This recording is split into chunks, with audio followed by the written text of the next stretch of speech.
just because of a mischievous drawing under the candlelight by a 10-year-old child. The ground suddenly turned into glass, swallowing and turning her mother into stone right before the little girl's eyes. An innocent mistake thrust the young Coco into a tragic destiny. To atone for her mistake and find a way to break the crystal curse on her mother, Coco was forced to trade her peaceful life to enter the mysterious witch atelier. But this journey has no room for weakness, when what awaits an outsider like her are ruthless punishments and the utter contempt from natural-born geniuses. That day, while she was engrossed in doing laundry by the riverbank, a deer quietly watched Coco pour the water. The little girl softly apologized for making noise and then walked away carrying the pile of clothes, not forgetting to reassure the animal that the stains would quickly vanish thanks to the magical stream. Immediately after she left, the water suddenly glowed, shimmering for the deer to drink. Witnessing that eternal beauty, Coco gasped in admiration at a world overflowing with magic. But her heart was heavy with sadness because she was just an ordinary person, completely clueless about how it worked. Climbing onto the roof to dry the clothes with a book in her hand, Coco mischievously commanded the newly washed bedsheet to turn into a flying cloak and waved her hands around. Pretending to cast a spell, the fabric remained completely still, just as a strong gust of wind blew the pile of clothes high up into the sky. Splendid. What a truly down-to-earth magical move by Mother Nature. Exactly like the way your wallet automatically evaporates on Black Friday. And this was certainly not the kind of flying the little girl had hoped for. All of a sudden, a luxurious carriage pulled by the mythical horse Pegasus glided past and landed in the village. Utterly astonished, Coco rushed back to her family's fabric shop, repeatedly calling for her mother to come out and see. As soon as she opened the door, the little girl almost bumped into a strange man standing in the doorway, who smiled politely and proactively took the blame. It turned out that the fabric shop was hosting a group of noble women who had just stepped out of that flying carriage. They used piles of money to discuss the currently trendy wood sorrel embroidery patterns and expressed their delight at purchasing the rare Harian lace ribbons that were already sold out in the capital, while not forgetting to praise the peaceful small village. Seeing that the shop was busy, the strange man politely asked to buy smoky-colored fabric according to pre-written measurements, but was willing to return later if the shop was unavailable. Not letting the opportunity slip away, Coco immediately volunteered to take the measurement sheet to cut the fabric, leaving the man deeply impressed by her swiftness. Taking this chance, Coco asked her mother for permission to go outside and look at the horse carriage after finishing her work. Her mother agreed on the condition that she must finish very quickly, and strictly warned her never to touch other people's belongings because there were no witches here who could fix them. Coco obediently promised that she would only watch and swore never to mention her dream of learning magic again. Standing before the table, Coco flattened the fabric, meticulously used chalk to mark the measurements, and then took a deep breath, gliding the scissors to make a perfectly straight cut. This maximum precision astonished the strange man, who stepped closer to observe, giving lavish praise to the little girl's skillful hands and remarking that this perfect accuracy was a form of real magic. Coco immediately denied it, her eyes shining brightly as she passionately explained that magic in her mind had to be something priceless, shimmering, and far more mysterious than that. Seeing the little girl's intense passion, the man pressed for the reason. Coco then shared a childhood memory of when her mother took her to attend a castle festival. There, a masked witch had offered to sell her a handmade picture book about magic and threw in a magic wand containing ink inside. At that time, although Coco's mother was shocked by the fact that a witch was working as a street vendor, she still reluctantly paid because she was preoccupied with buying roasted strawberry candy. Holding the item in her hands, Coco had once proudly declared that she would become a witch when she grew up. But her mother shattered that dream with the harsh reality that only those born with the bloodline could use magic. With tears welling up in her eyes, Coco confessed that her longing to see magic had never faded. She had once spent all her money to buy a small book in the hope that it would teach her how to use magic. But that never happened. After listening to the story, the man fell into deep thought and expressed his desire to know more about the witch who sold the book. But the conversation was interrupted by a crashing noise from outside. The luxurious Pegasus carriage was billowing thick smoke. Coco rushed outside and discovered two children in the village arguing with each other. The curly-haired boy, Tanner, insisted that the carriage had flipped over by itself, but the other child immediately exposed Tanner for crawling under the carriage and bumping his head against the lining board, causing it to topple over. Seriously, was he trying to act like a car-repairing hero in a Fast and Furious movie, only for the ending to become a disastrous head smash against a wall? Those noble women rushed out in a panic and began to lose their tempers, continuously hurling insults and falsely accusing the villagers of intentionally destroying the carriage to hold them back and steal their property. Coco's mother quickly stepped forward to take responsibility and apologize on behalf of the children. But this wealthy crowd's anger remained unappeased. Amidst the tension, the strange man walked over, placed his hand on the carriage, and calmly reassured them that the damage was not too severe. When sharply questioned about his identity by a grumpy noblewoman, he merely smiled gently, deliberately placed a pointed top hat onto his head, and declared himself to be Kaifri, a real wizard. Boom. A high-quality transformation sequence that silenced those noble women in a single beat. Exactly like how anti-fans look at a genius's report card full of straight A's, the arrogance of the nobles was instantly extinguished, replaced by subservience before a high-level wizard. Kaifri stated that he needed to recast the spell on the board beneath the carriage, but doing so outdoors would pose a few difficulties. Realizing that this was a golden opportunity to turn the tables and witness real magic, Coco's high IQ brain kicked into gear instantly. The little girl boldly spoke up, inviting the wizard to use her family's workshop. Her firm and earnest gaze completely convinced her astonished mother, making Coco so ecstatic that she could not wipe the grin off her face. Her mind entirely filled with images of Kaifri floating in the air and casting incredibly cool magic, thinking she would get to witness a peak magical performance with her own eyes. The little girl Coco was instead assigned an incredibly important task by the wizard Chifre to stand guard at the workshop door and absolutely not let anyone peek inside, carrying a heart full of sheer disappointment. Coco sat gloomily outside, resentfully wondering why something as beautiful as magic had to be hidden away like a national secret. Her frustration reached its peak when two mischievous children in the village stealthily planned to climb onto the roof window to peek inside. Determined not to be the only one losing out, Coco's curious brain kicked into gear instantly, and she decided to follow them up to the roof. Coco's agile climbing ability left the kids wide-eyed with admiration, but the curtain inside had been drawn completely shut, causing the whole group to leave in disappointment. Just as the little girl was drowning in disappointment, a blanket that was being dried accidentally fell right onto her head, inadvertently revealing a pathway down from the roof window. Casting aside all barriers of conscience, Coco tiptoed down the ladder, sneakily looked inside, and witnessed an unbelievably tranquil scene. Kaifri was not floating in the air or muttering spells at all. He was merely focusing intensely, using a pen to meticulously draw strange patterns. It was a complete plot twist to Coco's perception. Magic was not created from words or bloodlines, it was all cast through the act of drawing. The moment he finished the final stroke, Kaifri suddenly called out Coco's name, startling the little girl. He knocked on the door and stepped outside, expressing his gratitude for his little student's hard work in guarding the place, though he wondered a bit why she was panting as if she had just run a marathon. Thanks to the newly drawn magical pattern, the Pegasus carriage was restored to its original state and proudly took off into the sky amidst everyone's admiration.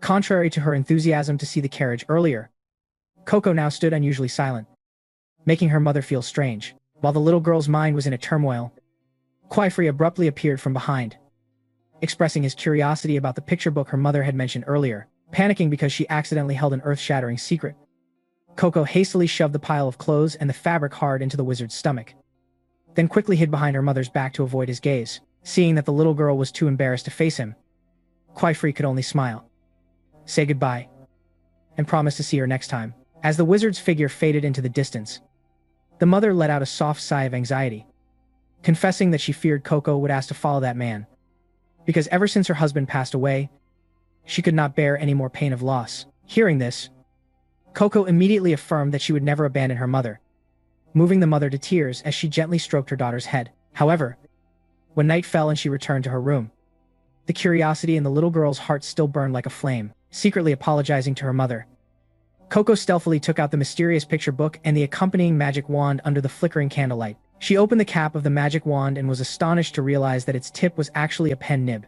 Gathering all her courage, with hands that were trembling slightly, Coco still decided to use the pen to copy a pattern from the book. The moment the final stroke was completed, the drawing suddenly glowed brilliantly, and a miraculous phenomenon emerged. It turned out that the secret of magic all this time was simply the act of drawing. The temptation of supreme power triumphed over the fear of the forbidden law, urging Coco to turn another page of the book to experiment further. At the same time, in a distant forest, Kaifri was resting beside a floating fire created from a magical pattern drawn on paper. Realizing the extreme danger of a shady individual selling an item containing the actual secret of magic to a child, Kaifri startled awake with a terrible premonition. Returning to Coco, a piece of paper suddenly erupted into fierce flames just as she finished drawing a new pattern. Panicking because she had accidentally caused a fire, she hastily used a pillow to hit it repeatedly until the fire was completely extinguished. As her hand became more practiced, Coco drew a series of different figures onto the floor and discovered a systematic rule: the larger the pattern and the more carefully it was drawn, the stronger the magic became. To handle the complex lines, she came up with the idea of placing paper over the page of the book to trace it. The moment the drawing was completed, A bizarre surge of energy leaked from the surface of the paper and spread throughout the room. Splendid. What a peak act of youthful foolishness. Just like intentionally pressing a red button that says, "Do not press." Amidst this precarious situation, Quifrey unexpectedly appeared from behind, scooped Coco up into his arms, and utilized a spell drawn on the soles of his shoes to leap through the window. Hovering in midair right before the room erupted into a blinding flash of light that blew everything away. In the middle of the night, Quifrey pressed the little girl about what kind of magic she had drawn. Looking down below, Coco frantically called out for her mother when she saw her holding a lantern searching for her. But immediately, a horrifying phenomenon struck the ground, suddenly turned into crystal and quickly crawled up to swallow the mother's body. Witnessing her mother being turned to stone, Coco sobbed bitterly and repeatedly apologized. Quifrey calmly explained that it was precisely because of disasters like this that magic had to be kept a secret. And the greatest law of the wizard society was to erase the memories of any ordinary person who learned the truth. Terrified by the prospect of having her memory erased, Coco struggled, even kicking Quifrey's chin to demand to be let go. Because if she forgot everything, no one would be able to save her mother. When Quifrey admitted that he could not reverse the magic without knowing the exact magic circle she had drawn, Coco immediately asserted that she had memorized every single page of the book by heart. Realizing that the little girl was the only clue leading to the creator of the Forbidden Book, Quifrey offered a fate-changing deal: he would keep her secret, but to retain her memories. Coco had to embark on the path of learning, giving up her ordinary life to become a real witch.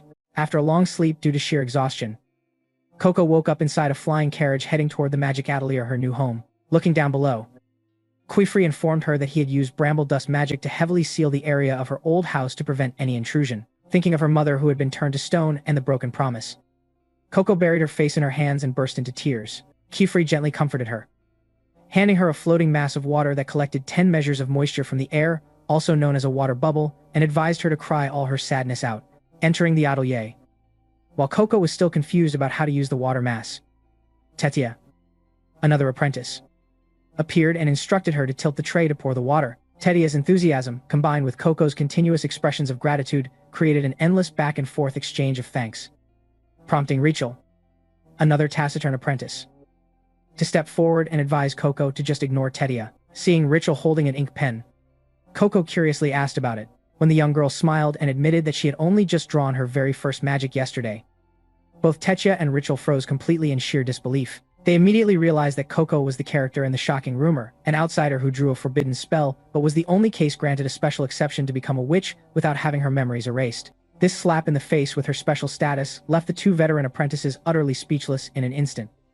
Exactly like the way anti-fans look when they see their rival idol winning a Grammy Award. Right at that moment, Quifrey brought some clothes and told Tetia and Rachel to leave so he could speak with Coco in private. He calmly recounted the historical truth in ancient times.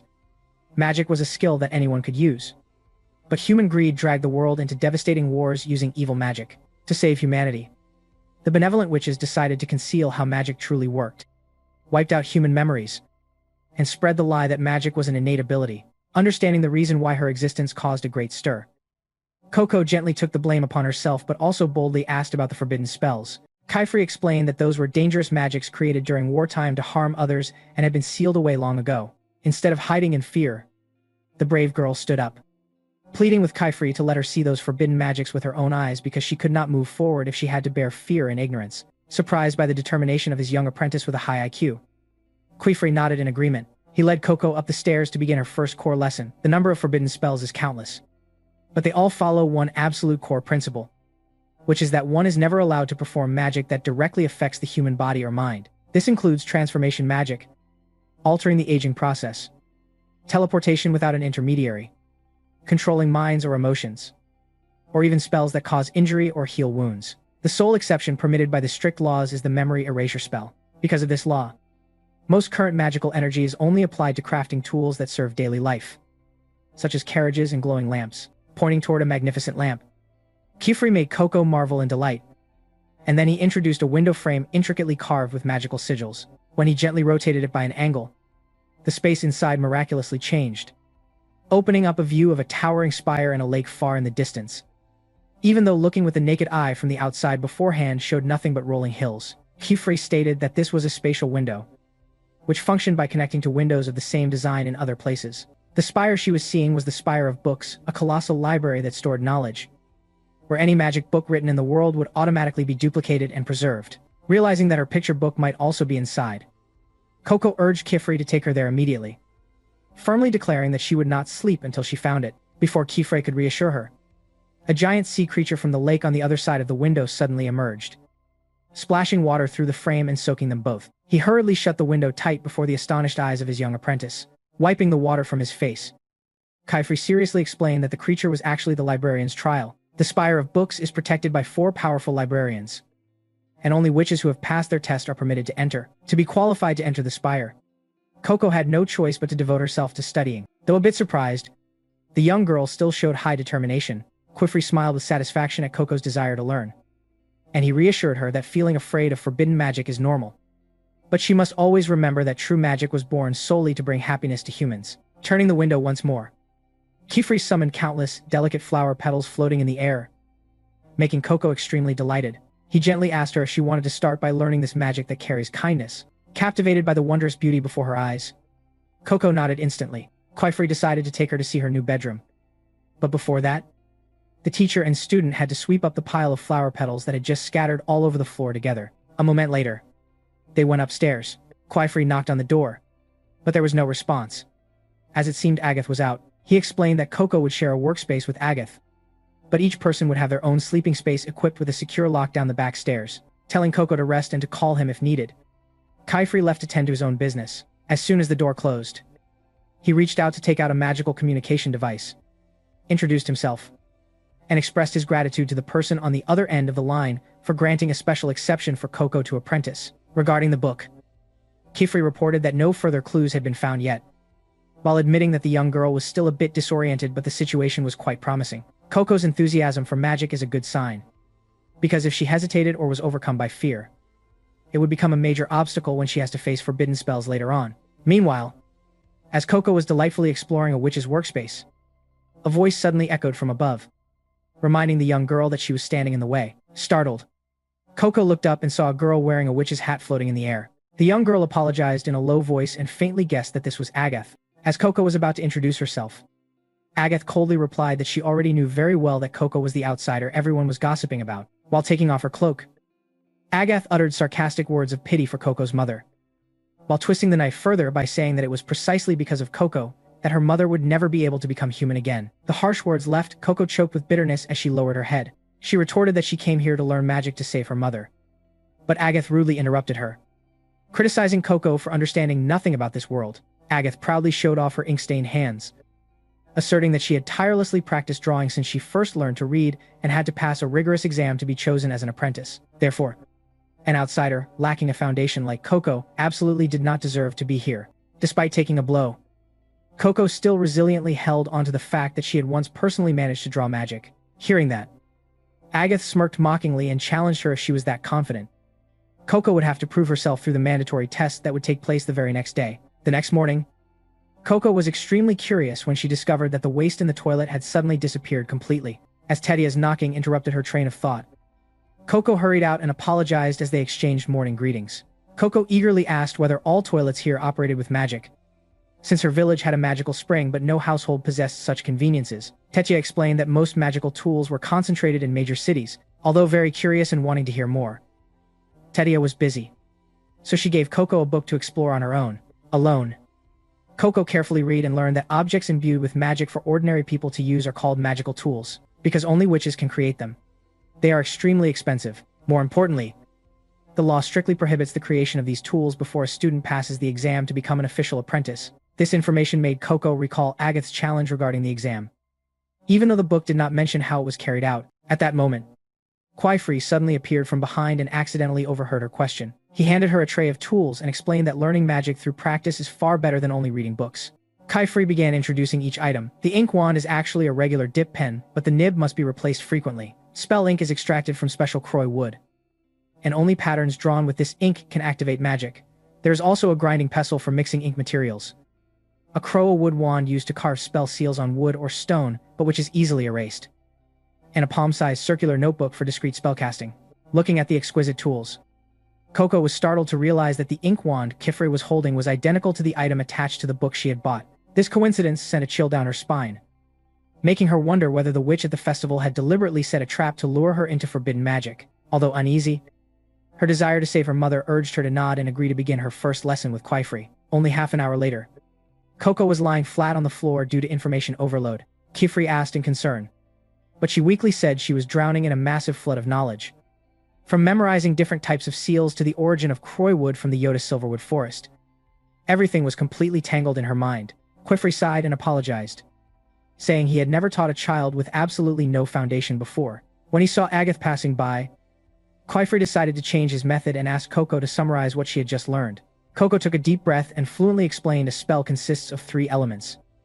The central seal, which determines the type of magic, such as fire, water, light, or wind, the surrounding symbols which determine shape, size, and direction, and the outermost ring, which locks the spell in place. Although she was completely exhausted and trembling after speaking, Coco still received a round of applause from Kwifri. He explained that knowledge is easy to forget when only read, but once spoken aloud and truly understood, it becomes deeply imprinted in the mind and paves the way for mastery. To demonstrate, Kwifri used his palm-sized spell notebook and created a beautiful water rose. Overexcited, Coco immediately took out paper to try it herself.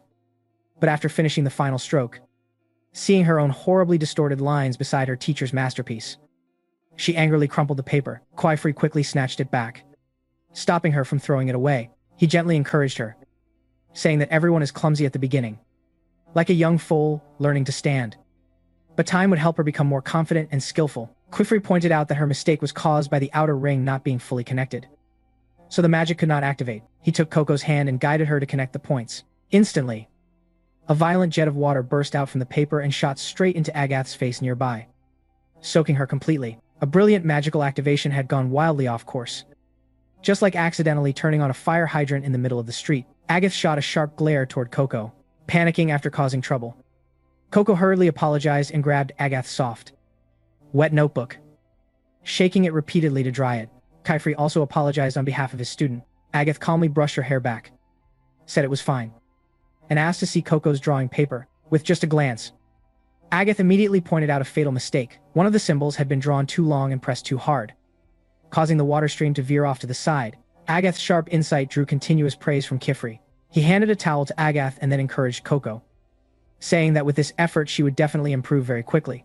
Immediately after, Kwifri suddenly picked up his wizard hat and announced he had to go to the Grand Hall to handle matters for a few days, entrusting Agath with Coco's training. Coco panicked and ran after him, begging her teacher not to leave.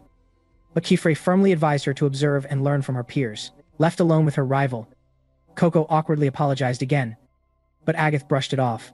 With a stern expression, she warned Coco to stay fully focused, because the qualification exam was already very close. This reality sent chills down Coco's spine. The scene shifted to a stormy sea, where a towering island stood erect in the middle of the ocean. Kwifri had arrived, heading straight toward a giant cone-shaped structure with a spiral staircase leading downward.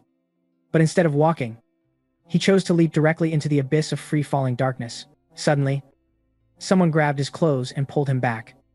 It was Alara, a fellow witch. She scolded him for still keeping his habit of skipping stairs, calling him a troublesome boy, and pulled Kwifri back to his feet. Alara went straight to the point. Rumors that he had violated the rules by taking in an outsider apprentice had spread rapidly, especially since the case was linked to members of the evil Black Veil faction. Kwifri froze upon hearing that name. Alara emphasized that this was the first lead regarding forbidden magic in 4 years, so she wanted to personally keep an eye on Coco. However, Kwifri remained calm, stating that Coco was not officially his apprentice yet because she had not passed the mandatory exam. Alara asked in surprise why it was being delayed, and Kwifri solemnly replied that it was still too early, and also because of the time of year. Alara immediately understood, knowing that the rule confirmed the water level at the Dother mountain range was currently at its highest peak of the year, meaning that if Coco were forced into the exam now, her life would be in extreme danger, like throwing a non-swimmer into the heart of the Atlantic storm zone. Boom. A shocking truth was revealed, making viewers hold their breath in worry for the girl's fate. Meanwhile, at the magic workshop, hesitation was clearly written on Coco's face. Standing in front of the spatial window, she timidly asked Agath whether it was really okay for her to do this while Master Kwifri was away. Agath coldly dismissed her concern, saying it made no difference whether he was present or not, since Coco would have to take the exam alone anyway. A forced situation as absurd as anti-fans, making a first-grade student solve a university professor's problem. Although Coco tried to explain that she had only just arrived at the workshop yesterday, Agath firmly stated that she herself had passed this trial at the age of 10, and anyone who wished to become an apprentice must go through it, with no exceptions in the rules. With no other choice, Coco had to accept the difficult trial, earning the king's approval by climbing to the highest peak of the Dada mountain range on her own to pick the crown grass growing there. The items she was allowed to bring were strictly limited to available materials and exactly 3 magical tools. Coco naively asked whether she could bring the toilet containing an entire universe of convenience inside, but it was immediately and coldly rejected because it was an extremely complex magical structure that could not simply be lifted and carried away. In the end, all she had in her hands was a guiding orb and a water bubble, and she muttered that this was probably the maximum her brain could handle at the moment. Suddenly, she looked down at Agath's glowing shoes, tools that had once allowed Master Kifri to fly through the sky, and hesitantly asked to borrow them. This bold request shocked Agath to the point she could not believe her ears.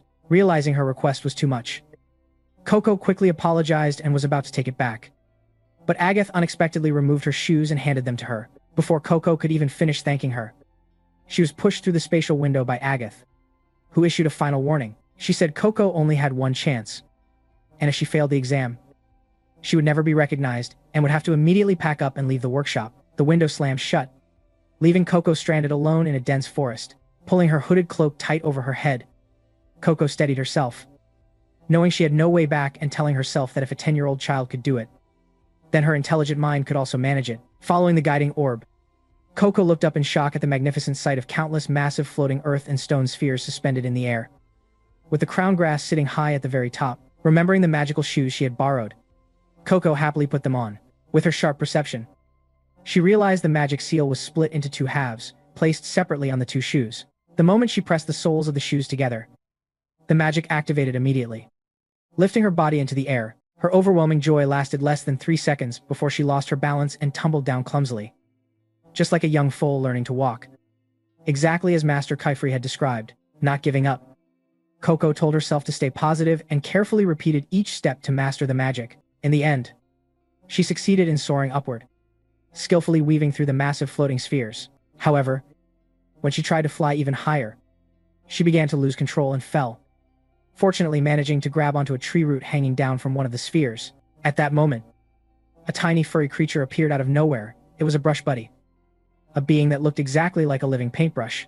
It clung to the same root but suddenly slipped and fell straight into Coco's face, startling her into releasing her grip and plunging into the deep water below. Falling into the water was completely unexpected for Coco. Brush buddies are naturally attracted to the scent of spell ink, and its appearance triggered a chain of troubles. Seeing the magical shoes covered in mud, Coco took them off to wash them, accidentally causing the brush buddy that had been holding on to lose its grip and fall into the water as well. True panic set in when Coco realized the water had completely washed away the magic seal on the soles of the shoes. Nearly in tears, she tried to take out her tools to redraw it, but her bag was soaked and all the magical ink inside had spilled and smeared out. All hope seemed to vanish, and she could not believe she had ended up in such a terrible situation. While the brush buddy clung tightly to the guiding orb floating on the water's surface. What perfect, devastating bad luck. It was like having your credit card declined at the checkout counter and then dropping your phone into a sewer at the same time. Coco sank into despair, wondering if everything had come to an end as the sky slowly turned toward evening. At the same time, in the Grand Hall, the great underwater capital of the witches, Kifri was visiting a shop specializing in magical tools to submit a request for new equipment. Alara, a master witch and his close friend, accompanied him. Seeing Kifri go through all this trouble to travel here, Alara complained that if he had moved to live in the Grand Hall, he would not have to waste time traveling, since this place was the center of the magical world with all essential conveniences. Kifri calmly replied that he only came here when it was truly necessary. A little later, when an employee handed him a rather heavy item, Alara again reminded Kifri that if he insisted on living in that remote workshop, he needed to manage his students more strictly, as children at that age could easily cause terrifying trouble without adult supervision. Back at Kifri's workshop, dinner time had arrived, but Tedia could not find Coco. After knocking on Coco's bedroom door with no response, Tedia asked Agath, who was calmly adding firewood to the stove. Agath coldly announced that Coco was at the Dada mountain range taking her exam. Tetia was shocked and loudly asked why Agath had let a newcomer go on such a dangerous task alone. Agath harshly declared that she would show no mercy to the weak, especially outsiders. She further revealed a cruel fact: the Dada mountains were filled with moisture, with the highest water levels of the year, to the point where spirit shoes were useless. Crushing a piece of firewood, Agath coldly concluded that Coco had no sense of danger and did not belong in this world. Tedia walked weakly to the dining table, head lowered and stomach churning with worry. While Rachel continued calmly taking more food, the other's indifference made Tetia angrily raise her voice, wondering if she was the only one worried about someone's safety. Back in the Data Mountains, Coco luckily found an empty small boat. She climbed aboard and rowed into the vast waters, trying to reach toward the nearest floating sphere. But it was hopeless since her shoes were completely broken. In a moment of despair, she considered drawing magic directly onto her own skin but immediately swallowed hard. Realizing it was an absolute forbidden technique, lying alone on the boat, she sadly admitted Agath was right. Having the ability to draw did not mean one could properly use magic. Suddenly, the brush buddy poked its head out of her bag and stared at her. Its calm eyes reminded Coco of Master Kifri's encouragement, that even repairing clothes at her family's tailor shop was itself a kind of magic. Enlightened by this thought, Coco's sharp mind immediately found a way out, and she stood up. Telling herself she would use a tailor's skills to create magic, she picked up a small flat, slightly sharp stone, wrapped it in a piece of ink-soaked cloth torn from her bag, and moistened the tip to create a makeshift chalk-like tool. The stiff, mud-covered cloak had now become the perfect drawing canvas. She took off her cloak, tied it tightly to the back of the boat, spread it out, and began drawing enthusiastically, ignoring unfamiliar magical tools. She used her familiar tailoring skills to let her hands dance freely across the fabric, losing track of time under the silent curiosity of the brush buddy until dawn broke. The next morning, the spell on the cloak was completed, and Coco transformed it into a large sail by combining a wind seal with a levitation symbol. Unlike the usual rule of placing the seal in the center, Coco made a bold improvement. She deliberately drew a single, extremely long symbol to concentrate all magical power in one direction. The brush buddy climbed onto her shoulder as if to accompany her, and Coco smiled, telling it to hold on tight before connecting the sealing circle. Instantly, the cloak burst with power and pulled the entire boat soaring into the sky. The overwhelming thrust shattered the boat into pieces. But with quick reflexes, Coco managed to cling tightly to the cloak without fear. What the hell? Was she trying to pull off an action scene like jumping off an exploding vehicle in Fast and Furious or something? But Coco's reversal here was on an entirely different level, and tears of joy rolled down her cheeks as she flew using magic she had created and improved herself. She boldly pulled at the hem of the cloak to steer, happily whispering to her mother back home to wait for her, as she would definitely correct her past mistake. And so, she glided past the floating spheres, heading straight toward the mountain peak and reaching out to pick the crown grass. At the same time in the workshop, as soon as Kifri stepped through the spatial door, Tetia rushed over to report the entire situation. Dropping the box she was holding in the process, Kifri panicked and confirmed that the situation was extremely dangerous and that they needed to go rescue Coco immediately. Despite Tetia's attempt to dissuade him that intervening would cause Coco to fail the exam and Agath's cold observation, Kifri still firmly proceeded to adjust the spatial window to set out. However, at that very moment, the door opened and Coco stepped out safely. Tetia joyfully hugged the girl, while Coco excitedly held up the crown grass in front of Agath to prove the king's approval. This overwhelming display of ability left Agath speechless, unable to say anything, and she turned away and left in her own disappointment. Just like anti-fans who fall silent when witnessing someone they despise score full marks on an exam. At this point, Kifri stepped forward with a very stern expression, scolding her for recklessly using magic while unprepared and emphasizing that a single mistake could cost her her life. Coco lowered her head and apologized in remorse. Seeing this, Kifri softened his attitude and said she no longer needed to risk her life to prove herself, because she was already his student. After saying this, he picked up the box he had brought back from the Grand Hall and handed it to her. Opening the box, Coco was stunned to see a finely crafted pointed wizard hat.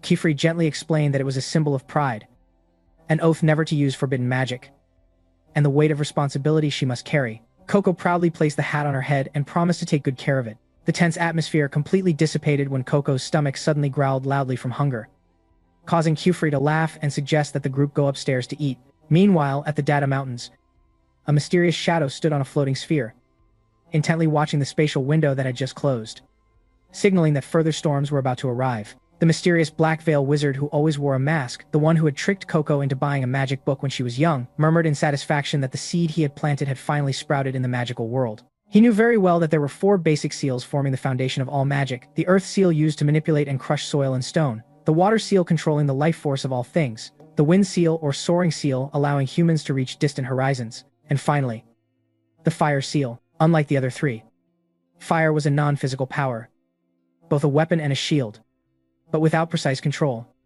It could easily run out of control and burn everything to ashes. Therefore, using the fire seal required absolute caution. In the magic workshop, Coco was concentrating intensely on practicing fire magic drawing. Suddenly, the paper burst into flames, and Tetsuya panicked and immediately splashed a bucket of water onto her to extinguish the fire. After hurriedly thanking each other, Tetsuya asked about her friend's assignment. Coco calmly explained that she was practicing how to keep a flame floating in the air so it would not burn the seal. This was a perfect exercise assigned by Master Kifri to train balance and levitation magic. However, Coco kept failing because sparks kept falling and burning everything on the floor, floating in the air thanks to her magical boots.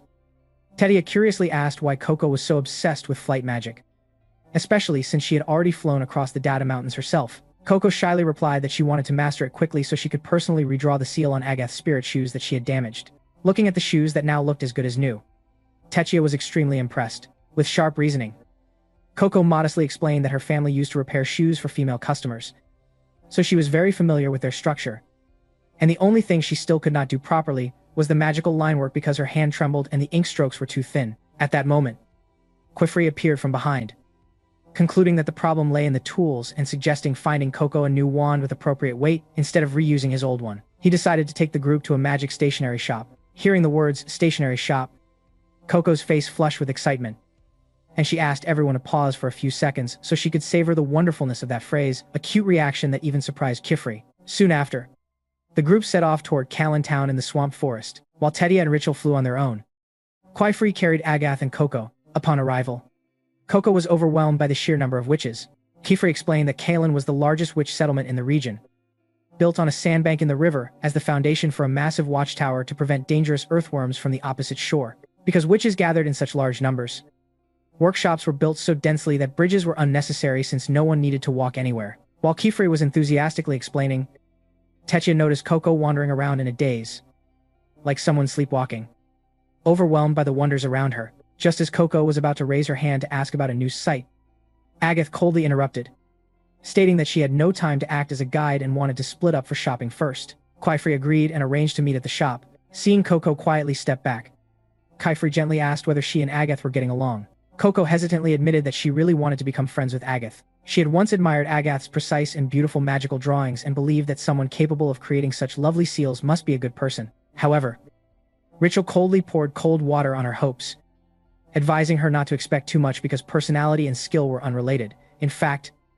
the most outstanding witches were often the strangest ones. As the group continued walking, with her high IQ and sensitivity, Coco suddenly stopped because she caught a glimpse of a mysterious shadow in an alley, thinking it was just an illusion. The girl shook her head and continued forward, quickly running after Kifri's call. Before them now was Gomadai, the ultimate stationery shop. Upon entering, Coco was immediately drawn to a towering tree standing in the middle of the shop. An old man came down the stairs. Surprised that she did not know about the silverwood tree, the most basic foundation of magic, Kifri smiled and explained that she had only just begun as a student, and introduced the old man as Nonoha, the owner of Gomadai. Nonoha laughed heartily upon realizing that this was the girl he had heard about. He proudly introduced all the materials in the shop, from ink wands to various extracts, all crafted by him and his grandson Tada. Seeing Coco, confused by unfamiliar terminology, Nonoha teased Kifri for being negligent in teaching and for not using his gentle appearance as an excuse, leaving the teacher scratching his head awkwardly. To help Coco understand better, Nonoha invited her upstairs to see the brewing process firsthand. On the way up, Coco was deeply impressed to see young Tada passionately crafting wands with intense focus. At the top of the tree, Nonoha cut a darkened branch and dropped it into a boiling test tube. In an instant, the water turned pitch black, leaving the students stunned. Kifri explained that this was Croy wood.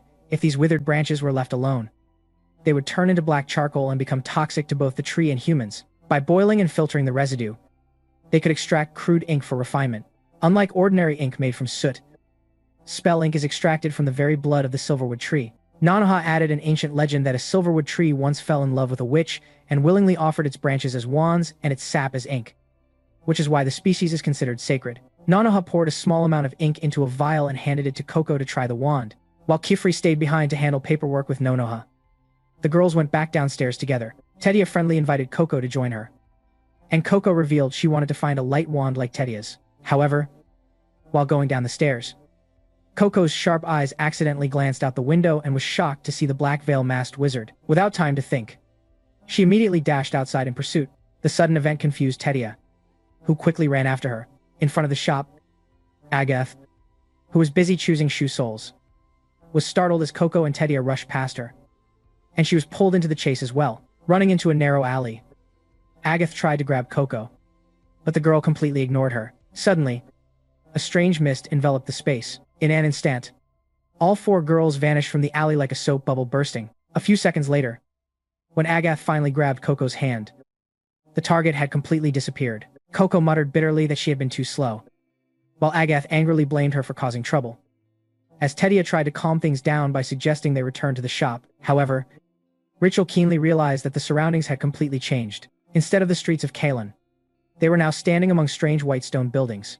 At first, they thought they were lost, but Agath firmly rejected that idea, concluding that they had been directly transported by spatial magic. Coco panicked because Kifre had once taught her that such magic was forbidden.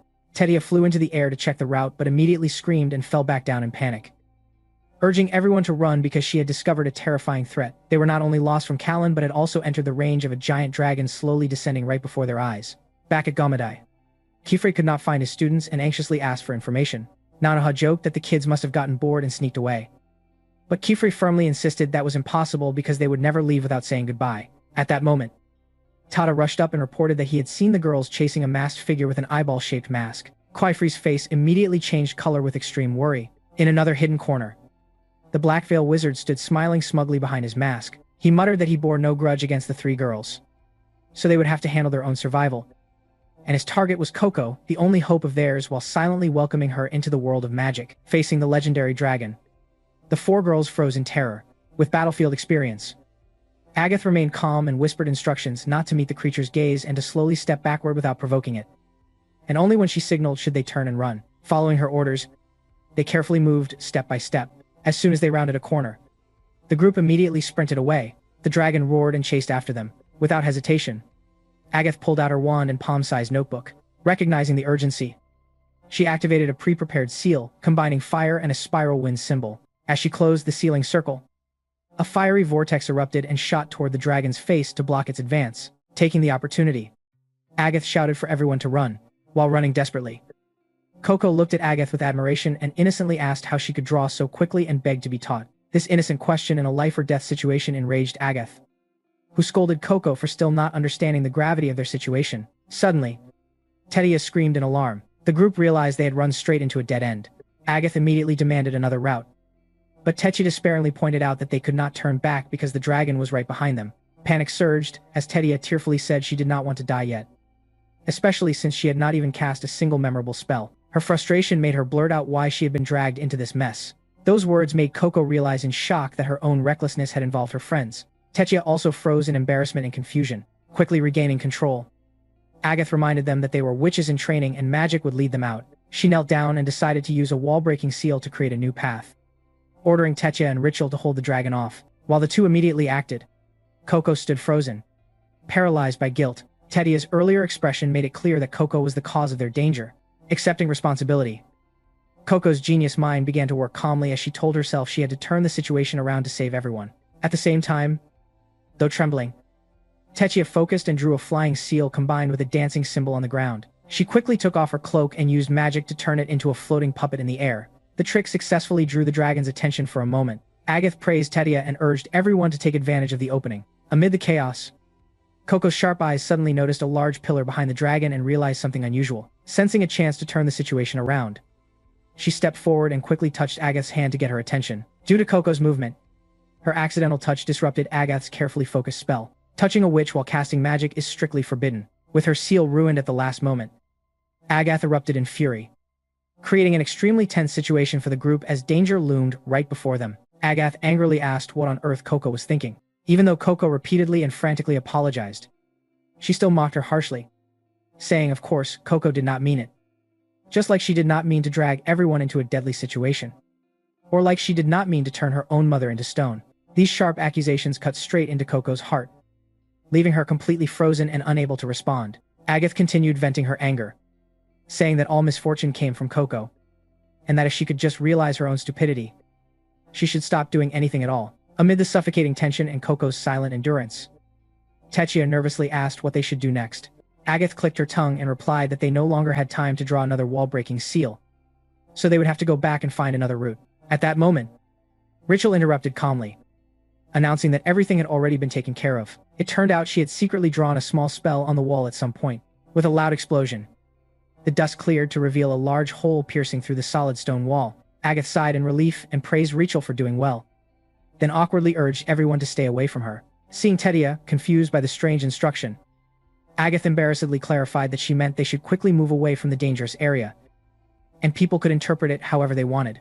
She then urged Tetia to crawl through the hole, following behind her and being the last to pass through herself. Coco happened to pick up her friend's fallen wizard hat, held it tightly to her chest, and paused, her thoughts turning to Master Quifrey as she wondered how she should make up for her mistake. The scene shifted back to Callan, where Quifrey stood on top of a tall tower, desperately scanning the surroundings with an extremely worried expression. When Nanoha approached to ask about the situation, Quifrey climbed down and confirmed that there was no sign of the children outside the town. He solemnly said he had never imagined the Black Veil faction would openly hunt Coco like this. Tada was surprised, as he knew the organization's evil nature, and Quifrey nodded, confirming they were witches from the old era who hid behind masks and used forbidden magic. He believed Coco's appearance might have revealed some clue, but their bold act of kidnapping someone in the witch capital was beyond expectations. He asked Tada if he remembered any features of the person who spoke to Coco earlier, but Tada apologized, saying everything happened too quickly. At a loss,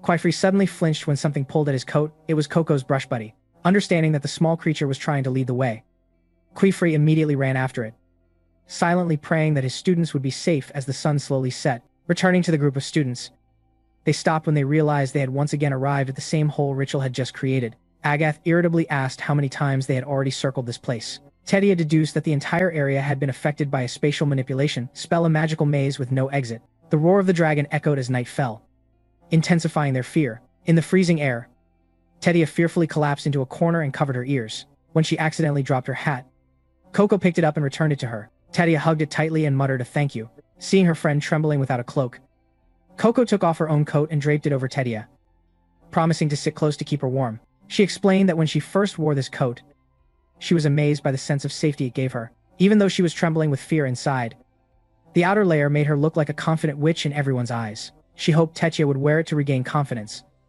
because escaping required Tetia's magic more than a useless beginner like herself. Touched and troubled by her self-deprecating words, Tetia suddenly cast a spell, and fluffy clouds appeared, surrounding both of them and bringing a magical warmth that delighted Coco. In that quiet space, Tetia sincerely apologized for her harsh attitude earlier. Although Coco kindly took the blame, Tetia still blamed herself for taking her frustration out on a newcomer instead of fulfilling her duty as an official apprentice. Holding Coco's hand tightly, Tetia said this cloud magic was her way of protecting her friend. Rather than trembling in fear, she now felt completely calm. She proudly shared that it was a self-created spell inspired by her childhood dream of napping on a floating cloud. Even though it was not very effective in combat, she hoped to refine it into a standard spell for all witches. For Tetia, it was about protecting dreams until the day they officially became true witches. Agatha and Rachel also stepped into the cloud to warm themselves. Agatha pointed out the spell's weakness: to make the cloud dense enough to ride or fly on, they would need to add a physical material like cotton. Tetia happily agreed, saying the best part was the sinking blanket-like comfort. Although she admitted the dream-based story was interesting, Agatha pulled everyone back to reality to find a way to break the maze. Logically, to trap a dragon, the entire area must be enchanted, and any spell must have a core seal. At that moment, Coco raised her hand and confidently stated she knew where the hidden seal was. The group secretly peeked from cover to observe the giant dragon. Agatha confirmed Coco was right. There was a strange object attached to a pillar behind the dragon, and its stationary position suggested it was guarding the seal. Tetia feared it might be a trap to lure them to their deaths. Gripping her wand tightly, Agatha declared she would not become the dragon's dinner and would make it taste real fire. Just as she was about to charge, Coco quickly stopped her with her high IQ and calm reasoning. She argued that Agatha's earlier fire only forced the dragon back without harming it, so a direct attack would be ineffective. When asked for an alternative, Coco declared they would not attack it at all. This non-violent proposal shocked everyone. Agatha snapped, suspecting Coco was shaken by earlier scolding and had become timid. Coco smiled and denied it, even saying she was grateful because those words had given her a breakthrough idea.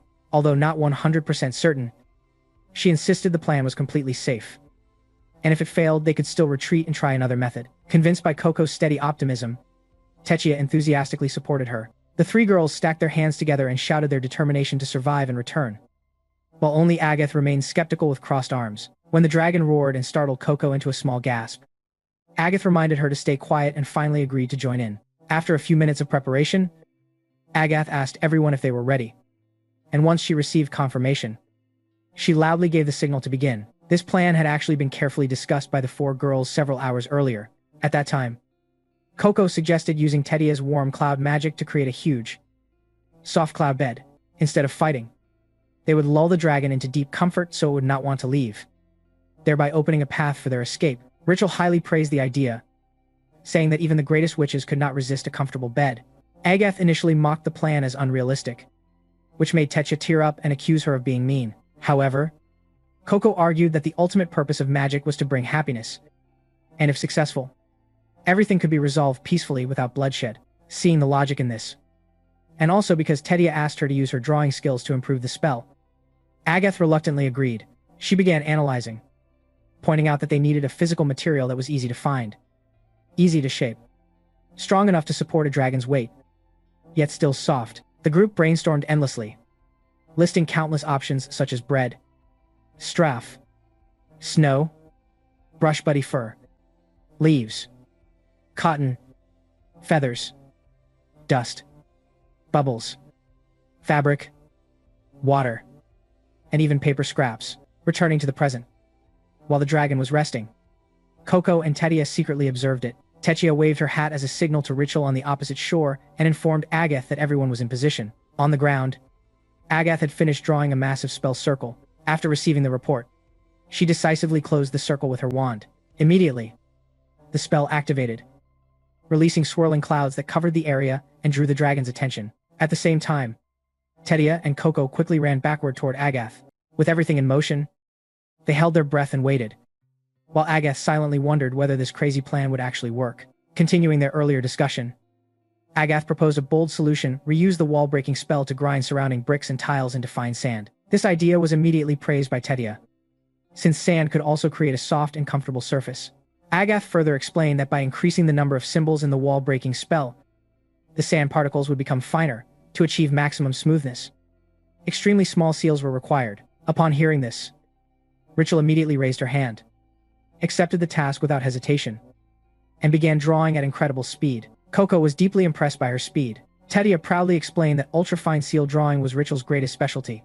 Next, Agath assigned Tetia the important task of finding a way to distribute the sand into the area without compressing it too tightly.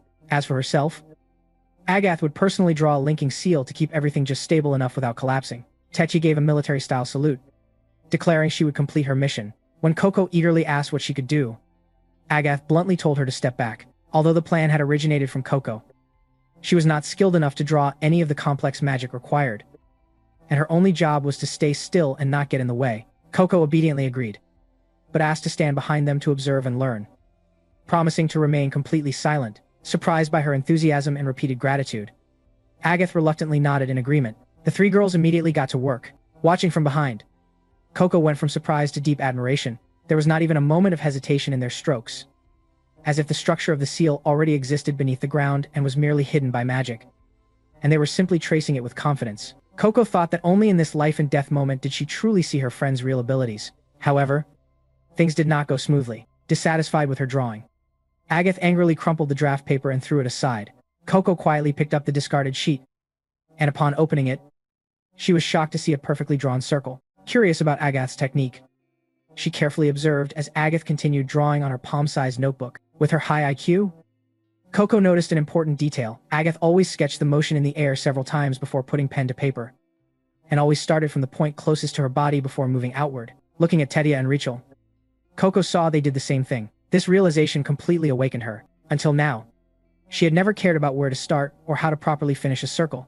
Recognizing her own weakness, Coco quietly took out her wand, stood in a corner, and began imitating the techniques she had just observed, repeatedly testing different strokes on scrap paper. Meanwhile, Agath faced extreme pressure, as controlling the sand was not simple. Using a convergence symbol would compress the sand into a hard block. Wrapping it in fabric was not feasible due to lack of material, and using air, as Tetia warned, would cause the structure to collapse. Every option led to a dead end. Tetia lamented, blaming herself for not studying harder. Still, Agath gritted her teeth, believing there must be a perfect solution. Suddenly, she turned around and was shocked to see Coco forming a perfectly stable fireball in the air. What on earth was happening? This girl who yesterday burned her own paper was now casting fire like a professional witch. as if she had activated a cheat mode in a game. Agath stared in confusion, unable to understand why Coco was casting fire at this moment. Meanwhile, Tedia was astonished to see the fireball perfectly stabilized, especially since Coco had struggled with it before. Coco proudly explained that she had simply been practicing repeatedly while watching everyone work until she succeeded. Seeing the scattered practice papers around Coco, Tetia praised her impressive persistence. Agath put her hat back on and coldly said that anyone who repeated something enough times would eventually succeed. However, it was precisely that word repeat that sparked a breakthrough idea in Agath's mind, the logical key to magic they had been searching for. At that moment, Coco urgently warned everyone that the dragon had stood up and was starting to move. The dragon slowly approached the pile of floating sand the girls had created. The group held their breath and watched silently. Agath explained her solution internally to prevent the sand from being crushed. She embedded the seal into a repeating spell, combining spiral wind and the wall-breaking formula. This way, no matter how many times the dragon stepped on it, the sand would continuously return to its fluffy original state. They proudly called it the enchanted dragon cushion, while Rachel jokingly called the resting dragon a lazy lizard. Finally, Agath gave it a dramatic name, Dragon's Chaotic Sand Bed. Although Coco kept praising Agath's idea, everyone knew it was not time to celebrate. Taking advantage of the dragon's peaceful sleep, they quietly began retreating to find an escape route. While moving backward, Coco noticed Tedia still staring into the distance. Around the tower, a narrow staircase leading upward came into view, and the group decided to climb it to reach the ceiling core. On the way, Coco asked Tedia why she had been distracted earlier. Tetia admitted she had been watching the dragon's peaceful, happy expression while sleeping. It was the first time her magic had brought joy to another living being, and that feeling was so wonderful that even though the result was sand instead of the clouds she originally intended, she still felt completely fulfilled. Hearing this, Coco comforted her, saying that sand looked as fluffy as clouds anyway, so it still counted as a great success. Interrupting their conversation, Rachel called out that she had found the seal. A few minutes later, all four girls stood around the mysterious object. They examined it curiously, as they had never seen such a type of magic before, especially Agath, who wondered if their teacher Kifre could decipher it with his knowledge. At the same time in Callan, Kifre was panting as he followed the brush buddy's guidance.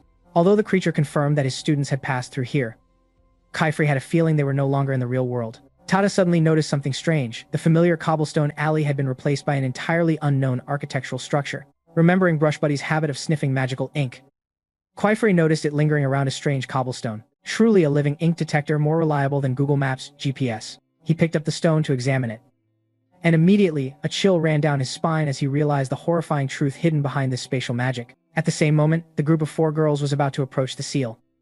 An abnormal phenomenon suddenly occurred. A spatial gate tore open the sky, sweeping violent gusts across the area and engulfing the entire staircase where they were standing. Seeing the students desperately clinging on in the raging wind, Agath angrily wondered which madman had recklessly interfered with the seal without thinking, while Tedia concluded that this foolish action had triggered the trap that had trapped them in the labyrinth from the very beginning. Suddenly, Coco shouted for everyone to look up at a large opening that had just appeared in the sky. At first, it seemed like a hopeful escape route, but unfortunately, the violent wind instead awakened the sleeping stone dragon.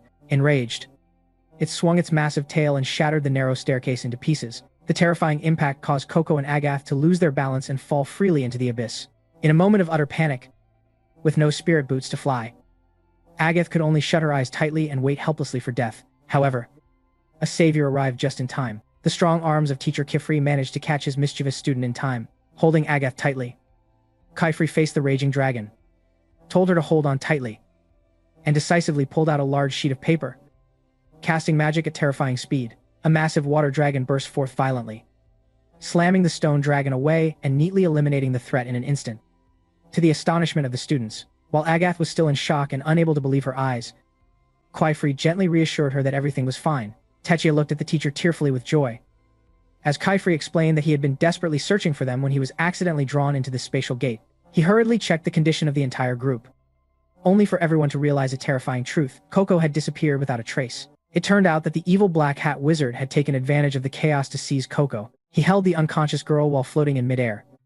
Speaking to himself arrogantly, he smugly muttered that after such a long wait, the forbidden seed he planted years ago had finally borne fruit. Even though he knew Coco could not hear him, he kept rambling, asking how she felt about the life and death mission he had just given her, and whether it had made her stronger. The villain confidently declared that he would personally teach Coco powers beyond what Kifri could ever reach, promising her a glorious future. Finally, he dropped her onto the ground, not forgetting to leave a mysterious message that he would send her home with a small gift. Lying sprawled on the cold ground, Coco slowly opened her eyes upon hearing the urgent voices of her friends calling her. She quickly sat up in shock when she saw Teacher Quifrey and the others surrounding her in concern. Still dazed, she asked if they had already returned to the Callan workshop. Quifrey sighed in relief, explaining that they had found her unconscious on the staircase. Hearing Coco say she did not remember what had happened, Quifrey anxiously asked whether she had lost her memory or been affected by the Black Hats erasing it.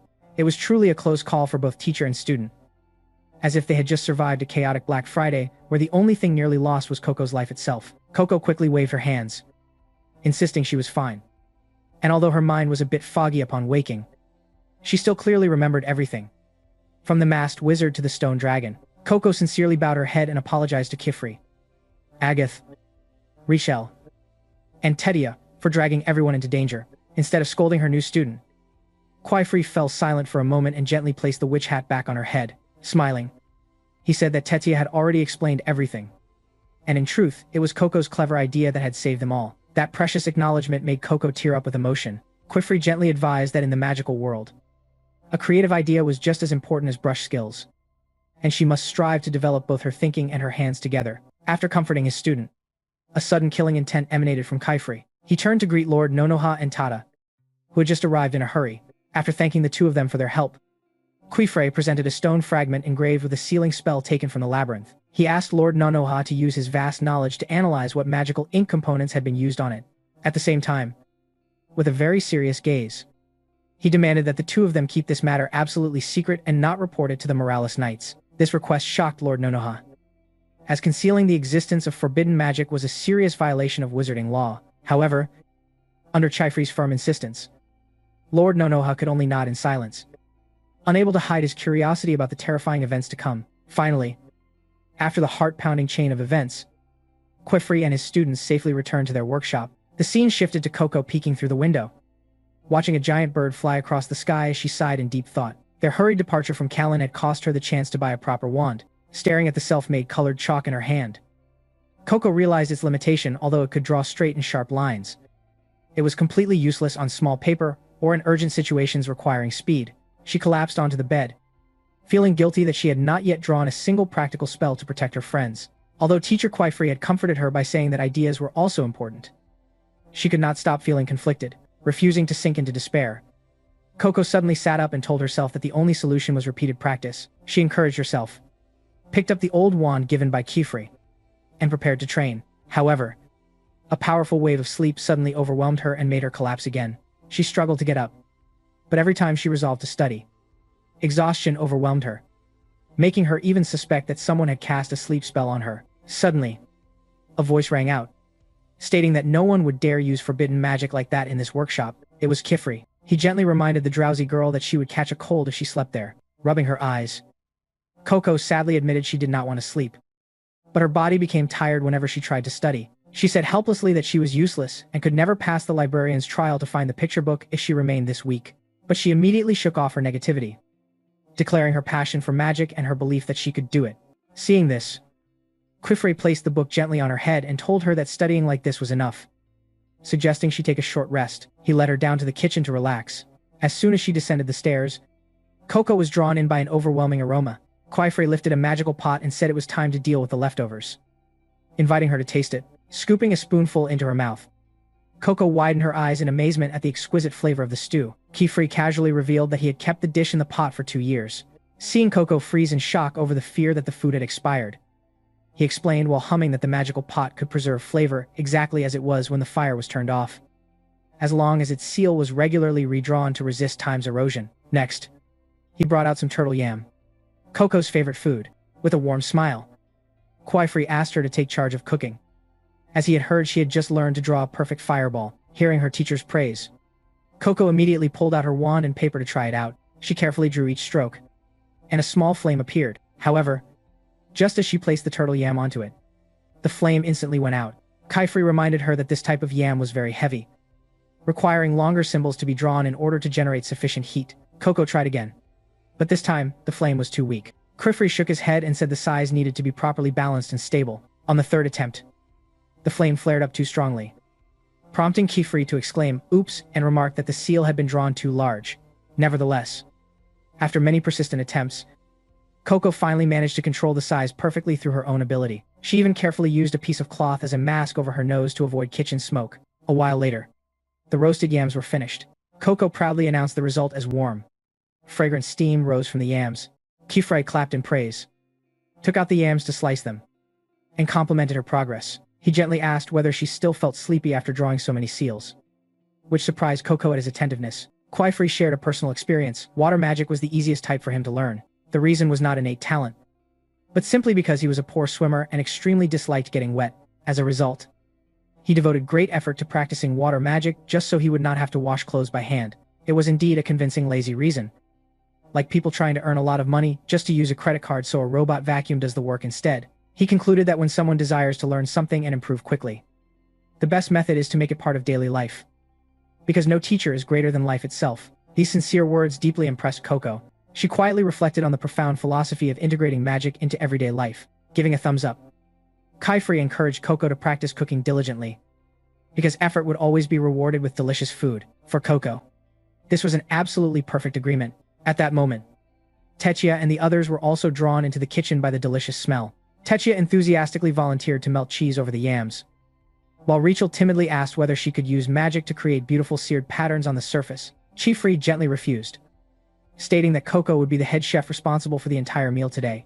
This sudden task made the two girls protest, claiming it was unfair, while Rachel kept complaining that she was starving. When asked for her opinion, Coco happily agreed without hesitation. Everyone went down to help. Kifrey scooped out ingredients, spread butter on bread, and fried eggs. Rachel handled slicing bacon. Coco and Tetia kneaded dumplings while chatting and laughing. Finally, Kifrey placed cheese on the bread for Coco to melt using magic. She concentrated intensely to maintain the temperature perfectly, avoiding burning the bread under Kifrey's detailed guidance. When everything was finished, smiles appeared on everyone's faces. The meal was truly lavish: a 2-year-old stew, still fresh thanks to repeating magic, sandwiches with eggs and bacon, turtle yams and melted linguine cheese, and steamed pumpkin yam dumplings. Looking at the table, Tetia was surprised by the amount of vegetables and teas that teacher Kifrey rarely ate so healthily, making him only scratch his head and laugh. Coco suddenly came up with the idea of eating outside. Kifrey agreed that a picnic was a good idea. Coco excitedly invited Agath, but she coldly refused, saying she needed to continue training and would eat at her desk. Moreover, Agath pointed out that the weather outside had turned bad. Looking out the window, everyone was shocked to see heavy rain falling. Techia lamented sadly that the weather changed too quickly. Coco suggested going back inside, especially since teacher Kifrey had just admitted he hated getting wet. However, Kifrey smiled and asked why a little rain should stop their meal when they were professional witches. Immediately, he cast a transparent protective bubble that repelled all raindrops, allowing them to picnic outside without getting wet at all. The students cheered excitedly, while Agath peeked out from the window, quietly observing them while eating. The rain continued to fall softly, creating a peaceful scene for all living things around. Under a small bridge, Kifrey lit a warm lamp and personally served steaming stew to each of his students. The brush buddy curled up on Coco's shoulder, and everyone enjoyed the delicious meal together under the bridge. A while later, the clouds gradually cleared, giving way to radiant morning sunlight. Amazed by the beautiful scenery, Coco suddenly stood up and ran off in a hurry. When Kifrey asked why, she said she needed to go call Agath immediately because she did not want her to miss the magical sky display. So she rushed back to the workshop through the misty rain. Arriving at the workshop door, Coco had not even touched it when it suddenly opened by itself. Standing inside was a strange man with sharp eyes, questioning who she was, what she wanted, and whether she was a messenger sent by Alara. The barrage of questions, filled with prejudice and contempt, left Coco speechless in fear. Just then, Kifrey arrived, and Coco quickly hid under his cloak for cover. When Kifrey confirmed that Coco was a new student, the man glared at him and harshly demanded an explanation for why he was casually taking in more apprentices. Kifrey calmly greeted the man named Aruzio and asked about his work progress. Aruzio ignored him and insisted on knowing about the new member. When Kifrey explained that Coco was a victim of forbidden magic and a special case, Aruzio's attitude instantly changed completely. Hearing the words forbidden magic, he roughly grabbed Coco and dragged her away, declaring that he had nothing to do with the Black Hats and would hand her over to the Morales Knights immediately to avoid trouble. This emotionless declaration sent Coco into frantic struggle, unable to stand by as his student was mistreated. Kifrey pulled out his palm notebook and wand, quickly drawing a water spell. Immediately, water rose from the ground into a solid wall, blocking Aruzio's path. Kifrey knelt to maintain the spell, coldly warning that he would not let anyone take Coco away, even if it was his closest friend. Overwhelmed by this display of power, Aruzio released Coco, angrily questioning why Quaifree would use magic against him for the sake of a mere stranger. At the very moment the group of 4 girls was preparing to approach the seal, a sudden abnormal phenomenon occurred. A spatial gate tore open the sky, sweeping violent gusts of wind across the area and engulfing the entire staircase where they were standing. Seeing the students desperately clinging on amid the raging wind, Agatha angrily wondered what kind of madmen would tamper with the seal without thinking, while Tedia judged that this foolish action had been what triggered the trap that locked them in the labyrinth from the very beginning. Suddenly, Coco shouted for everyone to look up at a large opening that had just appeared in the sky. At first, they thought it was a ray of hope leading to an escape route.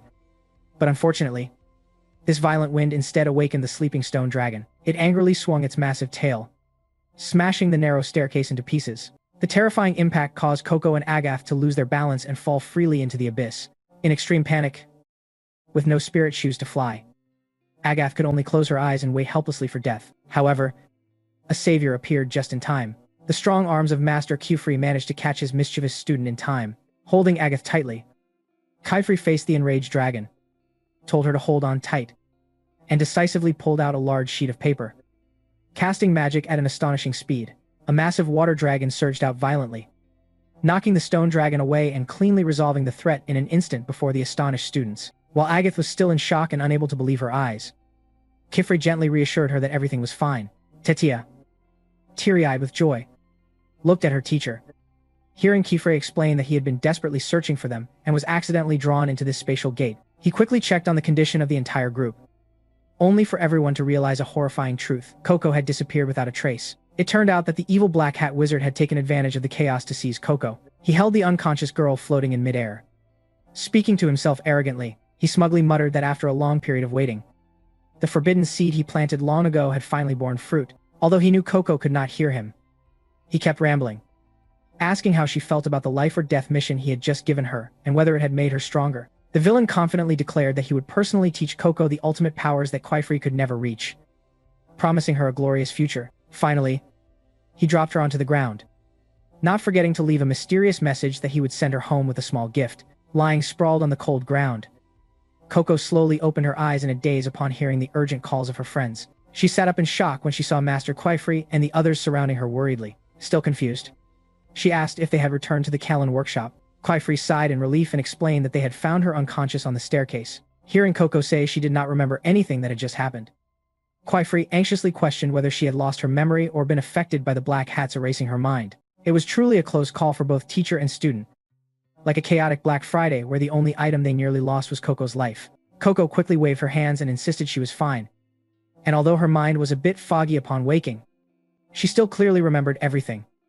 From the masked wizard to the stone dragon, Coco sincerely bowed her head and apologized to Quaifree, Agatha, Richel, and Tetia for dragging everyone into danger. Instead of scolding his new student, Quaifree remained silent for a moment and then gently placed the wizard hat back on her head. He smiled and said that Tetia had already explained everything, and in fact, it was Coco's intelligent idea that saved everyone's lives. That precious recognition made Coco tear up emotionally. Quaifree kindly advised that in the magical world, a creative idea is just as important as the skill of drawing, and she must strive to let both her thinking and her hands develop together. After comforting his student, a sudden killing intent emanated from Quaifree. He turned to greet Nonoha and Tada, who had just rushed over. After thanking the two of them for their help, Quaifree took out a stone fragment engraved with a sealing sigil from the labyrinth. He asked Nonoha to use his extensive knowledge to analyze what kinds of magical ink components had been used on it. At the same time, with a very serious gaze, he demanded that the two of them keep this absolutely secret and not report it to the Morales Knights. This request shocked Nonoha greatly, because concealing the appearance of forbidden magic was a serious violation of wizarding law. However, under Quaifree's firm insistence, Nonoha finally nodded in silence, his heart filled with curiosity about the horrifying events yet to come. In the end, after the 10th series of events, Quaifree and his students safely returned to their workshop. The scene shifted to Coco secretly looking out the window, watching a giant bird fly across the sky while sighing in thought. Their hurried departure from Kallen had caused her to lose the chance to buy a proper wand. Staring at the homemade colored chalk in her hand, Coco realized its limitations. Although it could draw straight and sharp lines, it was completely useless on small pieces of paper or in urgent situations requiring speed. She collapsed onto the bed, feeling guilty for not having been able to draw a single practical spell to protect her friends. Although Master Kifrey had comforted her that ideas were also very important, she could not stop tormenting herself, not allowing herself to sink into despair. Coco suddenly sat up and told herself that the only solution was to practice repeatedly. She encouraged herself, picked up the old wand given by Kifrey, and prepared to train. However, a sudden wave of intense sleepiness overwhelmed her, causing her to collapse again. She tried to force herself up, but every time she resolved to study, exhaustion engulfed her, making her even suspect that someone had cast a sleep spell on her. Suddenly, a voice declared that no one would dare use forbidden magic in this workshop. It was Kifrey. He gently reminded the drowsy girl that she would catch a cold if she slept there. Coco rubbed her eyes and sadly admitted that she did not want to sleep. But every time she tried to study, her body became exhausted. She belittled herself, saying she was useless, and how could she possibly pass the librarian's trial to find the picture book if she remained so weak. But immediately, she shook off her negativity and affirmed her passion for magic and belief that she could do it. Seeing this, Kiefer gently placed a book on top of her head and said that studying like this was enough, and suggested she take a short rest. He led her down to the kitchen to relax. Just as they went down the stairs, Coco was drawn in by a strong, delicious aroma. Kiefer lifted a magical pot and said it was time to deal with the leftover food and invited her to taste it. Scooping a spoonful into her mouth, Coco widened her eyes in amazement at the delicious flavor of the stew. Kiefer casually revealed that he had kept the dish in the pot for 2 years. Seeing Coco frozen in shock at the idea of spoiled food, he hummed and explained that this magical pot could preserve flavor exactly as it was when the fire was turned off, as long as the seal on the pot was regularly redrawn to resist time's erosion. Next, he took out some turtle yam, Coco's favorite food. With a warm smile, Kifrey asked her to take charge of cooking. As he had heard, she had just learned to create a perfect fireball. The argument between teacher and student became extremely tense. Kifrey calmly explained that real-life field operations are not the same as training in the workshop because there are many ordinary people around. Moreover, since Agath had not passed the second examination, the rules strictly forbade her from casting magic in front of outsiders. Oh, for heaven's sake. This rule feels like it was made to oppose progress itself, like requiring someone to have 5 years of experience just to be allowed to intern. When Kifrey tried to gently promise that he would take her on a mission next time, Agath angrily pushed his hand away and questioned when that opportunity would ever come when the chance to save people was right in front of her. She insisted that she had trained obsessively precisely for this moment and was fully ready to cast magic in front of others with her own strength. Finally, she turned the tables with a sharp argument, asking whether it was not the duty of a teacher to give students opportunities to grow. Kifrey had no choice but to acknowledge the wisdom of her reasoning. But before he could say anything further, the hooded man urged them on, saying there was no more time. At that moment, Aruzio stepped in to handle the situation. While changing his clothes, he assigned tasks. He would create a spatial gate directly to the incident site, while others would gather medicine and tools and simply step through once the gate opened. In particular, he declared that he would take Agath with him, causing her to burst into joy and immediately run to fetch her hat and cloak. Kifrey gave Aruzio a worried look, but Aruzio brushed it off, saying that some painful lessons can only be learned in the real world outside. Kifrey admitted he was very worried, because Agath was always obsessed with what she had not achieved instead of appreciating what she already had.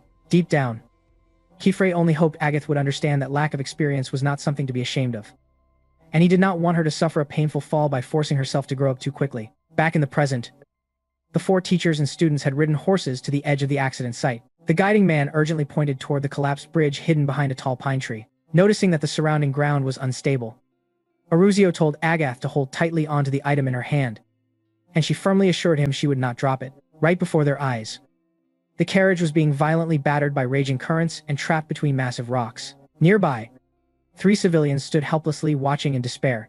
Seeing the rescue team arrive, an old man became overjoyed and shouted to others that the mages had come to save them. A woman immediately thanked the heavens, believing that Dagda, the man who went to seek help, had truly brought miracles, and that everyone trapped in the carriage would surely be saved. While Agath was still stunned by the civilians' reverent reactions, Aruzio suddenly shoved a small pouch into her hand and asked if she knew how to use it. It was a pair of linking rings, a magical pair that activates a spell when 2 engraved seals are pressed together. Although small in size, limited in range and power, its ability to evaporate moisture was extremely useful at this moment. Aruzio assigned Agath the task of using the rings to dry the clothes of the rescued civilians, and then to stand still and do nothing else. Agath looked displeased and asked whether there was no more important task for her to demonstrate her abilities. Aruzio bluntly admitted this was the only task she was allowed to do, and criticized her picky attitude for thinking it was too easy. He stated that Kifrei's concern was completely justified because Agath was always too eager to advance. He seriously advised her that if she wanted to show her skills, there would be the right time and place. And if she truly wanted to save people now, she should reconsider the true purpose of using magic. Agath could only remain silent and endure it in frustration. While Aruzio drew the spatial gate, Agath sank into negative thoughts, wondering how she could stop craving advancement when everyone kept treating her like a helpless child. The old man beside them praised Aruzio's ability to turn a plain strip of fabric into a spatial gate, which made Agath feel even more disheartened. She thought that all her double training effort compared to others would become completely meaningless if she was not given a chance to prove herself. When Master Kifrey stepped out from the other side of the spatial gate, Agath's determination burned even more fiercely, and she could no longer tolerate waiting. Seeing Agath's tense and troubled expression as she passed through the gate, Coco quietly worried about her friend. However, the group's attention was quickly drawn by the terrified screams of the crowd ahead. A frightened girl asked what was happening, while the old man pointed toward the dangerous riverbank. Tetsuya quickly warned the crowd to step back because the edge was unstable and could collapse at any moment. Coco curiously looked out and witnessed a shocking scene. Master Kufrei thrust his sword straight into the water, creating an invisible barrier that pushed the raging current apart and opened a dry path for Aruzio to rescue the people from the carriage. The surrounding people could not believe their eyes as they saw a sword splitting an entire raging river. Kifrey called out, asking how many victims there were, and Aruzio replied that there were 3 people, and he was bringing out the second one. Maintaining such a massive water barrier required enormous physical strength, causing Kufrey to groan and complain that this river was exactly why he hated water so much. Aruzio encouraged his colleague to hold on and then rushed back into the carriage.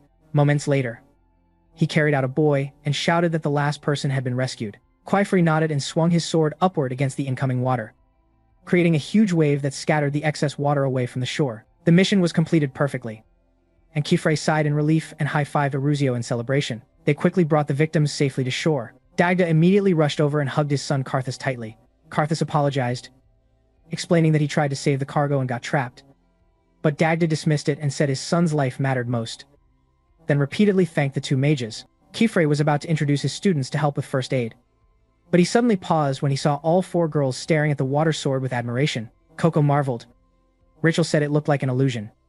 Agath was strongly drawn to it, and Tetia called it an ultimate magical tool. Kifrey smiled and explained that it was the water-splitting magic sword, a mysterious blade engraved with countless tiny seals that combined to split even the sea. It sounded overwhelmingly impressive, as if the sword had been borrowed from the set of a Fast and Furious blockbuster just for a rescue mission. When Coco and Tetia excitedly asked to hold it, Kifrey immediately sheathed the sword and gently refused, saying it was far too dangerous for students. He promised he would explain its mechanism in detail when they returned to the workshop. Aruzio announced that he would take Rachel upstream to check for further victims caused by landslides, and Kifrey also chose Tetia to help assess damage downstream. Before leaving, Kifrey assigned Agath and Coco to stay and guard the scene.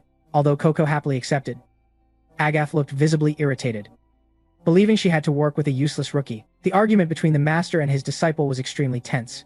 Kifrey gently explained that real combat is not the same as training in the workshop because there would be many ordinary people around. Moreover, since Agath had not passed the second test, the rules strictly prohibited her from casting magic in front of outsiders. Oh my goodness. This rule really seemed designed to be an anti-fan of progress, no different from requiring someone to have 5 years of work experience before allowing them to intern.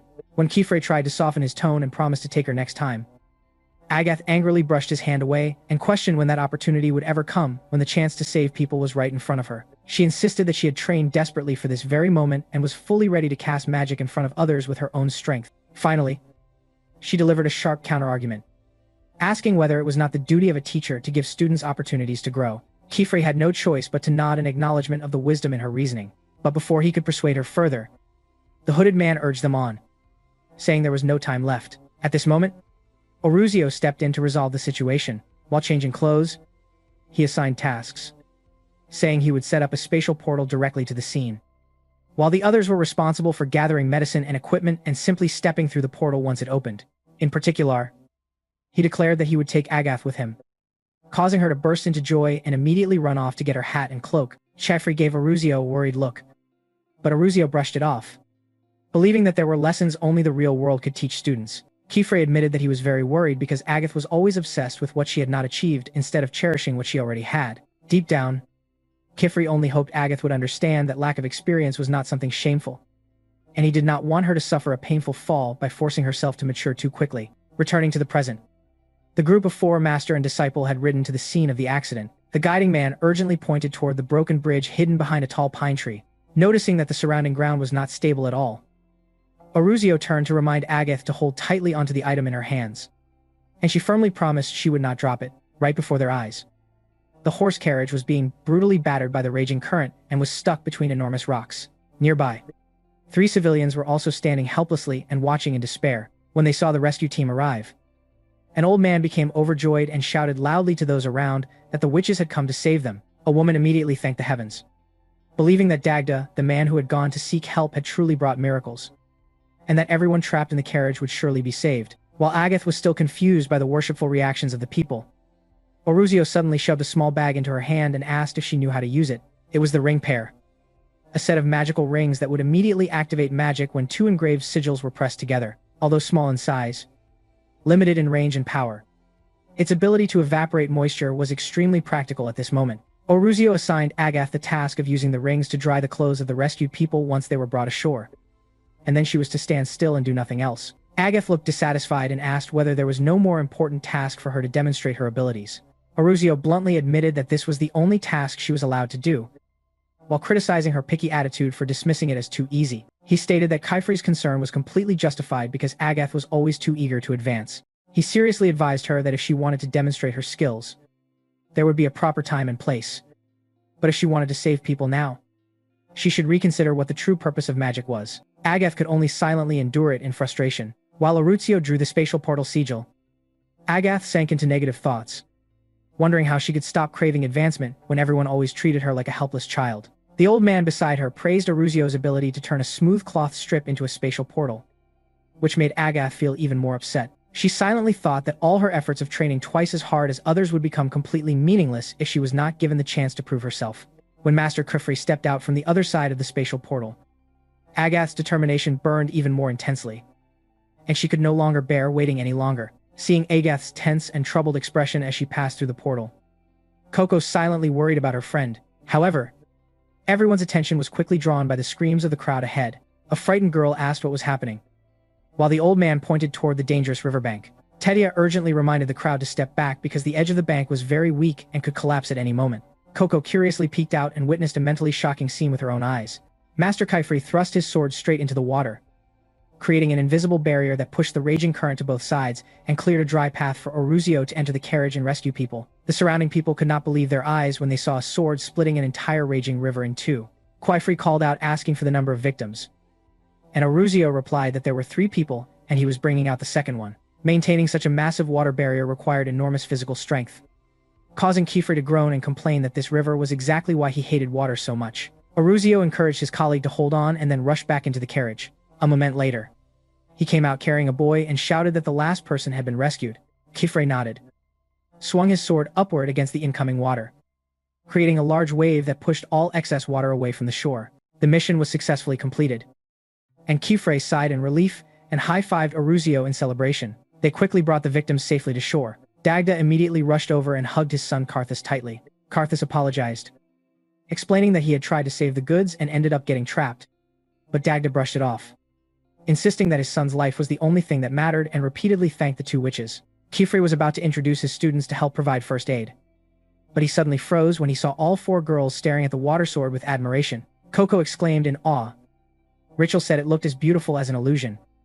Agath was strongly drawn to it, and Tetia called it an outstanding magical tool. Kaifri smiled and explained that this was the water-splitting magic sword, a mysterious blade engraved with countless small sigils that, when combined, could split even the sea itself. Hearing how incredibly imposing it sounded, it was as if this sword had been borrowed from the set of the blockbuster movie Fast and Furious to perform a rescue mission.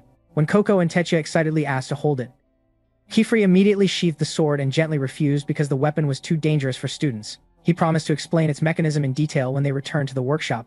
Oruzio announced that he would take Rachel upstream to check whether anyone else was injured due to landslides, and Kaifri also chose Tetia to accompany him to assess downstream damage. Before leaving, Kifri assigned Agath and Coco to stay and watch over the scene, although Coco happily agreed. Agath looked visibly irritated because she had to work with a useless beginner, while providing first aid and splinting the arm of a man with a broken arm. Coco quietly thought that the situation between her and Agath felt awkward. She told herself she had to quickly find a chance to return the silk shoes she had borrowed from Agath earlier. After finishing the splint, the man repeatedly thanked her and affectionately called Coco a little witch. That precious title caused overwhelming happiness to surge within Coco's heart, and she awkwardly stepped aside. Silently enjoying the sweet aftertaste of praise, the man optimistically comforted everyone nearby, saying that even if they had lost all their goods, surviving was what truly mattered. However, just as the atmosphere began to calm, Dagda's panicked shouting suddenly cut through their thoughts. Looking toward the riverbank, everyone was shocked to see Karthus tying one end of a rope to a tree near the cliff edge, the other end around his body, and lowering himself into the raging water below while hanging in midair. Dagda screamed for his son to come back up because it was too dangerous. But Karthus stubbornly replied that some valuable cargo was stuck at a bend below, and he only intended to reach it and retrieve it before coming back immediately. He ignored all warnings as the tree used as support slowly tilted toward the abyss due to unstable ground. Dagda desperately shouted that the bend was formed by a landslide and was extremely dangerous. But it was already too late. The tree suddenly snapped. The riverbank shattered, and the entire edge collapsed into the raging water under Agath and Dagda's extreme horror. Dust and smoke rose thickly over the entire area. In utter panic, Dagda was about to jump in to save his son, but was held back by the old man and Agath because the ground was still dangerously collapsing. Agath turned around to call for Coco's assistance, only to realize in shock that the girl was no longer there. Panic surged as she feared Coco had been crushed by the falling rocks. Fortunately, Agath heard her friend's voice calling faintly from below the cliff. Looking down, Agath saw Coco desperately clinging to rocks submerged in the raging water. The girl hurriedly shouted that she was fine, but Karthus had been pinned under a huge boulder and could not move. Seeing her son's tragic condition, Dagda's eyes widened in extreme panic, as if grasping a lifeline. He suddenly turned to Agath, grabbed her shoulders tightly, and desperately begged her to use magic to save Karthus. At first, Agath was startled and afraid, but very quickly, driven by her desire to prove herself, a strange excitement began to seep into her mind. The once-in-a-lifetime opportunity had finally arrived. She thought to herself that Master Quaifree and Uncle Oruzio were not here. She did not have silk shoes to fly down, and Coco was trapped below. So standing at this life-and-death boundary, only she could turn the situation around. Agath sneered in triumph, believing that saving Karthus with magic at this moment would be the strongest proof to slap in the face of her teacher, who always looked down on her practical abilities. Around her, the crowd began to murmur. The man with the broken arm called her a little witch and asked what she would do to save him. Others were half believing and half doubting, curious about what kind of advanced magic such a young girl could possibly perform. Despite the skepticism, the man with the broken arm still placed full trust in her, insisting that Agath would surely bring Karthus back safely. Under this tense pressure, Agath suddenly felt overwhelmed by her bold decision. A voice echoed in her mind, urging her to step forward and show the world her abilities. However, instead of confidence, a flood of painful memories suddenly surged into her mind. These were the cruel comparisons from others who belittled her magic as inferior to other children, the accusations that she lacked effort and was merely ordinary, the crushing disappointment of failing to inherit the innate talent of her great witch mother, and the criticism that a truly gifted child at her age should have achieved far more. And most haunting of all was the blunt rejection from someone who refused to take her as a disciple, calling her a slow-witted fool and saying they did not need her. These insults were persistently tormenting and incredibly frustrating, no different from a pack of vicious online antis, constantly waiting to undermine and deny everyone's efforts. Annoyed that these terrible memories had resurfaced at the worst possible time, Agath felt her chest grow heavy and suffocated. It was Coco's urgent call from beneath the cliff that snapped Agath back from the nightmare of the past. Coco urgently asked whether Agath could do anything from her current position to save Karthus. That question startled Agath, instantly reminding her of Oruzio's earlier advice if she truly wanted to help. She needed to reconsider the true purpose of magic, clenching her hands tightly on her knees to regain composure. Agath called out Coco's name and demanded a detailed report of the situation below. Coco quickly assessed the terrain and replied that the current flow was not too strong, so there was no risk of being swept away. But the water level was slowly rising, making time extremely critical. The riverbank was muddy and slippery and impossible to climb, and Karthus was unconscious under a huge rock that even adults could not move. When Agath asked about magical tools, Coco desperately showed her a soaked equipment bag that was completely useless. Analyzing the situation with her intelligence, Agath realized they were in a perfect deadlock. Both teachers were absent. She had no flying shoes to descend. Coco was trapped and immobile, and all equipment was ruined. And most terrifying of all, there were ordinary humans all around, meaning she absolutely could not let them witness her casting magic according to the rules. Both Agath and Coco wondered what on earth they could do to resolve this dire situation. At the same time, The scene suddenly shifted to the headquarters of the Magical Security Association, a magnificent, grand structure submerged deep underwater, like the legendary city of Atlantis. In the operations room of the security force, a subordinate hurriedly reported to Commander Eastus about the appearance of an abnormal massive water column near Kalen Town in the upper swamp forest region. Hearing this large-scale magical trace, Eastus immediately ordered the rapid deployment of security troops to the scene for investigation, returning to the dangerous riverbank, while Coco desperately wished she could use magic to turn the situation around. A flash of inspiration suddenly lit up in her clever mind. She gasped in surprise and quickly gestured with her hands to describe the item that Uncle Oruzio had once created, because she could not remember its name at that moment. Seeing her hand movements, Agatha immediately realized Coco was referring to the ring pair. Without hesitation, she took out the small bag containing the pair of rings, tied them tightly to a branch, and threw it forcefully down the cliff. Coco quickly caught the bag and immediately put the rings on her hand. A very intelligent idea emerged in her mind to use the ring's drying power to dry her magical notebook, then use a flying sigil to lift the rock and save Karthus. However, just as she was about to start drawing, she suddenly froze. Remembering the strict law that magic must never be cast in front of outsiders, helplessness and frustration showed clearly on her face. Watching from the bank, Agatha silently admired Coco's never-give-up spirit. But based on her experience, she understood that hiding the act of drawing while casting magic was completely beyond a beginner's ability. That concealment skill required a witch to hide her hands, pen, and paper deep within the folds of her cloak and draw entirely by touch, without looking at anything at all, a supreme skill demanding countless hours of intense practice. Agatha's eyes quickly shifted from the curious villagers watching her to Coco trapped below the cliff. A sharp, proud determination suddenly ignited in her eyes. It was time to prove her worth to those who had looked down on her with real strength. Quickly attracting the crowd's attention with a calm demeanor, Agatha proudly declared herself to be the first disciple of Master Quaifri and a member of the prestigious Akram lineage. She announced to all the villagers that she would show them what the true power of a witch looked like. While delivering her speech to distract the crowd above, her hands hidden beneath her cloak were silently and precisely performing exactly what she had calculated, drawing a sealing sigil by touch. Agatha thought to herself that the purpose of her extreme training until now was to be able to act without hesitation in moments of life and death like this. Coco still could not do this, but she, Agatha of the Akram lineage, absolutely could.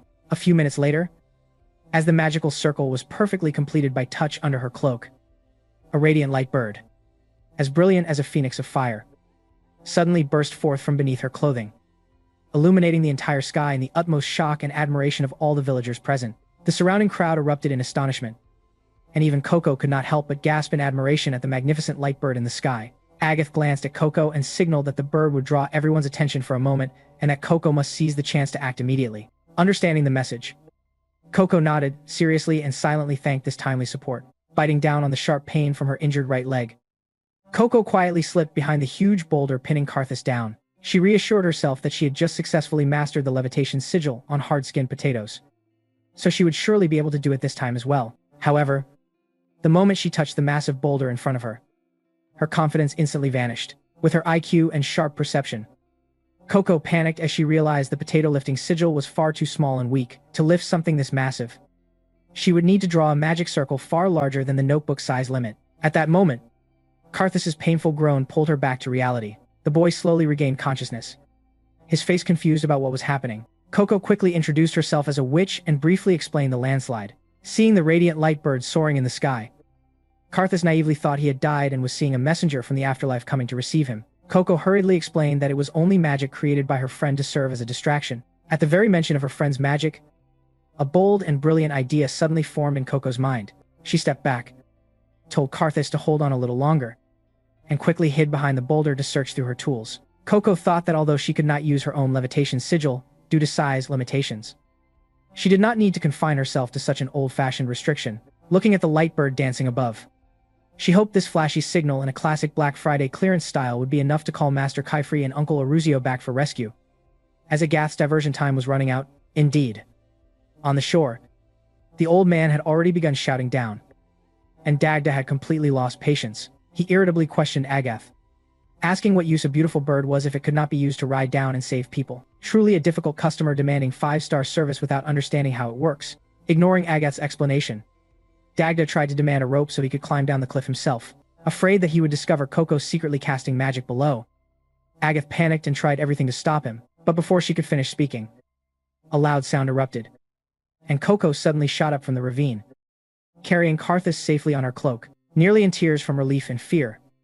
Coco hurriedly asked everyone to pull her down, as she only knew how to activate it to fly up and had not learned how to land. Dagda and Agath quickly rushed forward to catch the two children. Dagda hugged his son tightly in gratitude, while Coco fumbled around trying to undo the sigil on her cloak to stop it from flying. Agath stood frozen, completely stunned and unable to understand what had just happened. Ignoring her friend's confusion, Coco ran up and hugged Agath tightly, tearfully expressing her immense gratitude as the decoy plan had succeeded, since she had truly been completely stuck earlier, gently pushing Coco away to ask for details. Agath keenly noticed fine sand covering Coco's hands. She suddenly recalled the wall-breaking sigil, a spell that turns stone into sand, previously used against the dragon. Agath immediately deduced that if that sigil were drawn small enough, it could crush the massive boulder into fine sand without harming the person trapped beneath. Coco happily confirmed this, while modestly admitting she had only learned it by imitating Rachel's ultra-small sigil technique. Placing her hand on her chest, she sincerely said that it was her friend's magic that had saved them, and Agath's light bird was the greatest inspiration for this reversal idea. Agath turned away blushing, loudly insisting that the bird was only meant to call reinforcements and she was not doing it for Coco. However, just as she was about to add that she had never considered Coco a friend, Agath froze upon seeing Coco's serious gaze toward Dagda and his son. In her heart, Coco silently vowed that she would do whatever it took to save her mother, just like she had used her IQ to successfully rescue Karthus. However, the peace did not last long before a major incident struck. Magical ribbons suddenly flew in at terrifying speed, binding Coco and Agath and lifting them into the air in shock. Agath immediately recognized them as the arrest insignia of the security forces, cloaked figures in deep crimson robes and winged hats of authority. The one behind this was none other than the commander of the Magical Security Bureau named Eastus. Commander Eastus landed and coldly demanded which of the two had collaborated with the Black Hats to cast forbidden magic, while contemptuously warning that age would not save them from punishment. His arrogant and unreasonable appearance was deeply infuriating to onlookers. Agath angrily shouted that they had nothing to do with the Black Hats and were only using magic to save people. Eastus ignored her coldly and pointed down into the ravine. Following his gesture, Coco was horrified to discover that not only the boulder pinning Karthus, but the entire riverbed, surrounding cliffs, and even the river water itself were collapsing and turning into swirling dust. Coco trembled, telling herself that her tiny sigil could never have such a devastating, wide-scale destructive power. Catching her unintentional admission from her expression, Eastus immediately concluded that she was the culprit. He declared that a novice could not unleash such destructive power without violating forbidden magic laws. Pulling out a strange talisman, Eastus released a monstrous creature that reached toward Coco, solemnly declaring in the name of absolute law that her memories would be stripped immediately.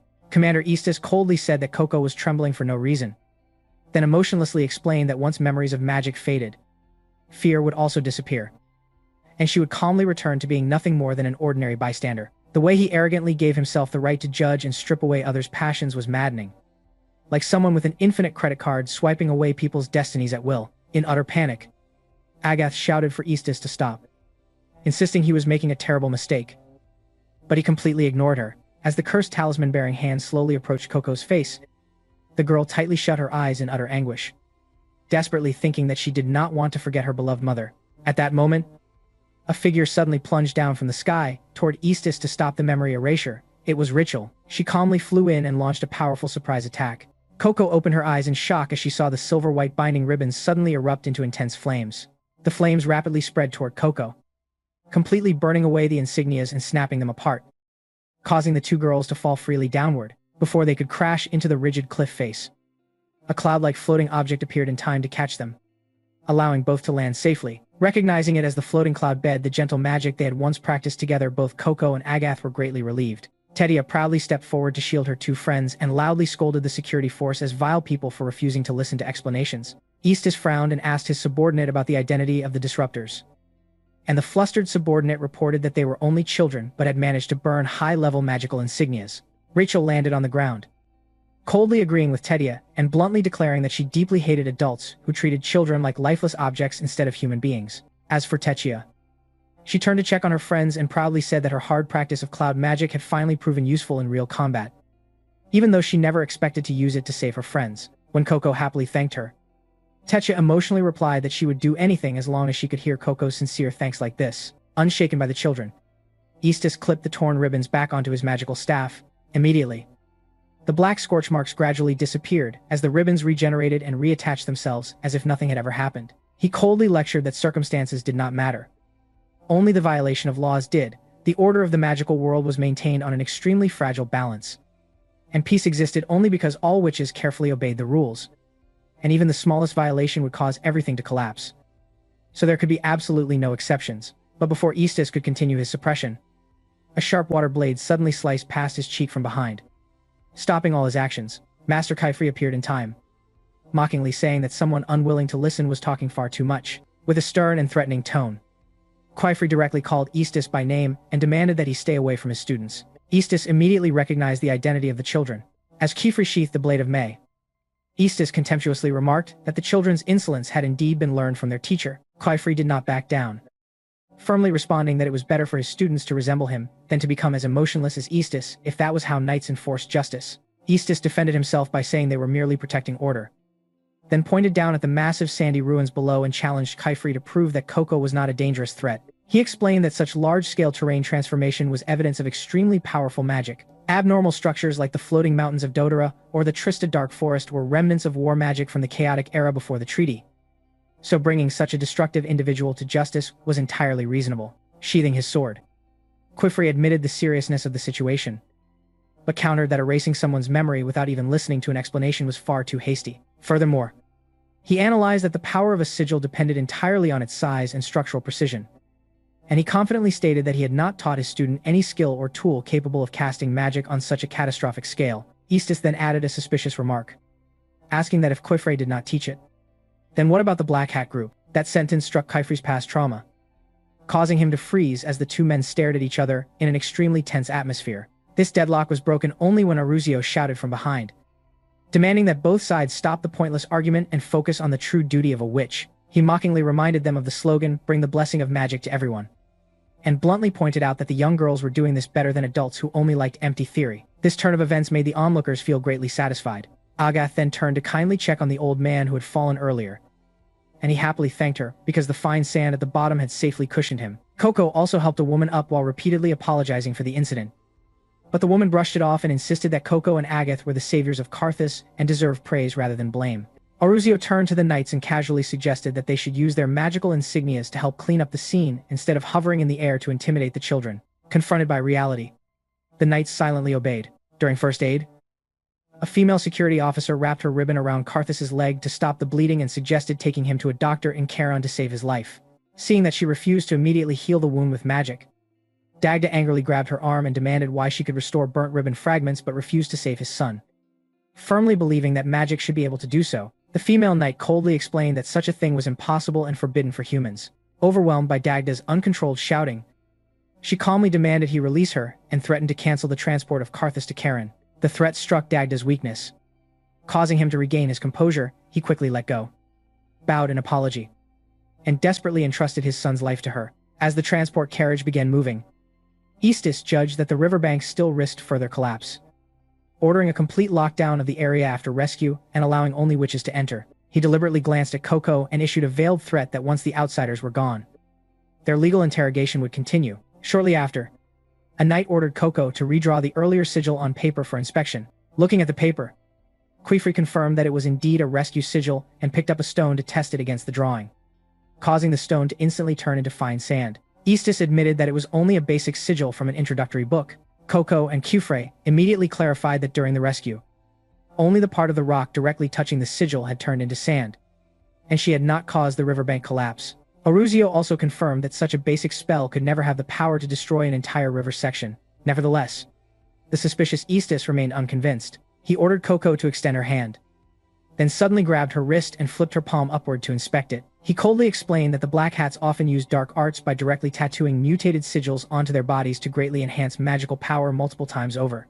When the arrogant knights disappeared from sight, Shirhui Eastus was surprised to discover that there were no traces of forbidden arts on the little girl's palm, only calluses and ink smudges of a novice still learning to draw. Interrupting that overbearing inspection, Master Kaifri stepped forward to shield her and coldly asked him whether he had seen enough. Eastus smirked, then turned and flew straight up into the sky. Before vanishing, he did not forget to threaten that he would report the entire incident to the headquarters of the Magical Security Association, requesting an official investigation, and that if evidence was found proving Coco's connection to the Black Brim, not even her age would save her from punishment. also advising Chifri to be careful and not forget today's lesson. When the arrogant knights had disappeared, Chifri finally sighed in relief that all his students were safe and unharmed. He apologized for his mistake in letting both adults leave at the same time, which had pushed the children into a dangerous situation. Although Tedia kept speaking up for him, Chifri still sternly reminded Coco and Agath of their recklessness. He emphasized that if outsiders discovered the secret of magic, the knights would be forced to erase the memories of all the civilians who had just been rescued. He said that each human mind is a unique treasure containing an entire lifetime, and the impulsive actions of the two girls had nearly destroyed those treasures. Both Coco and Agath lowered their heads and apologized in regret, seeing that his students had understood their mistakes. Chifri softened his tone and shared that he never wished to witness such cruel memory erasure, which surprised the children with his understanding, while Agath felt disheartened, thinking her chance for advancement had vanished after the recent incident. She was suddenly stunned when she heard Chifri praise the extremely impressive rescue carried out by both of them. He announced that he would officially submit an application for Agath to take the second examination, because if she passed, she would be recognized as capable enough to operate alongside others in the outside world. He also did not forget to praise the beautiful light bird from earlier, while requiring her to promise never to casually use magic in front of outsiders until she passed the exam, barely suppressing a scream of excitement. Agath broke into a radiant smile and firmly agreed. Seeing this, Tedia and Richel immediately became noisy with jealousy. Chifri chuckled and explained that the other three had not finished the introductory book, so they were not yet eligible. Although Richel declared that she hated exams, Coco still felt anxious upon learning that the road ahead contained many challenges. Watching the students laughing and bonding, Oruzio pulled Chifri aside and asked whether spoiling Agath was too lenient, considering he had been worried earlier about her impatience. Chifri smiled and replied that he would rather worry about impatience than see Agath isolate herself from the group. Seeing that she had begun to reintegrate, he chose to trust her with the opportunity, because when a student is too harsh on herself, a teacher must be a little more forgiving. Noticing everyone chatting happily, Agath urged the teacher to hurry home so she could continue training. But Chifri stopped her and announced that they still had one final task to complete here. At the same time in the sky, an escort knight asked Eastus whether it had been appropriate to let Coco go earlier, mentioning the rumor that she might be an outsider. Eastus declared that he would not let the matter rest, as no evidence had been obtained from the petrified house of the girl, and forcing a confession was the only way. He analyzed that the mysterious magic not only destroyed the riverbank but was also draining the downstream area, and like a loose stone collapsing a cliff, any disturbance upstream would destroy the entire downstream ecosystem. He concluded that Coco was that loose stone, and if there was even the slightest risk, they must eliminate her by any means necessary to protect their magical river. Back at the scene, Coco marveled as she watched Oruzio use a heated needle pen, a magical tool with a heated tip used to permanently engrave spells onto stone, wood, or metal to create a sand bridge for the people. Oruzio explained that the sand bridge was only a temporary solution, while the engraved spell on it was what provided long-term support. Chifri observed the river from one side and noticed that the current seemed to be gradually recovering, possibly because the destructive spell was losing its effect. Suddenly, he discovered Coco's hat lying nearby along with a small vial of casting ink. He picked it up and called Coco over, reminding her to be careful because casting ink was very dangerous. Receiving the vial from her teacher, Coco repeatedly thanked him, but her sharp mind suddenly raised a strange question. Clearly, she had used a great deal of ink during yesterday's battle with the dragon and again while rescuing people just now. Yet the vial always remained full, as if it had never been used. She excitedly asked whether this was a magical ink bottle that could refill itself. The smile on Chifri's face immediately vanished, replaced by a deeply serious and worried expression. He told Coco to hand him the vial so he could inspect it more closely, leaving her confused about what the problem was. The scene abruptly shifted to a deserted coastline where countless stones stood in rows like cold gravestones. On one of the stones, the mysterious Black Brim wizard sat alone, muttering the word fake and declaring that this entire radiant magical world was nothing more than a grand deception. He mocked that the very hands which once created his beautiful magic were now completely stained with poisonous darkness. As he spoke, he used a sharp object to cut his hand, letting drops of crimson blood fall into a small vial, identical in design to Coco's never-empty ink bottle. While he coldly thought that no lie could survive once examined and wondered how long the Great Hall's deception could continue, returning to the two master and disciple, after carefully inspecting the strange casting ink vial, Chifri sternly asked whether Coco had taken it from Mr. Noroha's place in Cavan. Coco nodded in confirmation, explaining that the small vial was convenient to carry, then worriedly asked if something was wrong with it. Surprised by the question, Chifri did not answer and immediately called Oruzio, asking him to take the students back to the workshop first. Confused by the sudden request, Oruzio asked Chifri where he intended to go. Kifri placed a hand on Coco's shoulder and gave a forced smile, using the excuse that because of yesterday's chaos, he still had not bought her a proper wand. And since Kaven was nearby, there was no better opportunity to take her shopping. Oruzio shrugged in agreement, but did not forget to remind Kifre to bring back souvenir honey wine. Kifre generously promised to bring back 2 bottles, one first press and one long-aged, which pleased Oruzio greatly. But he immediately became irritated when Kifre teasingly asked who would pay. After they were out of sight of the group, Kifre leaned down and quietly apologized to Coco for dragging her into this trouble, explaining that he had something extremely important he needed to check immediately. After walking for a while, the master and disciple arrived at the Mirror Medallion, a famous magical stationery shop in Kaven. However, Coco was confused to see that the wall in front of her was completely flat, wondering why the door that had been there before was gone. Kifre muttered a curse, guessing that the shop was closed today. While he groped along the wall searching for a hidden mechanism, Coco was astonished to realize that in this world, when a shop closed, the door itself would disappear as well. Truly a top-tier security system. Like an auto-delete function after logging out, Kifre clicked his tongue and wondered aloud whether breaking in through the skylight would count as a crime. Just then, Letta appeared and greeted them. Kifre happily said he urgently needed to see Mr. Noroha. Letta nodded and told them to wait a moment, then pulled out a detached door handle from behind him and slammed it onto the flat wall. Instantly, a wooden door appeared and swung open, shocking Coco. Stepping inside, Coco remarked that the space looked completely different from last time. Leda explained that the shop used a multi-dimensional space, and using different door handles would open different rooms. While tidying up, he said that Grandpa Noroha was currently on the 3rd floor. When Coco tried to follow her teacher up the stairs, Lada advised her to stay on the lower floor and wait. Realizing he did not know her name, Lada asked, and Coco happily introduced herself. After remembering her name, Leda pointed to her ankle and reminded her that she should treat the scratch there. Coco looked down in surprise, admitting she had not even realized she had been injured. Leda removed his hat and cloak, kindly asking her to follow him to the back of the shop to apply healing herbs to the wound. While wandering behind the shop, Coco was completely overwhelmed by the countless magical tools she had never seen before. She carefully picked up a glass bottle, marveling at its beauty and curiously asking about the colorful powders inside. While preparing the medicine, Leda carefully reminded Coco not to disturb the bottles, as everything was arranged in a strict order. He explained that all those powders were magical dyes used to mix with ink to create special effects for spells. At the same time, on the 3rd floor, Kifre apologized for disturbing Mr. Noroha while he was busy at his desk. Noroha was surprised and reminded him that the shop was closed today, but Kifre calmly replied that he already knew that. Noroha did not blame him, and immediately guessed why Kifre had come. He sighed and apologized, reporting that he still had not found any clues about the pebble from earlier. Despite trying all kinds of magic to separate the dye, the substance stubbornly only melted into nothingness, and comparing it with all materials in storage led nowhere. Noroha asked Kifre if he had discovered anything new. Instead of answering, Kifre silently placed Coco's casting ink vial on the table. Noroha's eyes widened in shock, and he trembled as he pointed out that this pale blue ink was identical to the evil ink from the mutated pebble. The shock deepened when he realized the bottle was one of their own products. Kifre calmly confirmed that his suspicion was correct. Recalling the encounter with the dragon, Kifre deduced that the Black Brim group may have secretly cursed the ink vial beforehand. His next action made Noroha panic and stand up abruptly, as Kifre calmly spread paper on the table, opened the ink vial, and prepared to draw with it. Noroha hurriedly stopped him, urging him not to use unknown ink until its nature was understood. Ignoring the warning in the old man's calls, Kifre resolutely placed his brush down to draw and uncover the truth. Returning to the lower floor, Coco remained immersed in endless curiosity. She pointed at various bottles and kept asking Lata about their contents using her sharp intelligence.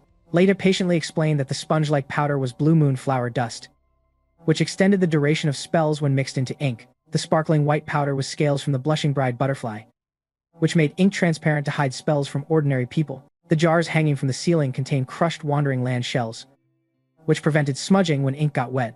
Finally, crushed scales from the golden fireworm made drawings glow brightly in the dark night. While Lata applied medicine, Coco looked around the room and kept praising everything enthusiastically. Overcome by magical excitement, she admired Lata's knowledge and challenged him to name all the dyes in the room. Lata smiled and agreed, saying it was a required skill of the profession and that studying the material catalog was actually interesting. He took out the catalog and showed it to Coco. Opening the book, Coco was astonished and completely captivated. She hugged the book tightly, wishing she could live in such a magical stationery shop and calling Leta very lucky with envy. Hearing this, Lata raised his eyebrows in surprise, saying that living in a magical workshop as an apprentice wizard was far better, and found Coco's thinking strange for a born mage.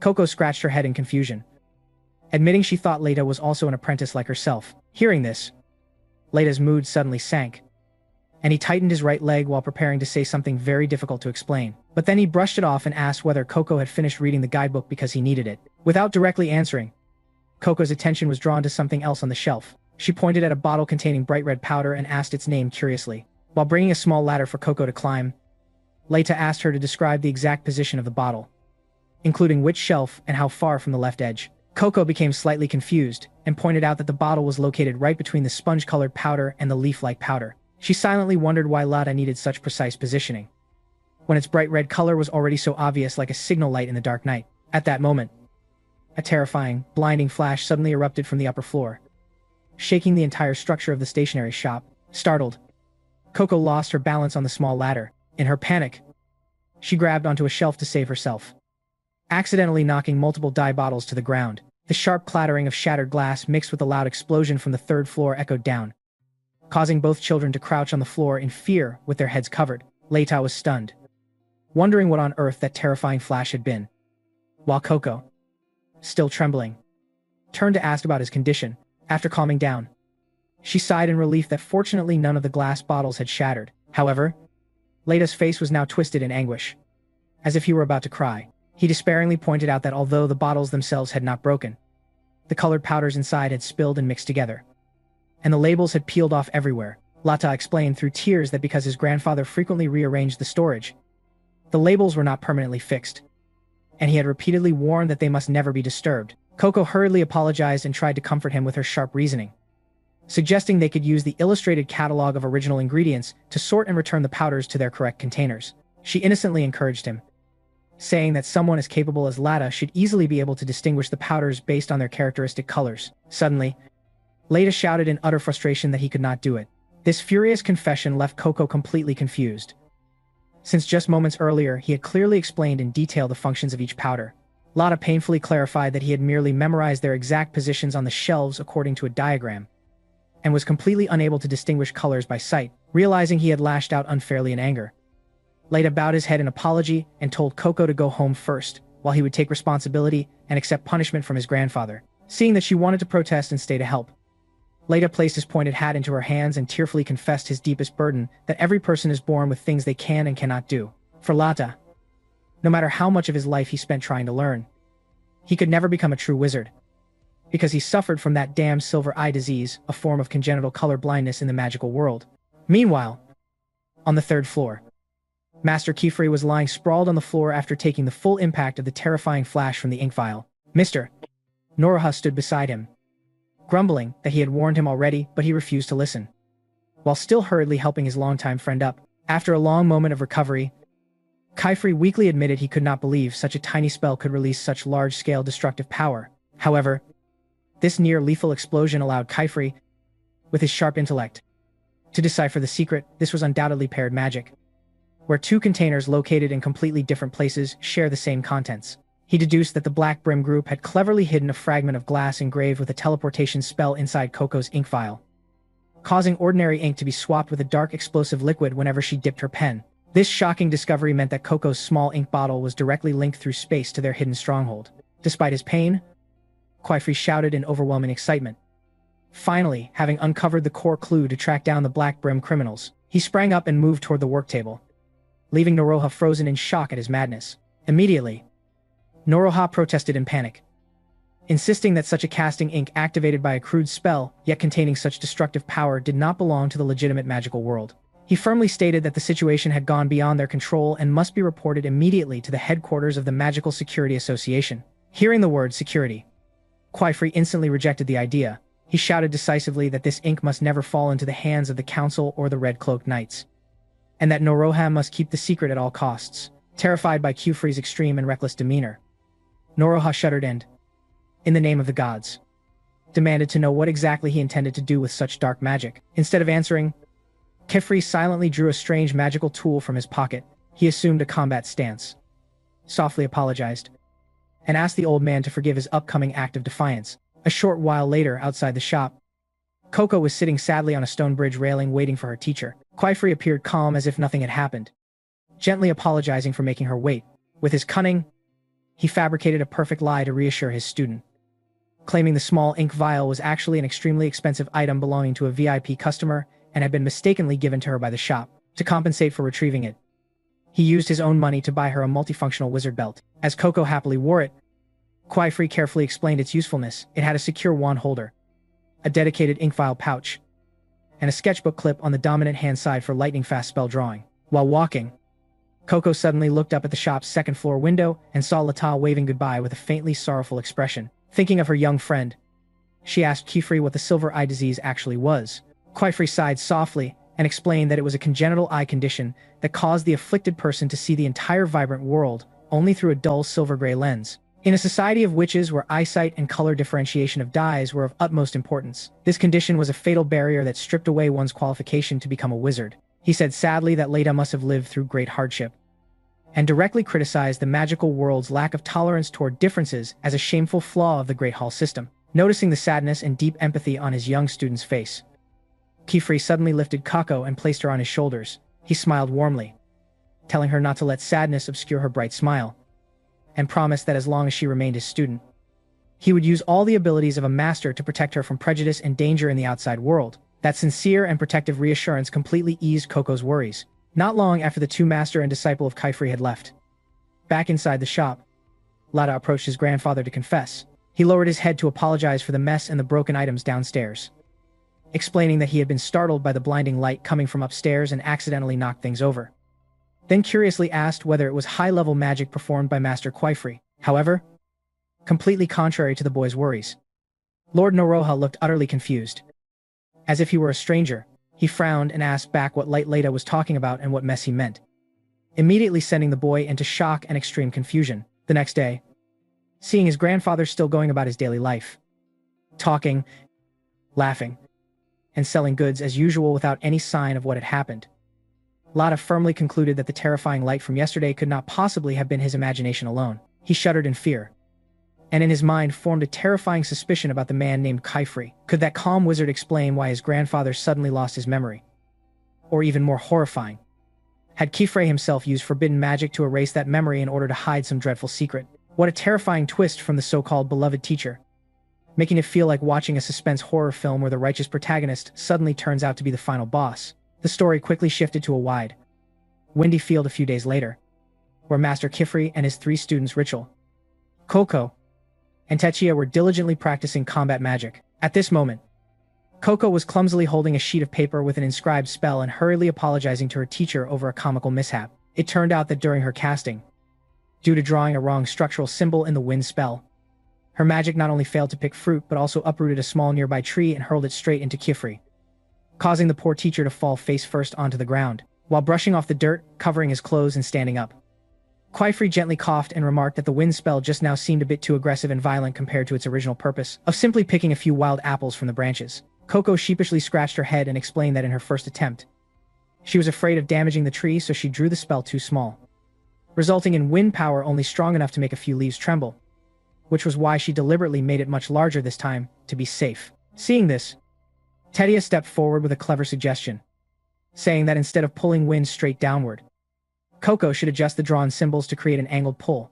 She explained with a real-life example that when picking apples by hand, gently twisting the stem at an angle makes it easier to break than pulling it forcefully in a straight line. Quaifree immediately praised this sharp adjustment, taking the opportunity to further explain to his students that a spell could be endlessly flexible and astonishingly effective in any situation if a mage skillfully arranged the symbols to optimize their goal. Following the teacher's words, Techia seriously advised Coco in the manner of an older student that if she failed, she must immediately find the root cause. But even when she succeeded perfectly, she should still stop to analyze why it worked. She emphasized that the entire purpose of repeating training hundreds of times was not to turn oneself into a mindless machine, but to refine imperfections and fully master one's magical thinking. She advised Coco to be more proactive and alert during training, then turned to ask the teacher whether her explanation was up to standard. While busily replanting the uprooted tree, Quaifree smiled in agreement, praising that even a seasoned wizard like himself could not have explained it more excellently or clearly. The praise from such a great teacher made Tedia blush with joy and shine brightly. Thrilled by the vision of being called Teacher Tedia, the girl jumped in excitement, modestly saying the teacher was exaggerating while persistently begging him to repeat the praise once more. Suddenly, a sharp and powerful gust of wind swept by, blowing away a few leaves from the tree Kifre had just replanted with great effort. It turned out to be Agath's doing. She had secretly applied the exact angled pull method Tetia had just taught to pluck a wild apple from afar, then controlled it to fly through the air and land perfectly in her palm, casually chewing the sweet apple.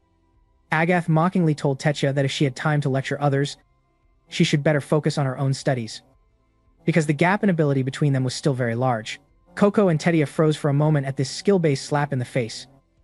But then the two girls grinned at each other as if they had just come up with a mischievous idea to deal with their arrogant friend. Tetia pretended to agree enthusiastically with Agath's advice, loudly suggesting she demonstrate a few more advanced examples for everyone to see, then ran toward her together with Coco, while Agath panicked and backed away, firmly refusing to join their childish game under the excuse of focusing on her upcoming exam.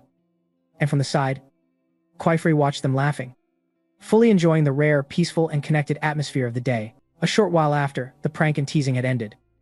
The group sat together on the grass to eat wild apples. Coco curiously asked Chifree how many more examinations they would still need to complete in order to be officially recognized, beyond the crown approval test in the Dodura Mountains they had just undergone. With his usual weary and exasperated expression, Rachel immediately cut in and replied that there were still 5 more stupid and meaningless tests.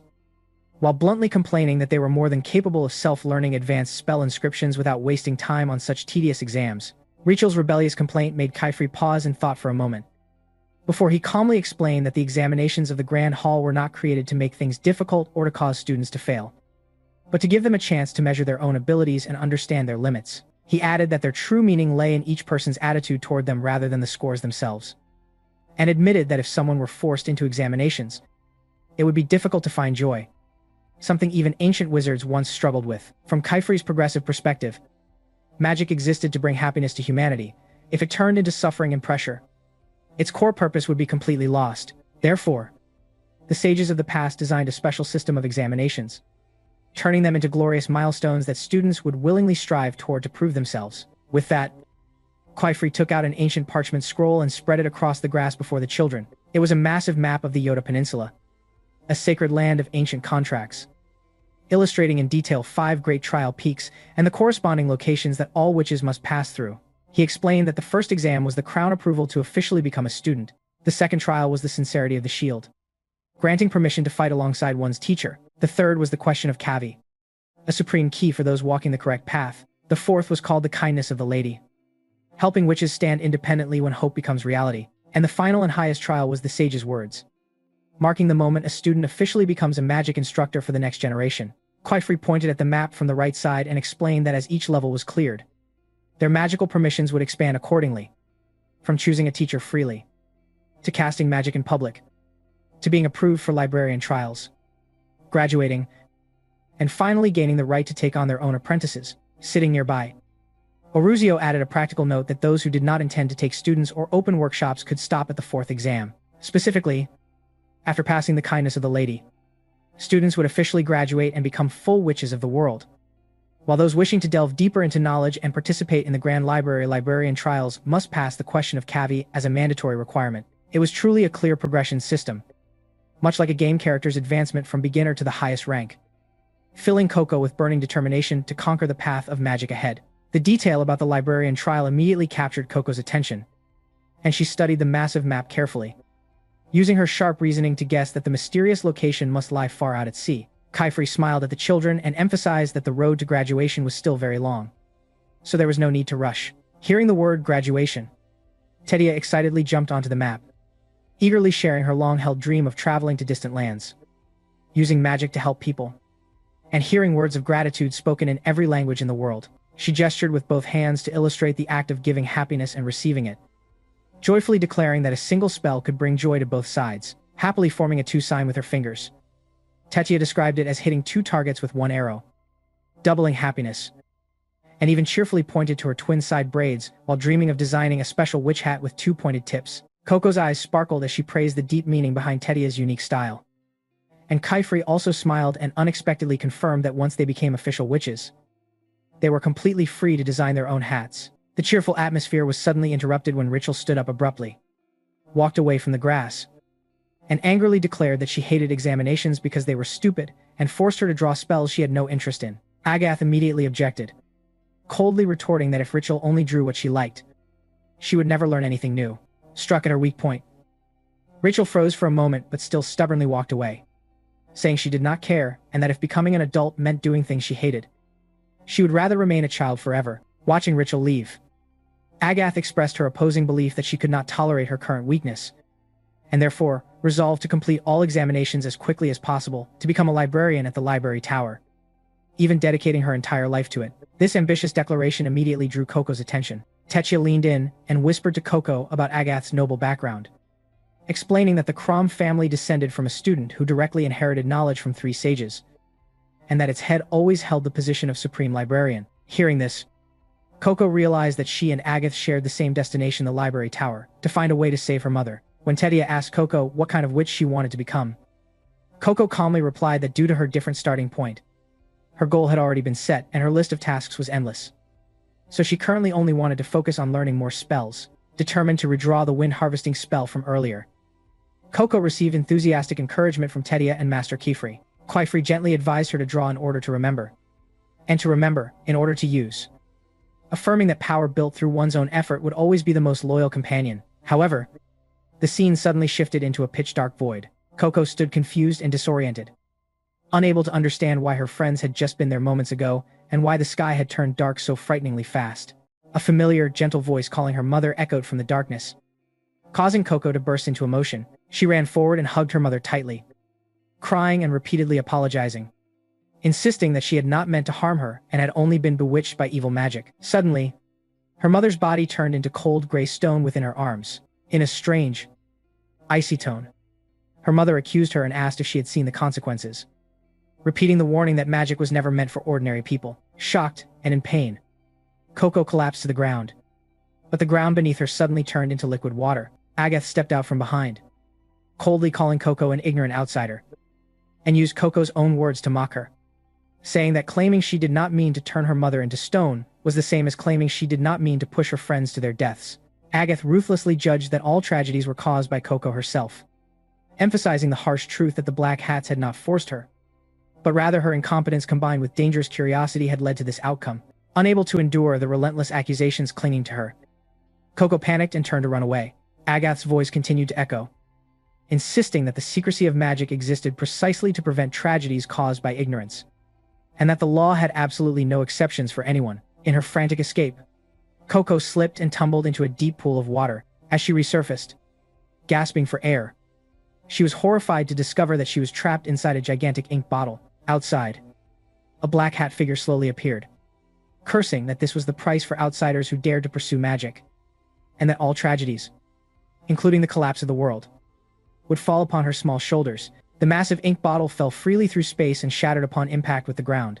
The deafening crash pulled Coco abruptly out of her nightmare. She sat up in bed, panting heavily and drenched in sweat, realizing that the sound had actually been caused by a fallen candlestick. Trembling, she gripped the edge of the bed tightly as Brush Buddy approached to nuzzle her in comfort. Yet she still hugged her own shoulders, shivering from the lingering terror of the unrealistically vivid dream.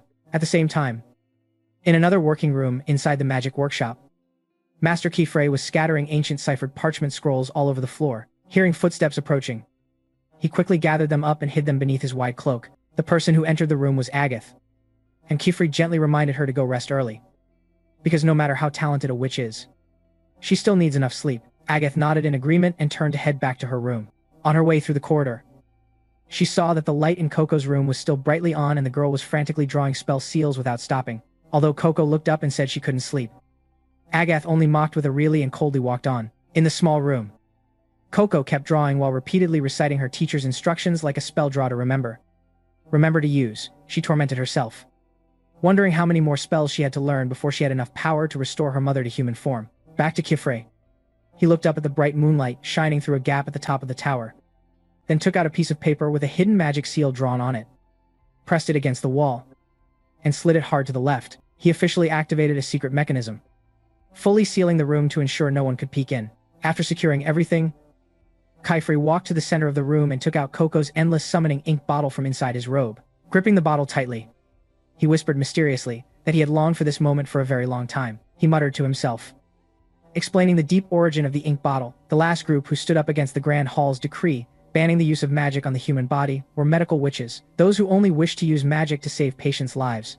This twin bottle ink was invented by them to share life-saving potion, no matter how far apart the two bottles were. A small, hidden magical badge inside would ensure the liquid was always evenly distributed, so that no one would lack medicine in critical moments. It was originally an ancient medical tool with extremely high precision. But ironically, nowadays only the Black Hat clan criminals still possess this forbidden manufacturing technique. Quaifree admitted his admiration for such a perfect tool, but dismantling it was the only way for him to track down his enemies, even though he knew the power hidden within the ink could pose a huge risk of explosion. His true target was the badge engraved deep at the bottom of the bottle. He wondered whether he could carefully extract it without alerting the owner of the paired bottle, using a long pair of tweezers. He carefully reached deep into the thick ink, believing that the Black Hat clan's spell seal on the badge, when placed into a tracking orb, would reveal all information about its place of origin and the whereabouts of its owner. This was the key clue to hunting down their lair. However, the moment the tweezers pulled the enchanted badge up from the surface of the ink, a powerful electric shock suddenly erupted, forcing Quaifree to shield his face. Blinding lightning continuously shot out, signaling that the Black Hat clan had detected his intrusion. In an instant, Quaifree slid a backup seal paper on the floor and raised it into a magical shield. But the impact of the explosion was too strong, causing the ink bottle on the table to be knocked over and spill onto the ground. Horrifically, what flowed out of the bottle was not black ink but quickly transformed into water. In an instant, a massive amount of water surged out, filling the sealed room and forming a violent whirlpool. Dragged into the center of the vortex, Quaifree struggled helplessly, scolding himself for being an idiot for not anticipating such a sophisticated trap. Because once his body was fully submerged, all ink-based magic became useless. In the chaos, the ink bottle began to crack open, and the unstable whirlpool caused Quaifree to sink toward the bottom. But fortunately, the water quickly began to recede and flowed back into the bottle. The room returned to its dry state, and Quaifree lay exhausted on the floor, coughing violently and completely drained.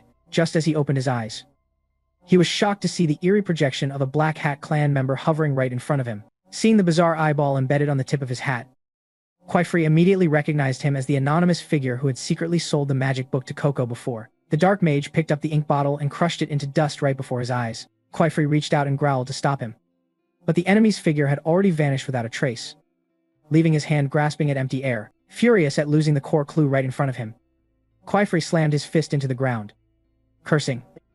But his eyes remained determined, as he vowed he would never give up and would reclaim everything taken from him. The scene shifted to the Black Hat clan member, who was now sitting casually on a windy seaside rock, idly tossing two paired metal badges in his hand. He let out a faint, regretful sigh that the ink bottle attached to Coco had been destroyed too early, wasting all his long-prepared arrangements and traps. Gripping the two badges in his palm, he crushed them into powder and vanished from the cliff with magic. The next morning, the aftermath of a turbulent night still showed clearly on the sleepy and exhausted faces of both Master Quaifree and Coco, even though the others in the magic workshop had no idea what had truly happened the night before. Seeing the two of them yawning at the same time, Teche was extremely surprised. She keenly pointed out that Coco had been yawning non-stop all day and began guessing whether the two of them had stayed up all night together doing some secret activity. Half asleep and bleary-eyed, Coco mumbled back asking why they would do such a self-torturing thing. Immediately, Tedia's eyes lit up, and with her wildly imaginative creativity, she excitedly used her hands to depict Quaifree and Coco transforming into mysterious night-knights, wielding wands and bravely fighting evil attackers who tried to invade the workshop. Seeing her friend drifting further and further from reality, Agath had to remind her that transformation magic on the body was a core taboo of the Grand Hall. Doused by a cold bucket of reality, Tedia pouted and defended herself, saying that such dramatic transformation stories often appeared in ancient witch plays anyway. At this time, Agath had just finished her breakfast. As she stood up to clean up, she looked directly at Coco and advised that if she was so tired she couldn't stop yawning, the best thing to do was go back and sleep more. Agath bluntly pointed out the harsh truth that Coco had been staying up all night for several days straight just to focus on drawing spell seals, hit right in the weak spot. Coco could only scratch her head and laugh awkwardly to hide her embarrassment. While yawning, she shyly explained that her magic pen seemed to only truly overflow with creative inspiration when night fell. Hearing this, Tedia looked worried, placing a hand on Coco's shoulder and reminding her that although the desire to learn in order to save her mother was good, everything in the world needed limits. While finishing her plate of food, Rachel also chimed in, stating a very practical philosophy that excellent and powerful magic can only be created from a well-rested mind and a full stomach. This idea was just like Black Friday shopping rules: if you are not clear-headed and not fully energized, you will only end up making wrong decisions. Tetsuya immediately nodded in agreement, quickly repeating Oruzio's usual tired-looking reminder that if you neglect sleep when young, you will face many health problems when you grow up. The atmosphere in the dining room became more cheerful as Tetsuya enthusiastically suggested making Coco a cup of calming herbal tea to help her fall asleep, while politely asking Master Quifrey if he wanted one as well. However, at that moment, Master Quifrey was already so sleepy that he had lost awareness of his surroundings. His head slumped completely onto the wooden table. Tetsuya's sudden call startled him awake. He hurriedly apologized to the students and blankly asked what had just happened, looking as confused as someone who swiped a credit card only to find insufficient funds. That clumsy scene made Coco laugh out loud, while Tetsuya cheekily used their teacher as a live example of a sleep-deprived adult full of problems, a model Coco absolutely should not follow. Quifrey could only stand up and laugh it off, apologizing to the students for his mind drifting off after the meal, then stepped forward intending to personally pour tea. However, the moment his finger touched the kettle, a sharp numbing pain from the residual aftershock of the dark electric current from the night before suddenly surged through him, causing him to lose his grip completely. The teapot fell to the floor with a loud crash and shattered into pieces before the stunned students. Tetsuya panicked and asked if he was injured, but Master Quifrey only gave a slight nod to confirm he was fine, while his eyes remained fixed on the shattered pieces. He silently held his hand, enduring the numb sensation that seemed not to have eased since the night before. Silence hung in the air for a moment before Quifrey sighed in regret that he had ruined the last of the herbal tea. He told the students to leave the mess as it was, then reached for his cloak and announced that he would go out to pick more creeper tea leaves, not forgetting to instruct the children to continue practicing with the basic books in the meantime. Coco blankly watched her teacher's back with suspicion, especially when she saw him almost stumble on the steps while leaving a rare clumsy sight from this supreme mage. Tetsuya muttered that Master Quifrey was acting strange today, while Rachel boasted that it was the terrifying effect of sleep deprivation, just like gamers who pull all-nighters and walk around like zombie-eyed youths. As everyone dispersed, Coco, with her usual attentiveness, suddenly called Agath over while she was tidying up the dishes. Seeing Coco look serious, Agath hesitated for a moment before silently following her to a secluded corner. There, Coco carefully took out the wind spirit shoes and returned them to Agath. The appearance of the shoes surprised Agath. Coco shyly apologized for taking so long to return them, honestly explaining that she had told herself she had to perfectly redraw the spell seals on the shoes before giving them back. Realizing this was the reason Coco had been up all night, Agath asked a question that made Coco's cheeks flush in embarrassment as she admitted it.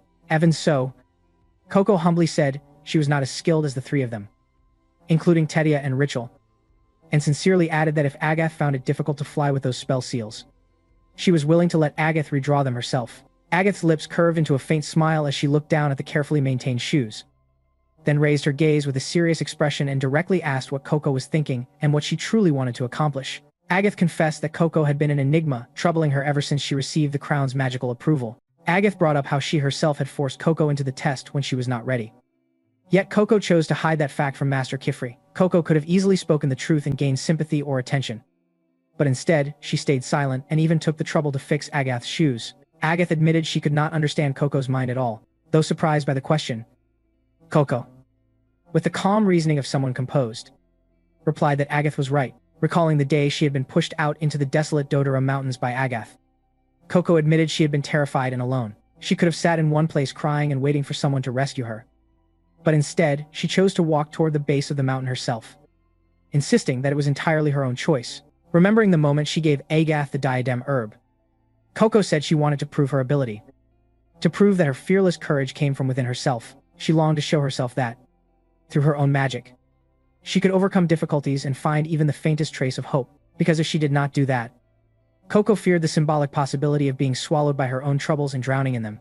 This spirited explanation left Agath stunned, and she immediately shot back, questioning whether Coco was implying she was the only one who had been struggling all this time. However, just as Agath was about to raise her voice and tell Coco to stop filling her head with meaningless thoughts, Coco's body suddenly swayed. Before Agath's horrified eyes, Coco collapsed helplessly onto the ground, causing Agath to scream for help throughout the workshop. At the same time, in another mountainous forest area, Quifrey carefully picked a special kind of leaf, put it in his mouth to chew, and then spat it out. As he opened and closed his hand, he quietly noted with relief that his sense of touch had finally returned.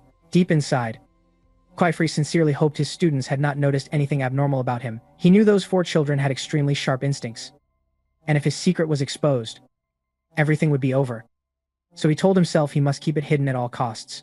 Kwai then turned to smile and talk with the brush buddy perched on his shoulder, affectionately calling it Bong Bong and reminding it not to say anything either. However, the small creature responded with an unsatisfied pie. Kwai stubbornly insisted that Bong Bong was a cute name. But after being rejected twice more by the creature, he reluctantly admitted his naming sense was truly terrible. Suddenly, a frantic shout calling for him echoed out. And, just as Kwai turned around, Agath came rushing in at the terrifying speed of a fast and furious race car and crashed into him. The impact sent both of them flying off the cliff and rolling down the slope. But Kwai quickly braced himself against the ground to stop the dangerous fall. After regaining his senses, he immediately asked Agath why she had flown so recklessly fast, gasping for breath. Agath explained that the symbols Coco had drawn on the heels of the shoes were too long, disrupting the balance of the spell and preventing her from breaking. Curiosity rising, Kwai asked to see the shoes. But Agath dismissed it and urgently said there was no time. And just as she reported that Coco had fainted, Kwai's eyes widened in shock. Both of them rushed straight to the workshop, seeing the weak young student lying there. Kwai immediately picked her up and placed her onto a board shaped like a glider, using a wind-type spell combined with a long staff acting as an oar. He controlled the airflow to propel the board swiftly toward the city. Kwai repeatedly urged Coco to hold on, saying that the hospital in Karun was only a short distance away, feeling that the girl's fever was getting worse by the moment. His anxiety surged to the extreme, and he told himself she needed to be seen by a doctor immediately to avoid dangerous complications. Meanwhile in Karun, the boy Lata was about to leave when a friend asked why he was going home so early. He apologized and explained that he needed to catch the ferry, which made the friend remember that he lived off the island. Another friend chimed in, asking why he needed to take a ferry when he was a wizard and could fly home. And the others also agreed, although struck at his sore point of color blindness. Lata brushed it off and said there were mandatory council regulations, causing the group to sigh in boredom, call it dull, and one by one wave goodbye to him. On his hurried way to the ferry terminal, Lata thought that ignorant people always like to act knowledgeable, and he told himself that if permitted and if his eyes were normal, he would also be happy to fly home. Turning a corner, Lata was startled when he almost collided with Kwai, who was carrying Coco in his arms, both of them frozen in shock upon meeting. Before Lata could speak, Kwai quickly thanked him and urgently asked for directions to the hospital. He admitted he was only familiar with the area around the island and rarely came to this part of town. Seeing Coco's unconscious state, Lata became worried, immediately confirmed it was the road to the hospital, and eagerly led Kwai through a shortcut in the alley, which made Kwai extremely grateful. They finally arrived, and Kwai immediately handed Coco over to a female nurse, urgently begging them to ensure she was treated. And the nurse promised to do her best and asked him to wait in the lobby. Breathing heavily, Kwai muttered his hope that Coco would be all right, then looked at Lata and smiled, thanking the boy for his great help. Thanks to him, knowing the shortcut, they had fortunately arrived in time. Kwai subtly said that Lata had keen eyes and a habit of paying closer attention to things than ordinary people, which made Lata's cheeks turn red with embarrassment. Standing silently for a moment to gather his courage, Lata hugged his knees, called out to Kwai, and said he had something he needed to ask him. The space suddenly fell into silence as the two looked at each other, and Lata emphasized that he needed to know about something that happened last night. When he called Lata's name, Kwai's expression briefly became frighteningly serious, but it quickly changed into a radiant smile as he happily said it was his honor to listen. This overly enthusiastic reaction left Lata confused. Kwai stepped closer and told him to feel free to ask anything.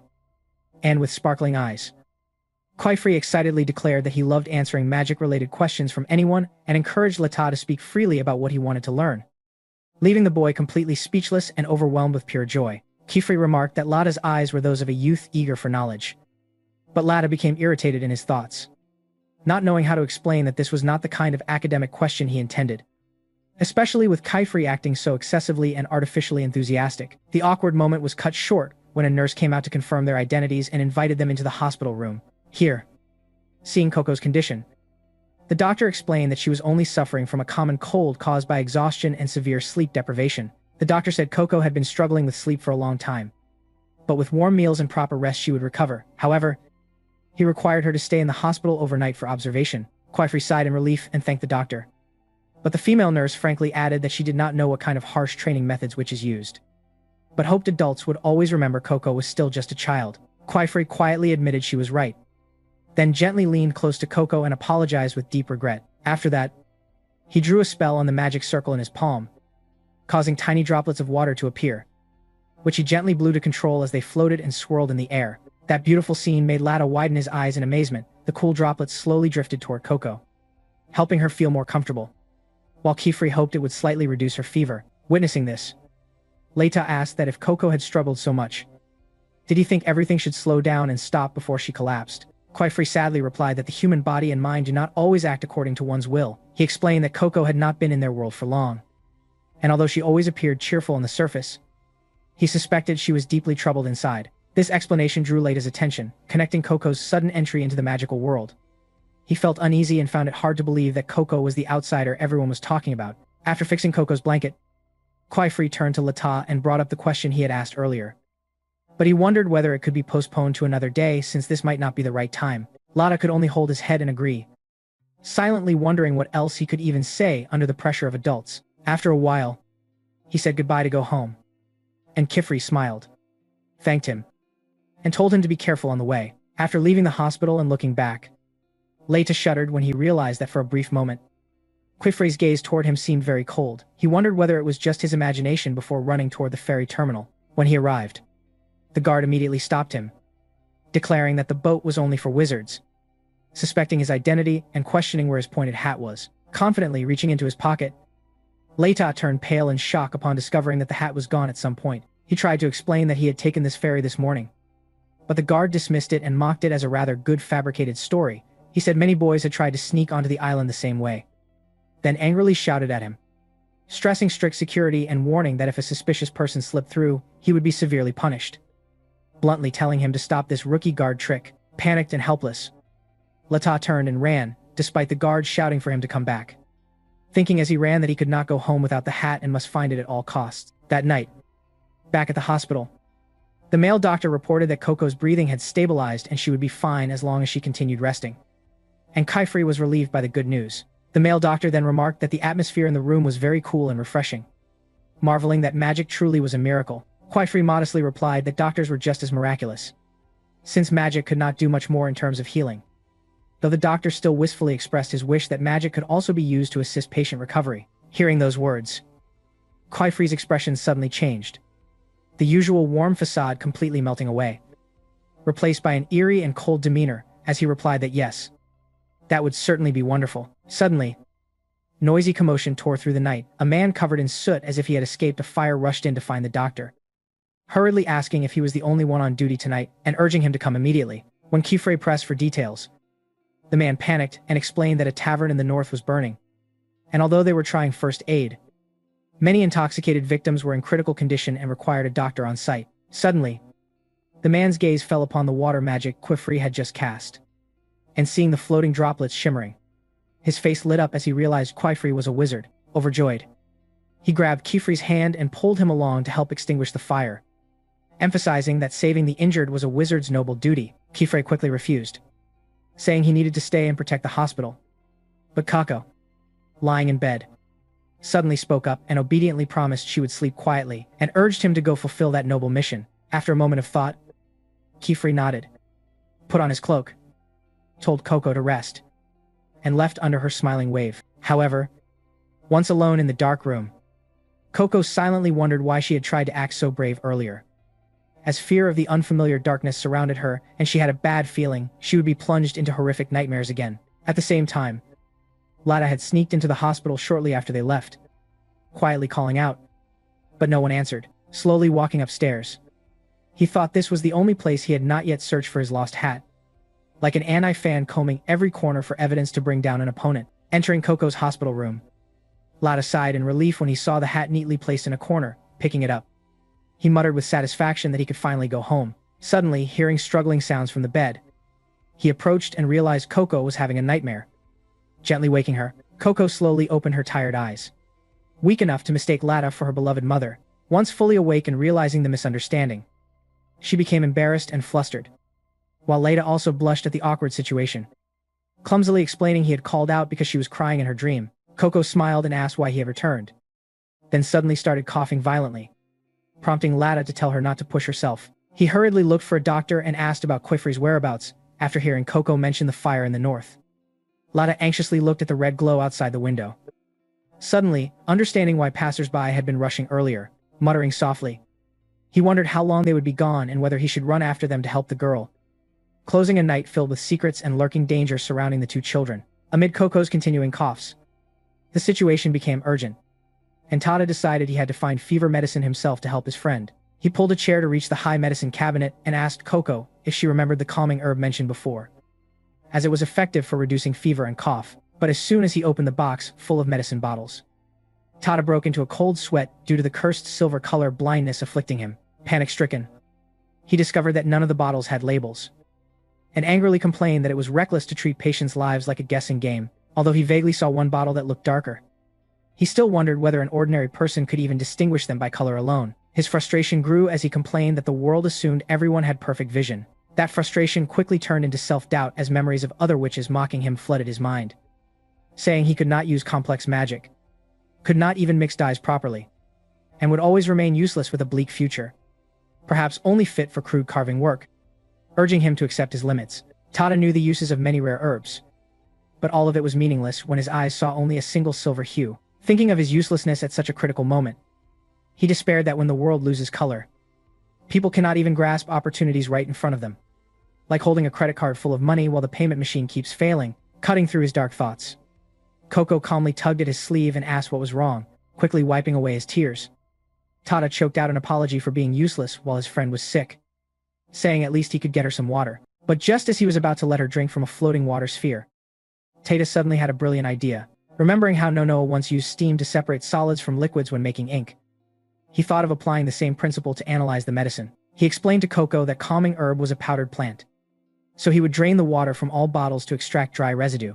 The first bottle crystallized into salt, the second glowed under moonlight, and the third did not fully drain and was discarded. He also eliminated bottles with strong smells, since proper calming herb should have a very mild fragrance. In the end, only 3 identical bottles remained before him. Straining his eyes under the curse of color blindness, he shouted in frustration that he had come so close, yet still had to give up. Holding tightly onto the cloth on Coco's forehead, he bowed his head and apologized, admitting he did not know why he had originally believed he could do it. Even while exhausted, Coco weakly objected, confidently stating in her insightful, protagonist-like reasoning that the true purpose of magic was to turn the impossible into possible. She sat up slightly and asked for paper and pen. Tada quickly handed her his unfinished carving tools. Despite her fevered and exhausted body, Coco immediately began drawing a spell, leaving Tada deeply impressed. Seeing her shivering from the cold, he gently covered her with a blanket. When asked what spell she was drawing, Coco smiled confidently and said it was not only for herself, but would surely help both of them. Leaving Tada in puzzled curiosity, Coco patiently explained that this was originally an earth-type sigil, commonly used by witches to dig tunnels or crush large rocks, and it had saved her life many times. When Tada asked how such a destructive spell could be useful in the current situation, Coco used her high IQ to point out that if the characteristic symbols were changed, the magic would immediately change accordingly. Long symbols create straight trajectories, while diagonal symbols create spiral motions. She viewed magic as an inanimate slab of stone that never resists and always listens to its master. Seeing that Tada still did not understand, Coco presented a bold reverse argument. She suggested drawing the crushing symbols in reverse, because if the original was used to break structures, then reversing it would make the magic connect everything together instead. She promised to draw the basic framework so it could guide him to find his own answer. However, when the two children excitedly placed the first potion bottle onto the sigil, what flowed out was only a lump of distorted liquid, leaving both of them completely speechless, embarrassed after just bragging confidently and then failing. Coco immediately covered herself with a blanket and groaned, explaining that magic becomes chaotic if the caster's spirit is too weak. Tada gently comforted her, saying she had done very well. But she became even more embarrassed and begged him to forget what had just happened because she was flushed with shame from fever. Picking up the formation to examine it, Tata, with the sharp thinking of a sculptor, deduced that it only needed to be redrawn with more balanced lines. He was confident that his sculpting profession had trained his eyes to perceive composition very accurately. Watching him analyze intently, Coco suddenly remembered his enthusiasm when they first met at the shop and smiled faintly. After a while, Tada suggested moving the characteristic symbols to both sides, arguing that a multi-angle perspective would prevent energy leakage from distorting the spell's shape, although he shyly apologized for fearing he might offend her design. Coco brushed it off and encouraged him to modify it himself to turn it into his own original magic. Tada dipped his brush in ink and drew the decisive stroke. Immediately, a radiant leaf of light sprouted from the sigil, leaving him stunned. Although the light quickly faded, he still cheered in delight at the unexpectedly successful result. His excitement spread to Coco, causing her to cheer as well.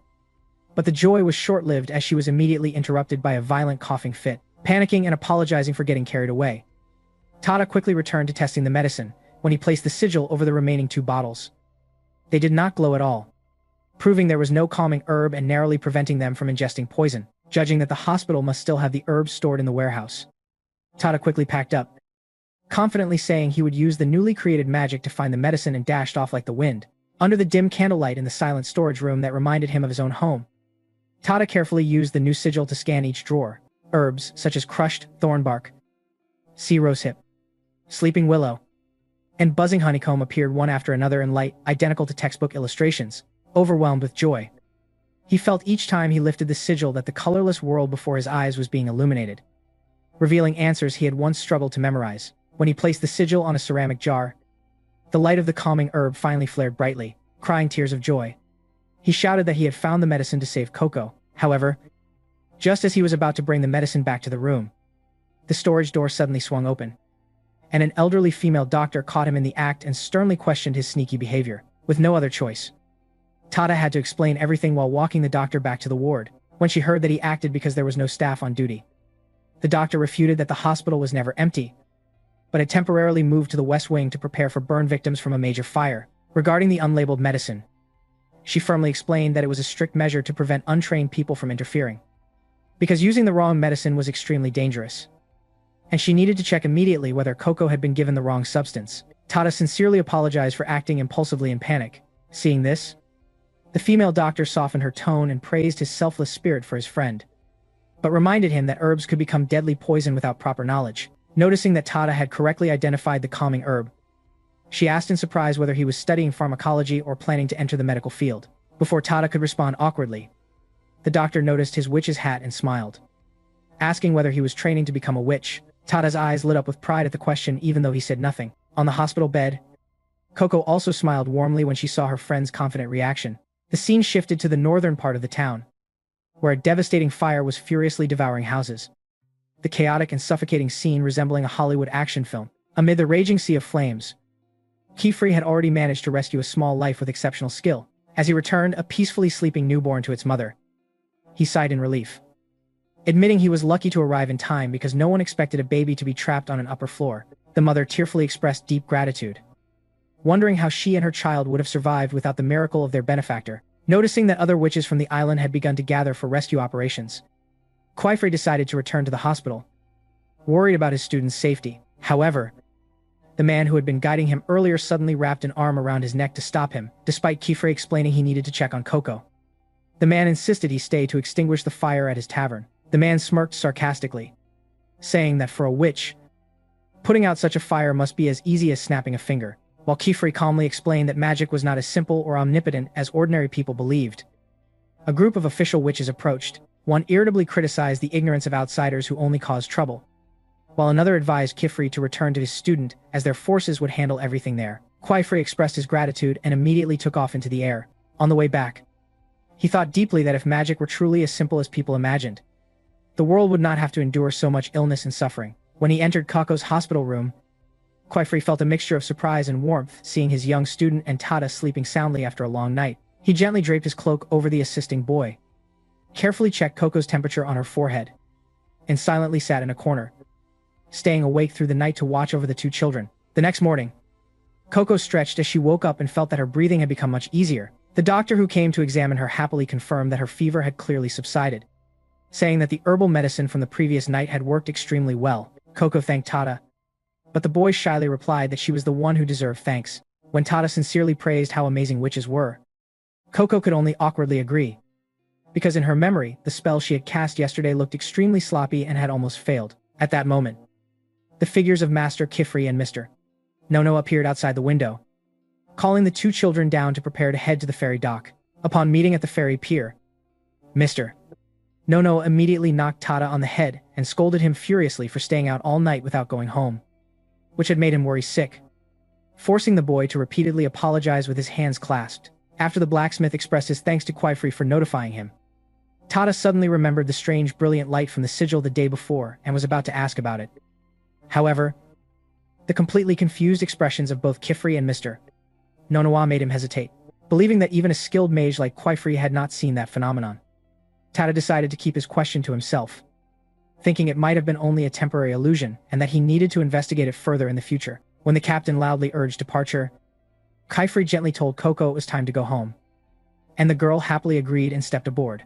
As the boat gradually left the dock, Tada suddenly ran out onto the rocks and called after them. He loudly promised in front of everyone that he would personally craft the best magical pen exclusively for her, and also vowed to use his own magic to cross the river and deliver it to her himself. That heartfelt promise made Coco burst with joy. She shouted toward the mainland that she would eagerly await that day, while Tada stood smiling brightly beside Mr.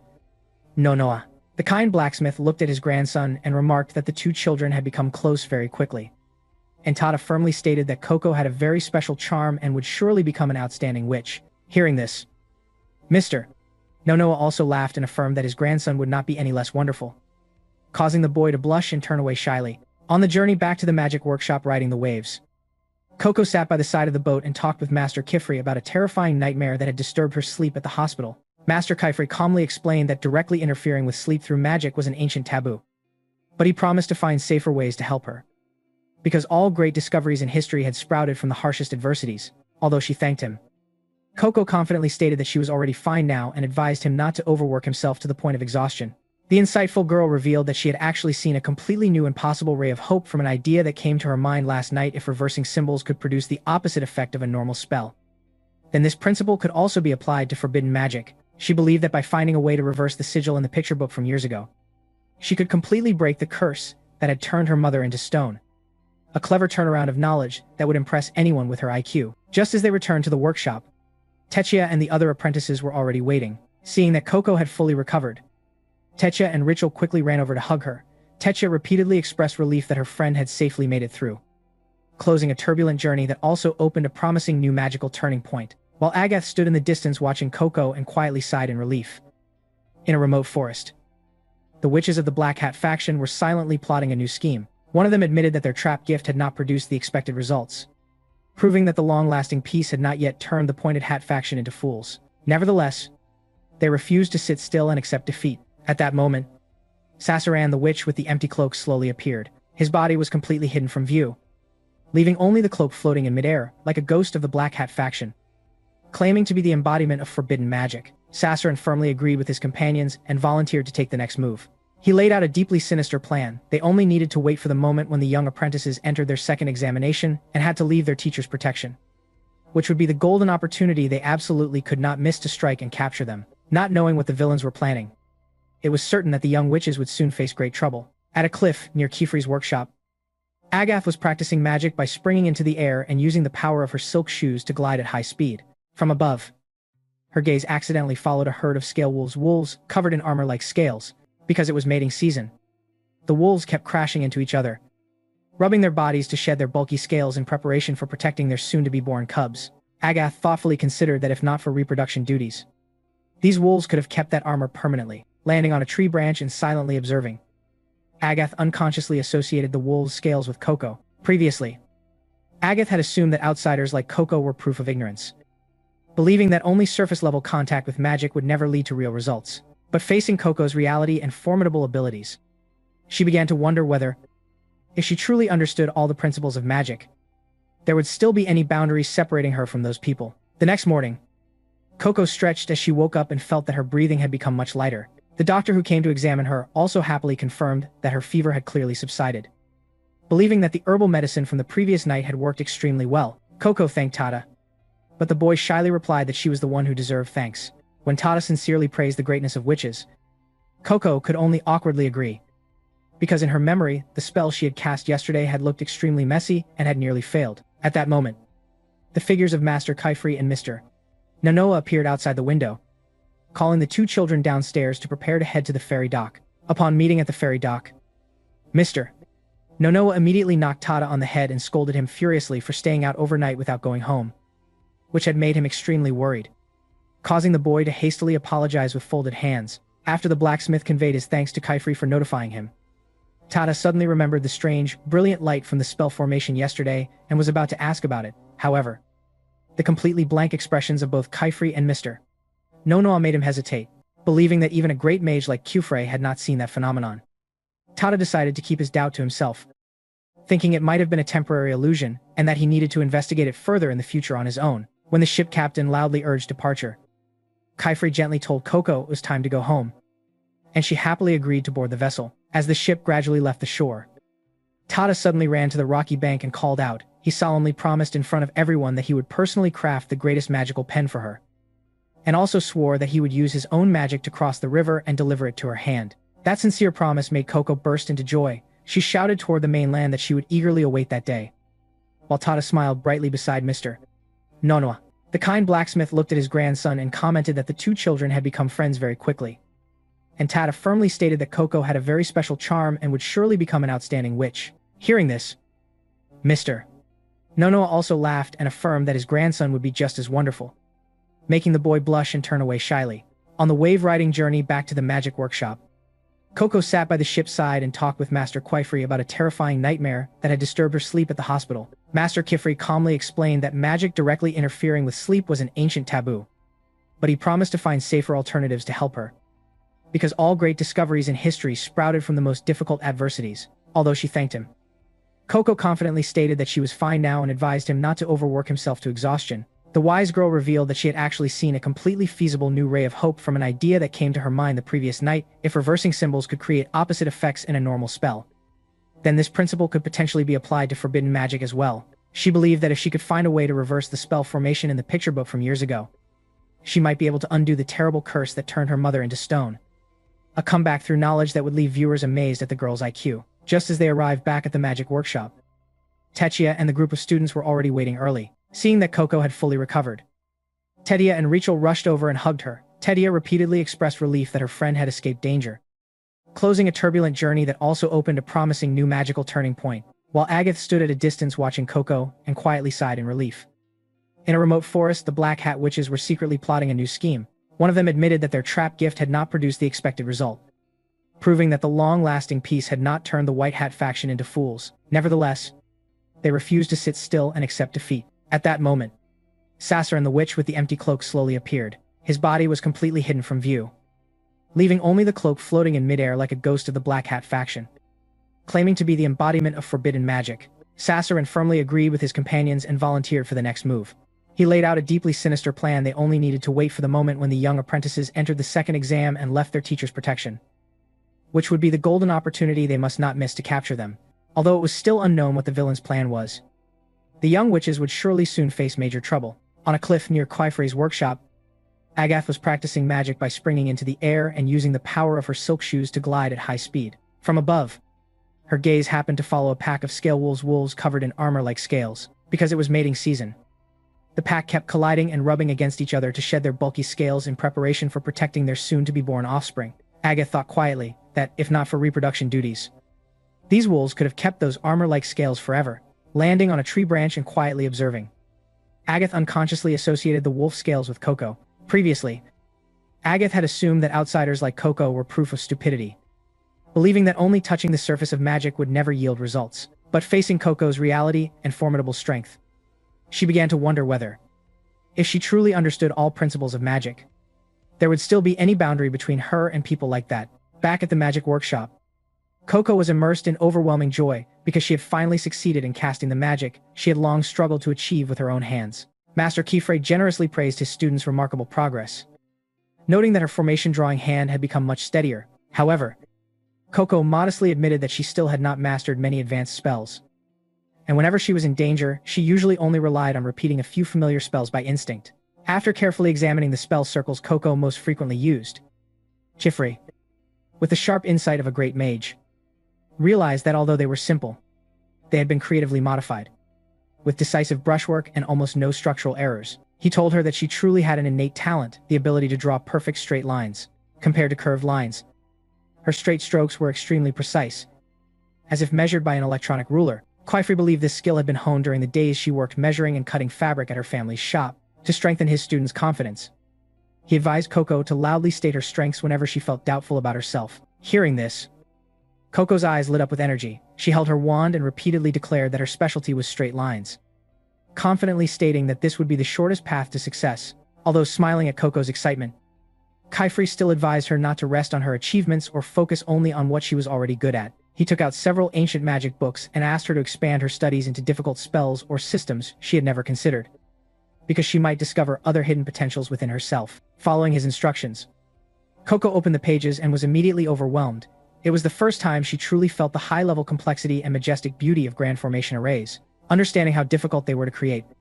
She lay exhausted on the floor, repeatedly marveling at the greatness of the witches who had built magic in the past. Seeing Rachel sitting nearby holding a brush buddy, Coco excitedly invited her friend to come closer and take a look. However, Rachel flatly refused, stating that she only liked drawing what she wanted herself and had no interest in observing or copying other people's magic. Even though Coco tried to persuade her that observation would bring valuable lessons, and Master Kaifri calmly explained that analyzing formation structures was an essential training for the eyes, Rachel remained stubborn. She ignored all advice and continued focusing on drawing her own formation. Suddenly, due to suppressed frustration and excessive pride, the magic Rachel was drawing went out of control, and energy began to leak uncontrollably. Master Kaifri rushed in shock to intervene, grabbing her hand tightly to extinguish the light and sternly warning that channeling anger into magic was extremely dangerous and could blow up the entire room. Painfully reprimanded, Rachel panicked and pulled her hand back, angrily knocking over the desk before turning and running off, ignoring Coco's worried calls behind her. Watching everything from a bench, Orugio let out a long sigh and remarked that progress would always evade those who deliberately close their eyes and ears to their teacher's guidance, leaving Kaifri deep in thought and confusion. Worried about her friend, Coco went straight to Rachel's room to apologize and make up. Seeing the door wide open but no one inside, she asked the brush buddy running around on the floor. The small creature suddenly jumped into a large ceramic jar placed in the corner of the room, curious about its behavior. Coco leaned into the jar to look, but was suddenly pulled inside by a powerful magical suction force. After regaining her senses, Coco was stunned to find herself in a strange dimensional space, surrounded by dense vegetation and countless sparkling decorations floating like a miniature festival. Seeing Rachel sitting there with her knees hugged, Coco hurriedly apologized for accidentally entering her private space, while continuously praising the place for its crystal-like magical ribbons. Rachel coldly replied that it was just an unnamed spell she had created herself. Despite her friend's cold attitude, Coco calmly lay down on the grass, admiring the space and expressing extreme happiness, because from this angle, the glowing ribbons looked even more brilliant than ever. The sincere and enthusiastic praise from someone as intelligent as Coco left Rachel slightly confused but gradually softened her heart. She relented and allowed Coco to pick a crystal ribbon as a keepsake, grateful for the unusual gift. Coco sincerely thanked her and took the opportunity to gently ask why Rachel disliked reading magic books so much. Coco shared that for someone from an ordinary world like herself, those books were a magical horizon, and she always enjoyed imagining the thoughts and feelings of the predecessors who created them. In contrast, Rachel sharply responded that she only valued magic she created herself. To her, reading books always meant being forced to copy other people's unfamiliar spells, something she did not care about at all. Rachel firmly declared that she did not need anyone else's magic and would never allow her pure magic to be tainted by outdated patterns.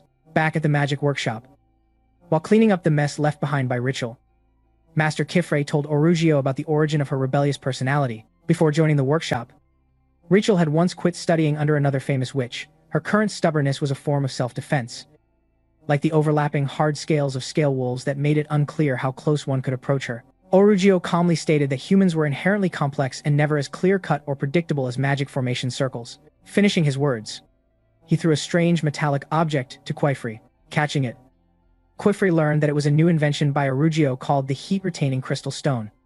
This crystal emitted gentle heat, capable of warming the body in any environment without the need for dangerous flames. Orugio gave Kaifri a total of 5, instructing him to distribute 4 to the students so the girls could sleep peacefully, while keeping 1 for Kaifri himself as a reminder to rest properly instead of overworking late into the night. Recognizing the subtle care hidden behind Orugio's cold demeanor, Kaifri happily accepted them. At that moment, the magical mechanism activated, and the wand on the table automatically dipped into ink and wrote on parchment. As Agath stepped through the door, Master Kaifri informed her of extremely important news from the Grand Hall. The date of the second witch exam had been officially set. The trial would begin at dawn, 3 days from now, and the entire team must gather at the Serpent Spine Cave on the Romanen Cape. That night, Rachel fell into a dream of her childhood. In the dream, young Rachel was dragging a glowing, coiled crystal ribbon that she had created herself. A man she called her older brother really rushed in and hugged her, praising the magic as cute just like her, and sincerely hoping she would forever keep this pure identity without changing to the world's patterns. However, in the next moment, Really suddenly turned and walked into the mist, leaving Rachel desperately crying and begging him not to abandon her. Rachel woke up and realized she was actually sitting in a carriage with everyone else heading to the exam site. Upon arrival, Master Kefri greeted them and asked her to wake the others. Before them now was the entrance to the dark and perilous Serpent Spine Cave. Agath stepped off the carriage irritably, blaming herself for sleeping too deeply instead of staying up all night training until the last minute, and also blaming Orugio's heat-retaining crystal stone for being too comfortable and making her miss valuable study time. Giving Agath a piece of toasted bread, Kefri calmly explained that no matter how well one prepares, people always feel it is not enough, instead of creating psychological pressure like customers lining up for Black Friday sales. Maintaining a stable mental and physical state was the true key to victory. Regaining her confidence, Agath took a big bite of bread and declared loudly before the entire group that she was from the prestigious Crom lineage and would surely pass this difficult exam on her very first attempt. This proud and somewhat arrogant declaration happened to be overheard by a guardian witch nearby named Kukro. Without hesitation, he compared Agath's confidence to the pathetic state of his own student, Eugene. Kukro harshly criticized Eugene in front of everyone, stating that he had failed this exam twice, causing both teacher and student to waste an entire year just to retake it and endure the contempt of colleagues. At the peak of his frustration, he even said he wished to trade Eugene's clumsy hands for the genius hands of a Crom child like Agath, treating his student as nothing more than a defective component to be replaced. Offended by such insulting remarks toward human dignity, Master Kefri frowned and sternly reminded Kukro that students must not be treated like objects that can be patched together or traded. Although defended by Kefri, Eugene, having been bullied and psychologically manipulated for so long, still interrupted himself to blame his own incompetence for always causing trouble for his teacher. The boy revealed extreme inferiority, admitting he was useless and incompetent and believing he would never become a true witch recognized by others. The tense and oppressive atmosphere at the gathering point was suddenly broken by a female voice apologizing for being late due to the nearest magical window route being broken, forcing her to walk the remaining distance. The children turned around and witnessed an extremely bizarre sight, a giant brush buddy as tall as a building standing before them, causing Coco's small brush buddy to tremble in fear and hide in her pocket, creating a comical situation like bringing a kitten to face a lion. While the others panicked, Coco's eyes sparkled with curiosity and excitement. Master Kefri smiled and told his students to observe carefully, explaining that this was actually an official witch from the Grand Hall, answering Coco's question about forbidden transformation magic on the body. Immediately after, the giant creature dissolved and reverted into the form of a beautiful witch, who explained that the illusion was created by the mirror cloak of borrowed shadows, a high-level magical tool capable of perfectly replicating the appearance of any creature it had previously contacted. Astonishing all the students with the wisdom of the Upper Witch Society, the female witch smiled and introduced herself as Alara, assigned by headquarters to supervise the second-level witch examination. Master Kefri stepped forward to take her hand, expressing immense surprise and joy upon learning she would accompany his students through the upcoming difficult trial. Alara laughed and explained that her presence there was purely a coincidence of fate. She then glanced at Coco in surprise, noticing that Kefri had brought students who were not even listed as exam participants. Under Coco's confused gaze, Alara began to explain the rules of the exam titled The Sincerity of the Shield.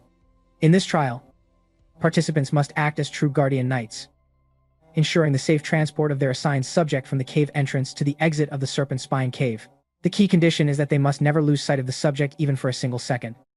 Both must travel together to the destination, and all magic used must be performed in absolute secrecy so as not to disturb the outside world. Hearing this, Agath frowned and asked whether they would be required to use memory-erasing spells if their magic was accidentally discovered.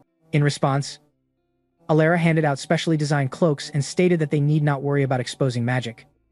But there was a strict hidden rule: if they revealed their human identity to the target, they would be disqualified immediately without mercy. Although Agath found the outfits suspicious and strange, the group obediently put them on and followed Alara deeper into the cave's interior assembly point. There, the three children were completely overwhelmed by the sight of countless strange creatures gathered together, emitting noisy and piercing cries.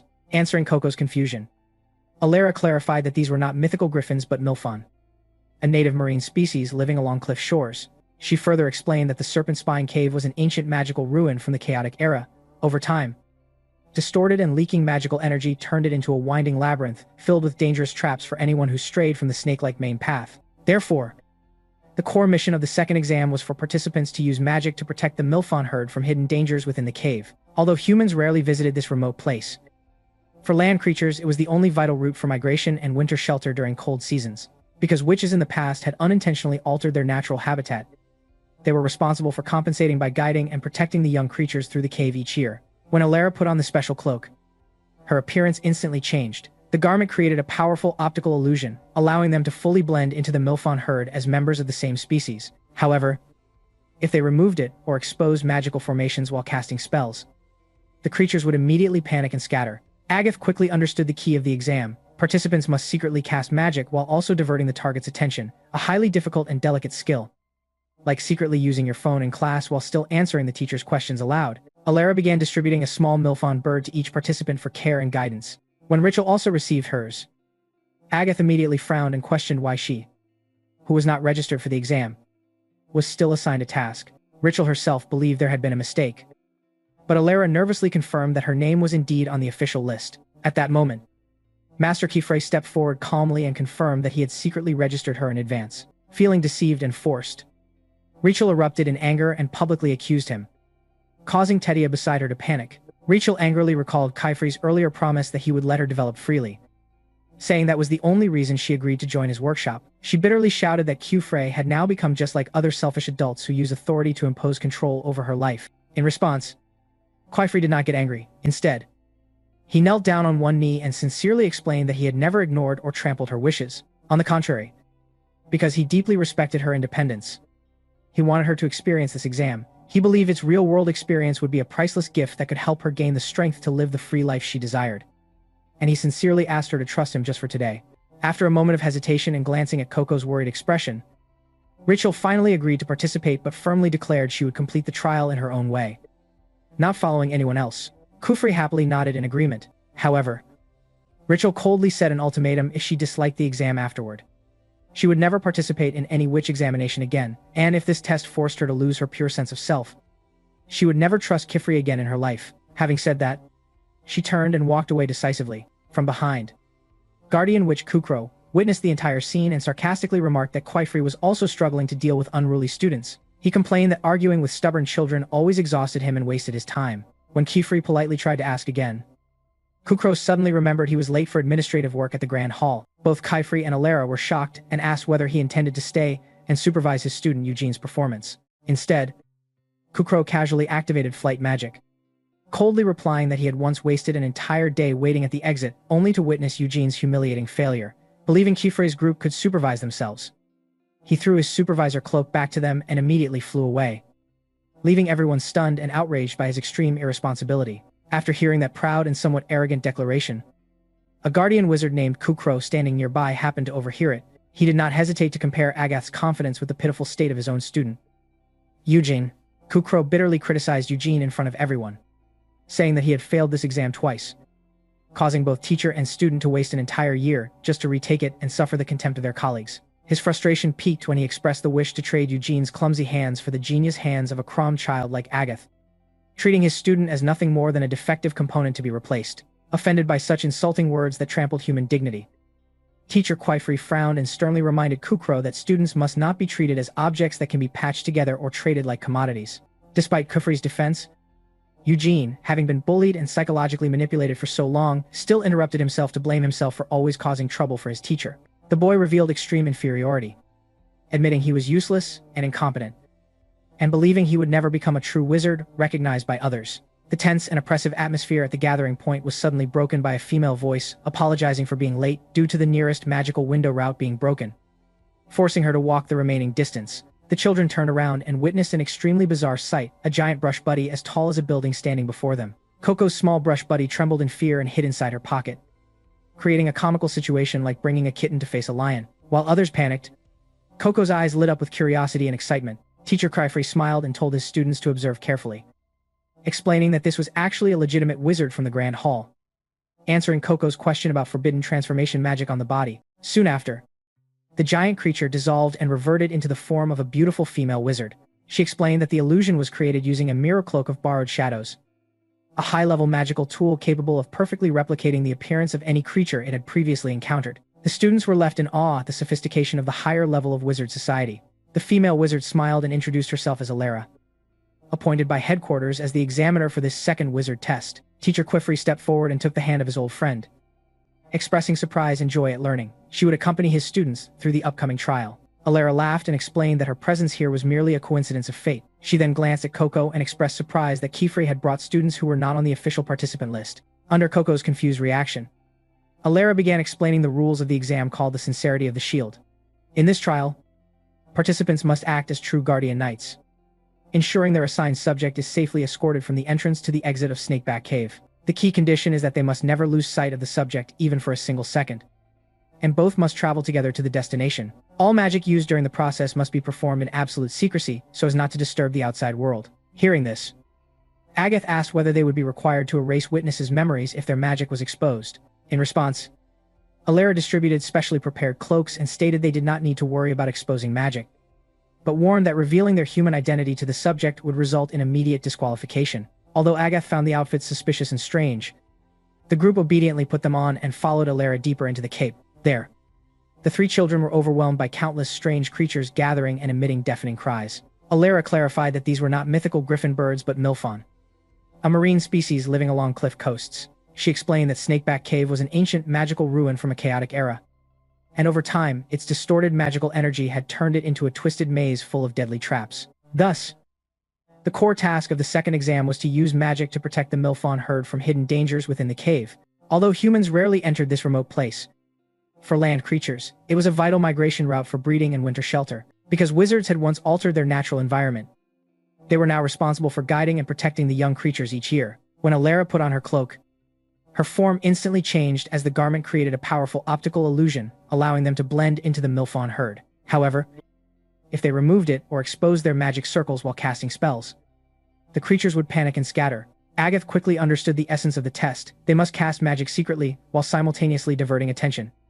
A highly difficult and delicate skill. Alara began distributing a small milfon bird to each participant for care and guidance. When Rachel also received hers, Agath questioned why she was included despite not registering for the exam. Rachel herself believed there had been a mistake, but Alara confirmed her name was indeed on the official list. At that moment, Teacher Kufri stepped forward and calmly admitted he had secretly registered her in advance. Feeling deceived and forced, Rachel immediately exploded in anger and publicly accused him. Worrying Tedia beside her, Rachel bitterly recalled Kifri's earlier promise to let her develop freely, which was the only reason she had joined his workshop. She shouted that Kifri had become just like the selfish adults who used power to control her life. Kifri calmly knelt down and explained he was not ignoring her wishes, but instead respected her independence so much that he wanted her to experience the exam. He believed the experience would help her gain the strength needed to live freely, and sincerely asked her to trust him just for today. After hesitation and seeing Coco's worried expression, Rachel agreed to participate but insisted she would pass in her own way. Kifri happily accepted. However, Rachel declared that if she disliked the outcome, she would never take another wizard exam again. She also said that if the test forced her to lose her pure self, she would never trust Kifri again. After speaking, she turned and walked away. Behind her, Guardian Wizard Kukro mocked Kufre for struggling with unruly students. He complained that dealing with stubborn children always exhausted him. When Kifri politely asked for clarification, Kukro suddenly remembered he was late for administrative duties at the Grand Hall. Kufri and Alara both asked whether he would stay to supervise his student Eugene. Instead, Kukro activated flight magic and coldly said he had once wasted an entire day waiting only to see Eugene fail again. Believing Kifre's group could supervise themselves, he threw his cloak back at them and flew away, leaving everyone stunned and angry at his irresponsibility. Carefully observing every detail beneath their feet, Agath, with her high IQ, deduced that each circular stone shaped like a snake scale concealed an active gravity sealing circle. But unfortunately, some of the stones had cracked over time and lost their protective magic. Eugene admitted that this was the cruel trap that had caused him to fail in the previous exam and bear a grudge, since the naked eye could not distinguish which stones were safe. Before Eugene could awkwardly open his magic book to search for the appropriate spell, Agath had already sharply grasped the nature of the problem. With the confident style of a genius, she immediately cast a water-based spell. Cold water flowed along the cave's distorted gravity and quickly settled on flat surfaces. Through this intelligent observation, Agath determined that the stones holding puddles of water were the ones with intact gravity seals, maintaining a stable surface for passage. Impressed by Agath's extraordinary intelligence and her ability to turn the situation around with sheer skill, Eugene praised the gifted talent of the noble Crom lineage, which would have made those who once looked down on her slap themselves in shame if they saw it. Under her brilliant tactical guidance, the two carefully began stepping across the damp stone slabs to move forward. Behind them, witnessing their teammates' excellent and decisive magical solution, Rachel stood still, lost in deep and gloomy thoughts. Her memory suddenly pulled her back to an unpleasant childhood scene at her old magic workshop. At that time, a strict and old-fashioned teacher coldly called her a freak, constantly scolding her face to face. That deviating from textbook standard magic formulas was a shameful mistake. That teacher contemptuously insisted that if she did not stop drawing her self-made useless spells, she would never become a real wizard. Along with those harsh reprimands, the cruel teacher threw her precious spell-designed papers onto the dirty floor and ordered her to throw them away. However, the stubborn young Rachel knelt down firmly, picking up each torn sheet with burning eyes, hating being forced into rigid adult templates, believing those were not worthless scribbles but her own pure magic. Returning to the cold reality of Snakeback Cave, the Milfin bird assigned to Agath suddenly acted up, refusing to continue flying despite Agath having already identified the correct safe ceiling path. Whether the three children could cooperate to overcome the next distorted traps in the cave, and what dark scheme the Black Hat faction was waiting outside, remained unknown, despite Agath repeatedly warning that falling into the abyss below would be extremely dangerous. The stubborn Milfon completely ignored her. It even mischievously swayed its body as if mocking her, testing the patience limits of the Crom girl. Seeing Agath beginning to lose her temper at being looked down upon by a bird, Eugene, drawing from painful experience, stepped in to calm the situation. He explained wisely that Milfon primarily communicated and navigated through sound, so the most accurate way to guide them was to use an echo spell that mimicked their own calls. However, just as Eugene was enthusiastically explaining his textbook theory, Rachel walked past with an annoyed expression, coldly ignoring all such complex rules. With arrogant confidence, she cast her own original spell.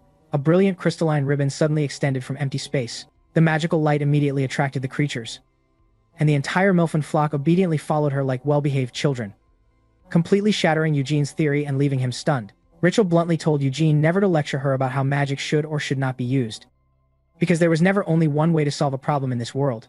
She declared she was tired of hearing rigid cliches, and her greatest desire was to become a wizard with her own identity, not a copy of anyone else, and she would prove she could reach the destination using only her own magic. Rachel's overwhelming confidence deeply impressed both Examiner Alara and Agath, but Eugene, a strict believer in rules, considered it impossible. He firmly argued that since this was a formal exam, it required textbook standard answers.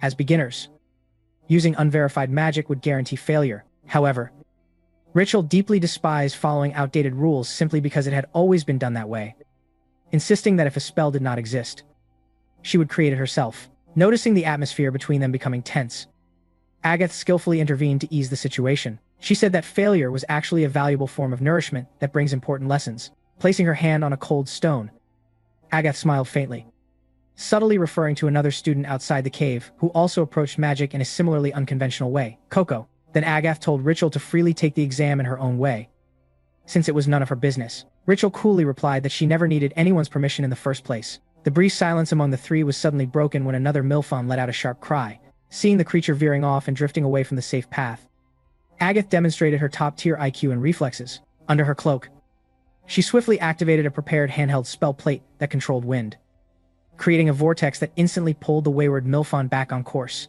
Declaring that the safety of the birds was the top priority, Agath took the lead and moved ahead to open the path. Walking behind her, Eugene sadly confided that his teacher Kukro always called him useless and incompetent, and repeated it so often that he himself began to believe it was true. He tearfully said that despite his best efforts to study the solutions of past wizards, everything still felt beyond his reach, especially since the Romanon maze was designed with forbidden spells to block all unchosen intruders. Just as Eugene's inferiority reached its peak, the group suddenly stopped when the sound of roaring, rushing water echoed violently ahead. A stone path in front of them had completely broken apart, leaving a bottomless abyss. At the same time, outside the cave, Coco, with her sharp intuition, suddenly detected something extremely suspicious. To satisfy Tetch's curiosity, she quickly ran to ask teacher Quifrey whether there were any other wizards lingering around the area. When Kifrey firmly confirmed that Examiner Kukro had left long ago and no one else remained there, Coco explained that she had just briefly seen a mysterious cloaked figure appear on a distant cliff. Determined to verify the truth and protect everyone, the girl recklessly ran straight to the edge of the cliff to look out, causing teacher Quifrey to panic and shout for her to stop because it was too dangerous. She stopped right when she was only one step away from the roaring, rushing waters below, and Coco sighed in relief, thinking the teacher was probably right and that there could not possibly be any other wizards in such a remote place, wondering if she had misjudged things like online Antis. However, Her wise intuition was not wrong at all. Just beneath that treacherous cliff, completely hidden in the eternal darkness of the abyss, a black hat faction wizard was silently lurking, his eyes glowing with sinister light as he observed their every movement from afar. Back inside the cave, the group of participants faced an extremely abnormal broken gap when the stone path disappeared. The magic, maintaining flatness in that area, also completely vanished, causing the waterfall water not to fall into the abyss, but instead float and swirl chaotically in midair in a bizarre state. While Agath was still racking her brain to draw a bridge formation under her cloak, Rachel demonstrated her fearless, rule-defying screwy protagonist logic by running straight toward the cliff edge. She explained to her teammates that since the supporting magic still remained on the original stone slabs, they only needed to extend the surface of those slabs to the opposite side.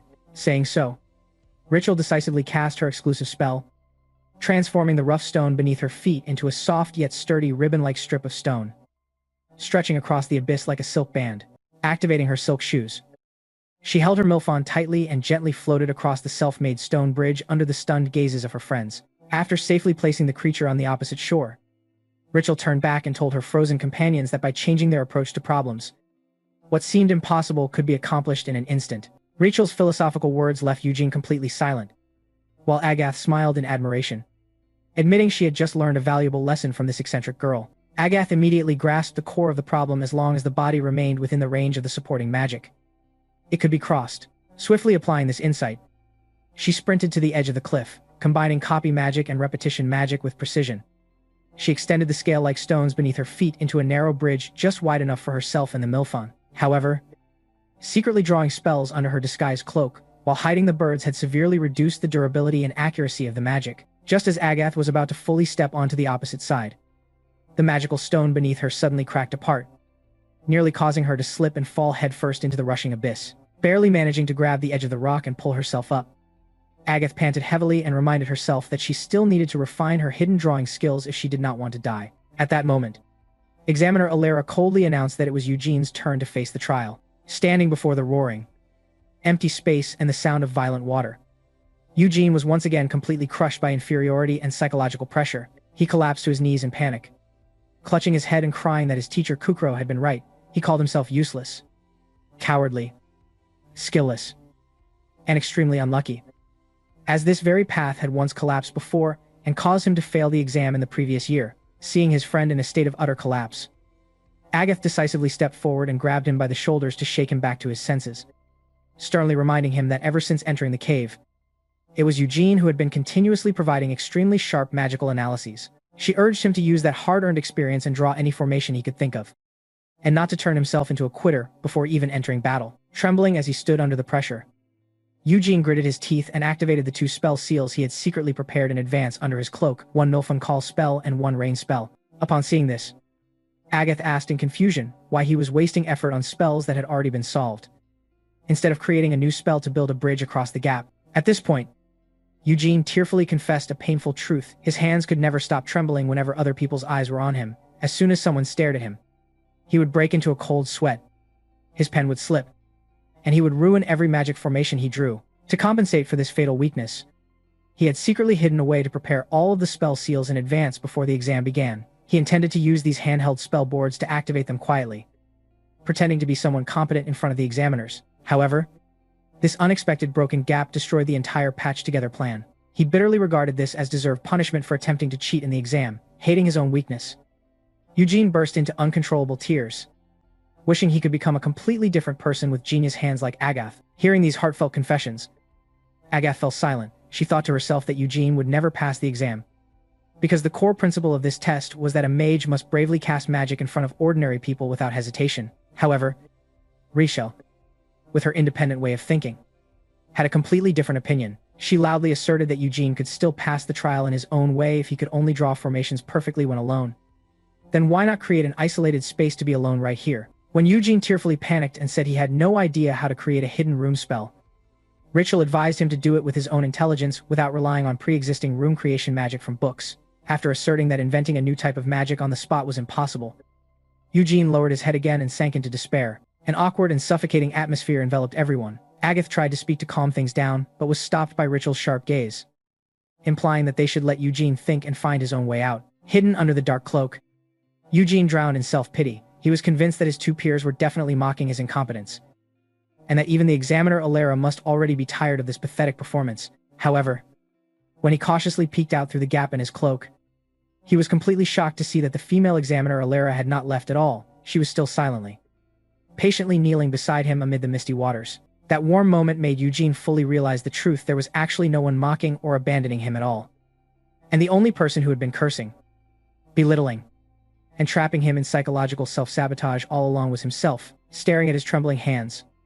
Eugene realized he had to change his perspective in order to turn the situation around. He immediately focused his intellect on carefully analyzing the magic formation of the mirror cloak borrowed shadow he was wearing, and through his high intelligence discovered that it was actually an intricate combination of a shadow-gathering concealment sigil and an illusion reflection sigil. A bold, unprecedented idea flashed through his mind. Pulling out his handheld spellboard, Eugene concentrated all his mental energy on modifying the spell structure of the cloak. Suddenly, a loud explosion rang out, and a thick black cloud of smoke surged out, completely blocking all vision. Thinking this was a hidden ancient trap of the Romanon kingdom being activated, Alara's expression immediately changed, and she quickly pulled the two girls back while preparing to raise a wind shield for defense. But from within the dense black smoke, Eugene's arm reached out as he loudly reassured everyone. He confidently stepped out and explained that he had successfully disabled the illusion reflection portion of the cloak's magic, retaining only the original shadow-gathering function. As a result, he had created a completely dense black cloud enveloping his body. By hiding himself completely from all outside observation, Eugene had finally created the absolute private space he needed so that his hands would no longer tremble when drawing magic formations. A genius-level reversal that left viewers in admiration.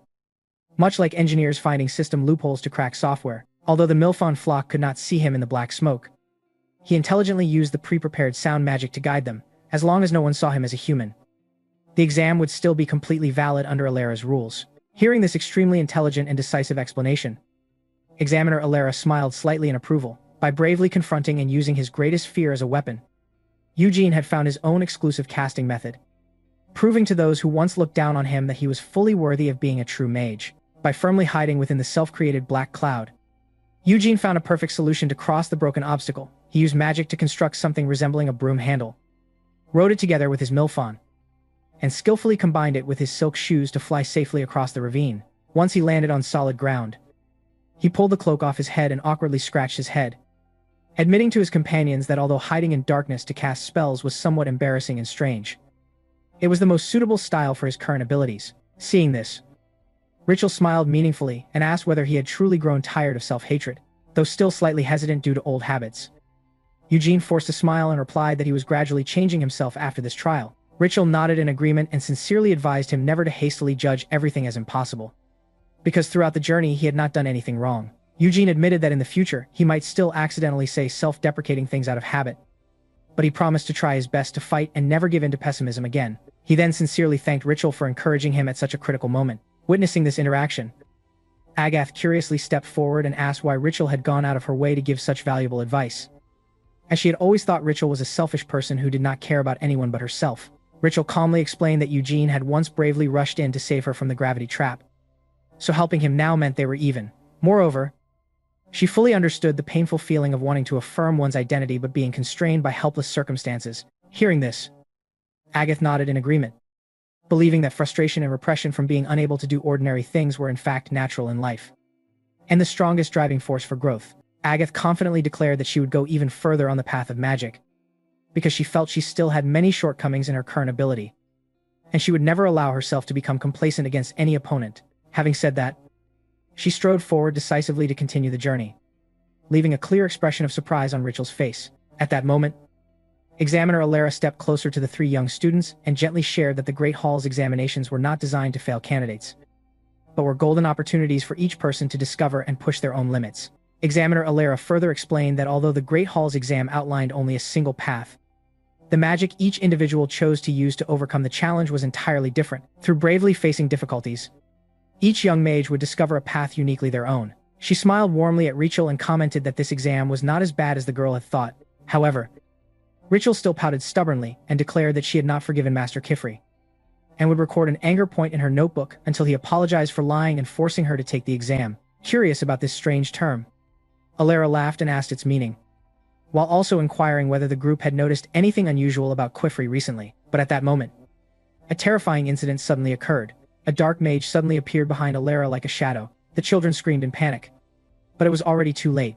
The stranger seized Alara from behind with overwhelming force, leaving her unable to resist. Looking back, Alara was shocked to realize he was from the Black Hat faction, the infamous Forbidden Magic organization. She could not believe how he had bypassed security and infiltrated the Romanon ruins. Agath's heart raced with fear, but determination pushed all three students to rush forward to rescue the examiner. However, they were immediately repelled by an invisible barrier, Alara's windshield, one of the high-level defensive spells she had previously set up around the area. Despite the children's desperate cries, Alara maintained the composure of a true mage. With her last strength, she removed her pointed hat, silently hoping Quifrey would find it, then threw it far away, so it would be carried by the wind out of the cave entrance. Agath immediately understood the meaning behind that thrown signal. Before being dragged into the warped space, Alara loudly warned the children not to trust the Black Hat faction, not to be deceived by them, and to escape by any means necessary. She was about to warn them about a dangerous forbidden magic. But before she could finish, the mage took her away, and both disappeared completely into nothingness without a trace.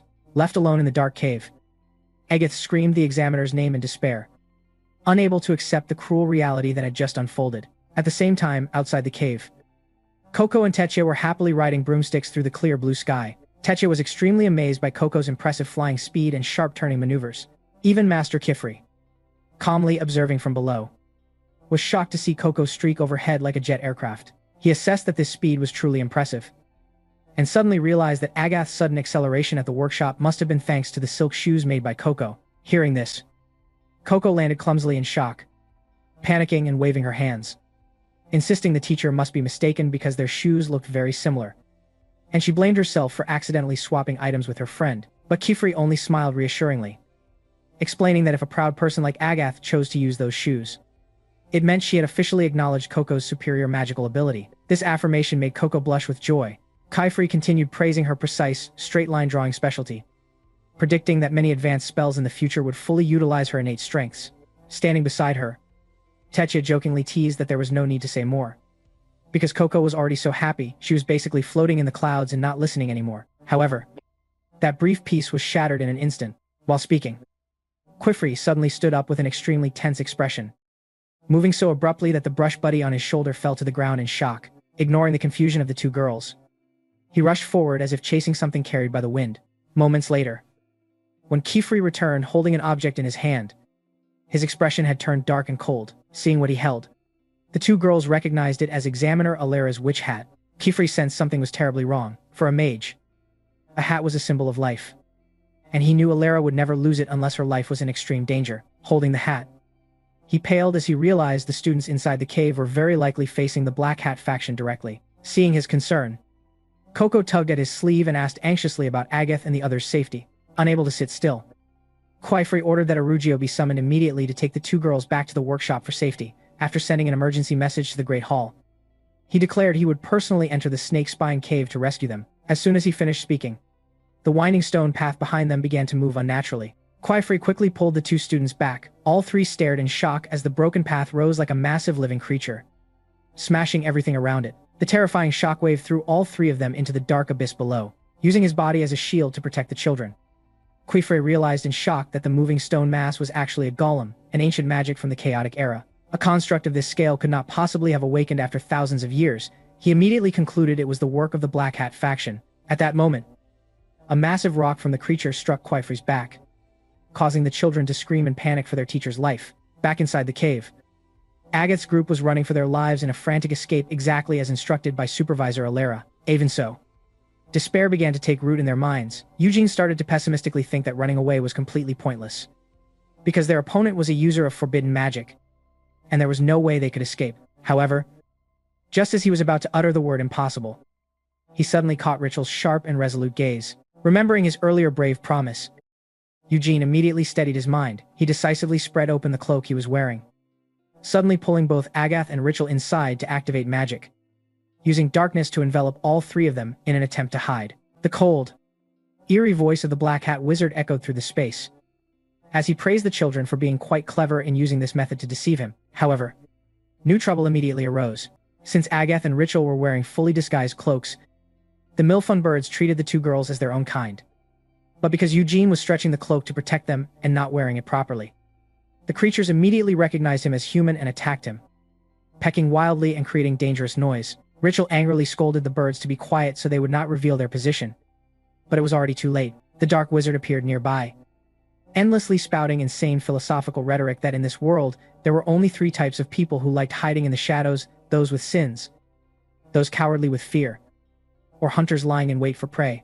Suddenly, activating invisibility magic, he whispered that the children did not belong to any of those categories, because the only hunter here was him. Having said that, he ruthlessly snatched away the camouflage cloak, sending Rachel and Agath flying to the ground, while Eugene, tangled in the fabric, was violently dragged away. Fortunately, Eugene managed to grab onto a precarious rock ledge above the abyss and screamed for help in panic. Rachel reacted extremely quickly, shouting for him to close his eyes, then immediately activated a wall-breaking spell that exploded the ledge, successfully rescuing Eugene from the villain's grasp and not forgetting to stick out her tongue mockingly at the wizard. While Agath quickly pulled Eugene back to his feet, she urged Rachel to find a way to escape immediately, holding tightly onto the Milphon in her arms. Agath racked her brain through every possibility because the cave's space was distorted. They could not use brooms to fly, nor could they endlessly extend stone, and the gap in power between the two sides was too great. If even a high-level supervisor like Alara could be defeated so easily, what could students like them possibly use to resist? Just then, seeing a shattered stone slab underfoot, an audacious idea suddenly flashed through Agath's high IQ mind. She sat down abruptly and quickly explained to Eugene that if Alara had once used a spell to freeze a patch of ground to pass through, then they only needed to freeze the entire length of this stone path. Doing so would prevent the stone from cracking, while also allowing them to slide at extreme speed to escape faster. Saying this, Agath immediately drew a water attribute seal, creating a freezing energy that rapidly spread across the entire path at shocking speed. Working in perfect coordination with her teammates, Rachel used magic to instantly create a large sliding board with a firm handle. The three immediately climbed onto the board, and Agath activated the silk shoes on her feet to push the sled forward at terrifying speed over the ice, creating a thrilling chase like a scene from a Fast and Furious racing movie. Eugene was shocked by the terrifying speed of the shoes, but Agath shouted that she would explain later and told him to focus completely on maintaining the ice so it would not melt. Even while sliding at high speed, Eugene still felt it was not safe enough to shake off their pursuers. He quickly handed Rachel his spellboard, begging her to use the wind magic he had already drawn on it to push them even faster. Although she deeply hated using other people's magic, in this life-or-death situation, Rachel still gritted her teeth, took the spellboard, and activated the wind seal. At the same time, frustration and resentment surged within Agath. She wondered why, just after being given the chance to prove herself in this trial, she had to face such deadly danger, recalling Tedia's similar words when they were chased by a dragon before. Agath's sharp mind suddenly realized a bitter truth. The Black Hat faction's true target was not the three of them, but Kako. In order to protect her friend's secret and safety, Agath made an extremely risky decision. She suddenly let go of the sled handle, separating from the group and standing upright to face the dark enemy directly. With calm and intelligent composure, she boldly lied to the wizard in a stunning deception, claiming that the target he was searching for was not here at all, because the Morales Knights had erased Coco's memory and exiled her back to an ordinary village long ago. Rachel, sliding ahead, was stunned by her friend's smooth fabrication. Agath firmly insisted that his pursuit of them was completely meaningless because Kufri's magic workshop no longer had any outsiders. However, the Black Hat wizard was not so easily fooled. He charged forward at terrifying speed, knocked Agath to the ground, and mocked that the students had been deeply poisoned by the false rules of the Pointed Hat faction, which was why they could speak such fluent lies. Seeing Agath in danger, Rachel and Eugene quickly turned back to rescue her, but a massive wall of ice suddenly rose from the ground, completely separating them from Agath. The Dark Wizard trampled on Agath's beliefs, mocking the weakness and cowardice of the Pointed Hat faction for constantly fearing true power and imprisoning witches within suffocating rules. Choking Agath and lifting her up, he leaned close to her ear and whispered about the absolute salvation of forbidden magic, that it could realize the wildest human desires, from manipulating time to remain forever in the body of a child, to freely flying in the sky without any magical tools. He declared that thanks to forbidden magic, he had cast off his decaying body and was ready to reclaim true dominance for the wizarding world. The ruthless villain insisted he would use Agath's life as bait. He wanted to see whether Coco, the girl Agath was willing to sacrifice herself to protect, would dare to reject forbidden magic if it was the only tool that could save her friend. He regarded this as a fitting lesson for Coco, using Agath's life to force her to confront the ultimate temptation of darkness. Grabbing Agath's left arm, He cruelly declared she would be an excellent experimental subject, without any mercy. He slashed a deep cut into her arm with a sharp tool, causing her to burst into tears from pain. In extreme panic, Agath suddenly recalled the terrifying warning from the Morales Knights that Black Hat users often tattoo forbidden seals directly onto victims' skin to control them.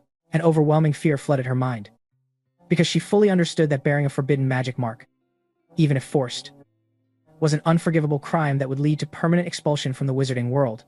Desperately struggling in vain, Agath sobbed and begged the villain to stop, shouting that she could not accept losing her bright future before even proving herself to her family. From the other side of the ice wall, Rachel screamed her friend's name in panic, with quick reflexes. She threw what looked like a magical rope toward Agath. Although she did not fully understand her friend's intention, Agath still used her remaining strength to follow the instruction, tightly grabbing the end of the rope. A few seconds later, a terrifying explosion rang out right beneath their feet. The stone path under the wizard completely shattered, causing the villain to lose his footing and fall straight into the abyss below. With sharp reflexes, Agath clung to the rope with all her strength, while Rachel, on the other side, strained desperately to pull it tight and prevent her friend from falling into the twisted maze-like abyss. Through an extreme effort beyond her limits, Rachel finally managed to pull Agath safely back onto solid ground. While gasping for breath, Agath urgently asked about the cause of the life-saving explosion, and Rachel explained that Eugene had secretly used magic to destroy the entire stone path from below, since anyone stepping off the main path would immediately be swallowed by the Snakeback Cave's maze. The two of them had decided to gamble everything and collapse the ground beneath the enemy. However, their newly sparked hope was extinguished in an instant when Agath horrifiedly realized that the Black Hat Wizard had been levitating from the very beginning and had not fallen at all. Beneath the rocky abyss, Eugene was still gripping the handle of the sled he had anchored earlier to a rock ledge, thinking his plan had successfully saved Agath. He could not hide the pride and satisfaction on his face. It was hard to believe that the makeshift magic he had once used only to conceal his weakness and trembling could, through clever adaptation, create a heroic miracle to protect his friends. A strange warmth, something he had never felt before. True confidence began to spread strongly through his chest. Remembering Teacher Kiefer's guidance, Eugene suddenly realized that he truly had value. He was not hopeless or useless, as Kukro's insults or his own past negativity had made him believe. Clinging to the broken cliff edge, he fully realized a supreme truth of magic. It was precisely his difference from others, his unique and unstandardized style. That was the universal key, enabling him to accomplish miracles that only he in this world could achieve. Would Eugene's newly born confidence in Agath's dire situation be enough for them to withstand the Dark Wizard until Teacher Quifree arrives to rescue them? However, just as Eugene was about to grab the rocky ledge to climb up, the Black Hat Wizard suddenly appeared right in front of him like a ghost. He coldly spat out a vicious mockery, saying that if the boy had known his place and obediently hidden in the darkness, he might have spared his life. But since he dared to resist, he would be given an appropriate punishment, without the slightest mercy. The Dark Wizard seized Eugene and cruelly declared that he would grant him a grotesque, repulsive new form so that he would live in humiliation and hiding for the rest of his life. Above the cliff, Agath grew increasingly restless with a bad premonition. She keenly realized that if the wizard was not swallowed by the Snakeback Cave's maze-like gravitational force, even after losing his connection to the stone path, then they were facing a creature of the highest level of power. Agath immediately urged Rachel to go back and find Teacher Quifree to request reinforcements. While both of them continuously shouted Eugene's name in vain, the response was a faint growling sound from beneath the abyss.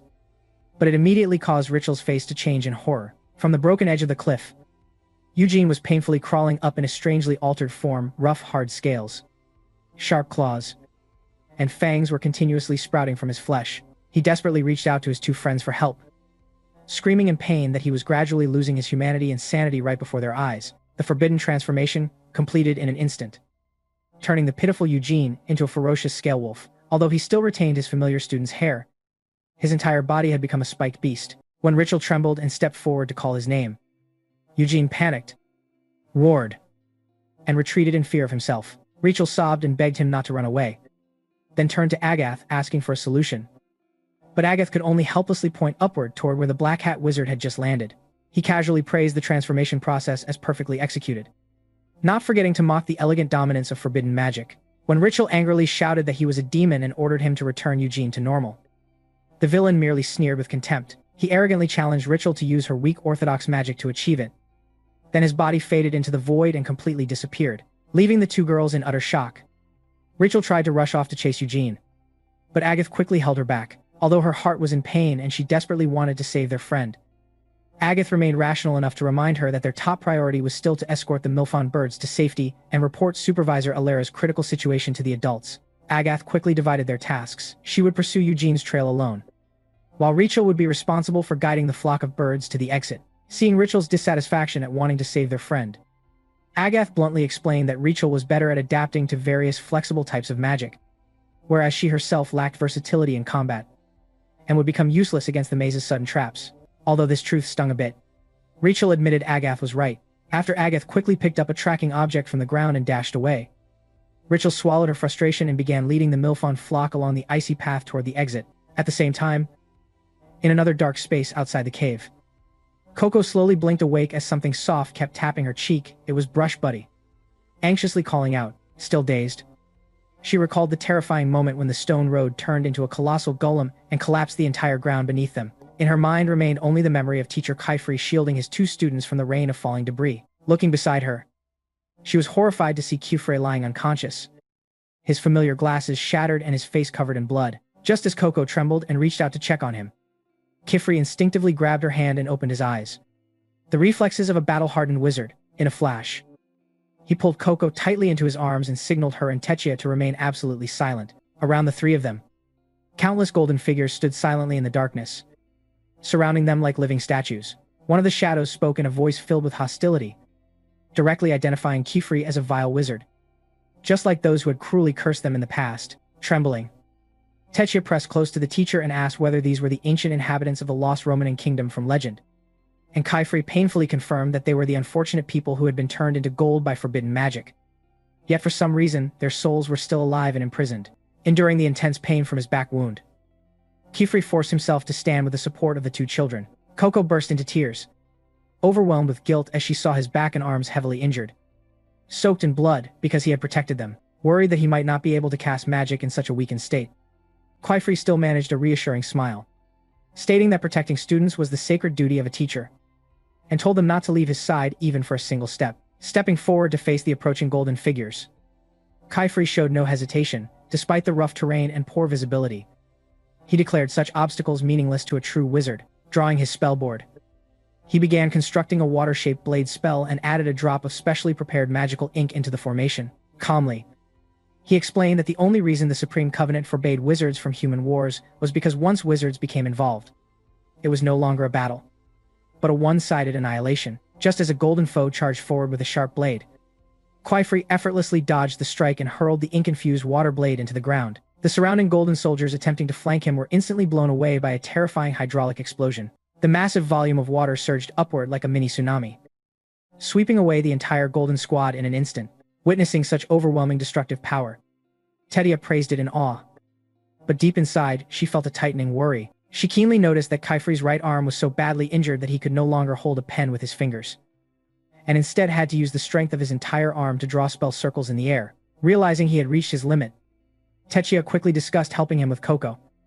But Coco had already fallen into extreme panic at the sight of the living golden statues. Those images triggered her traumatic memory of her mother being turned into stone, causing her to tremble uncontrollably and freeze in place like a broken doll. Understanding her friend's psychological trauma, Techia hugged Coco tightly to comfort her.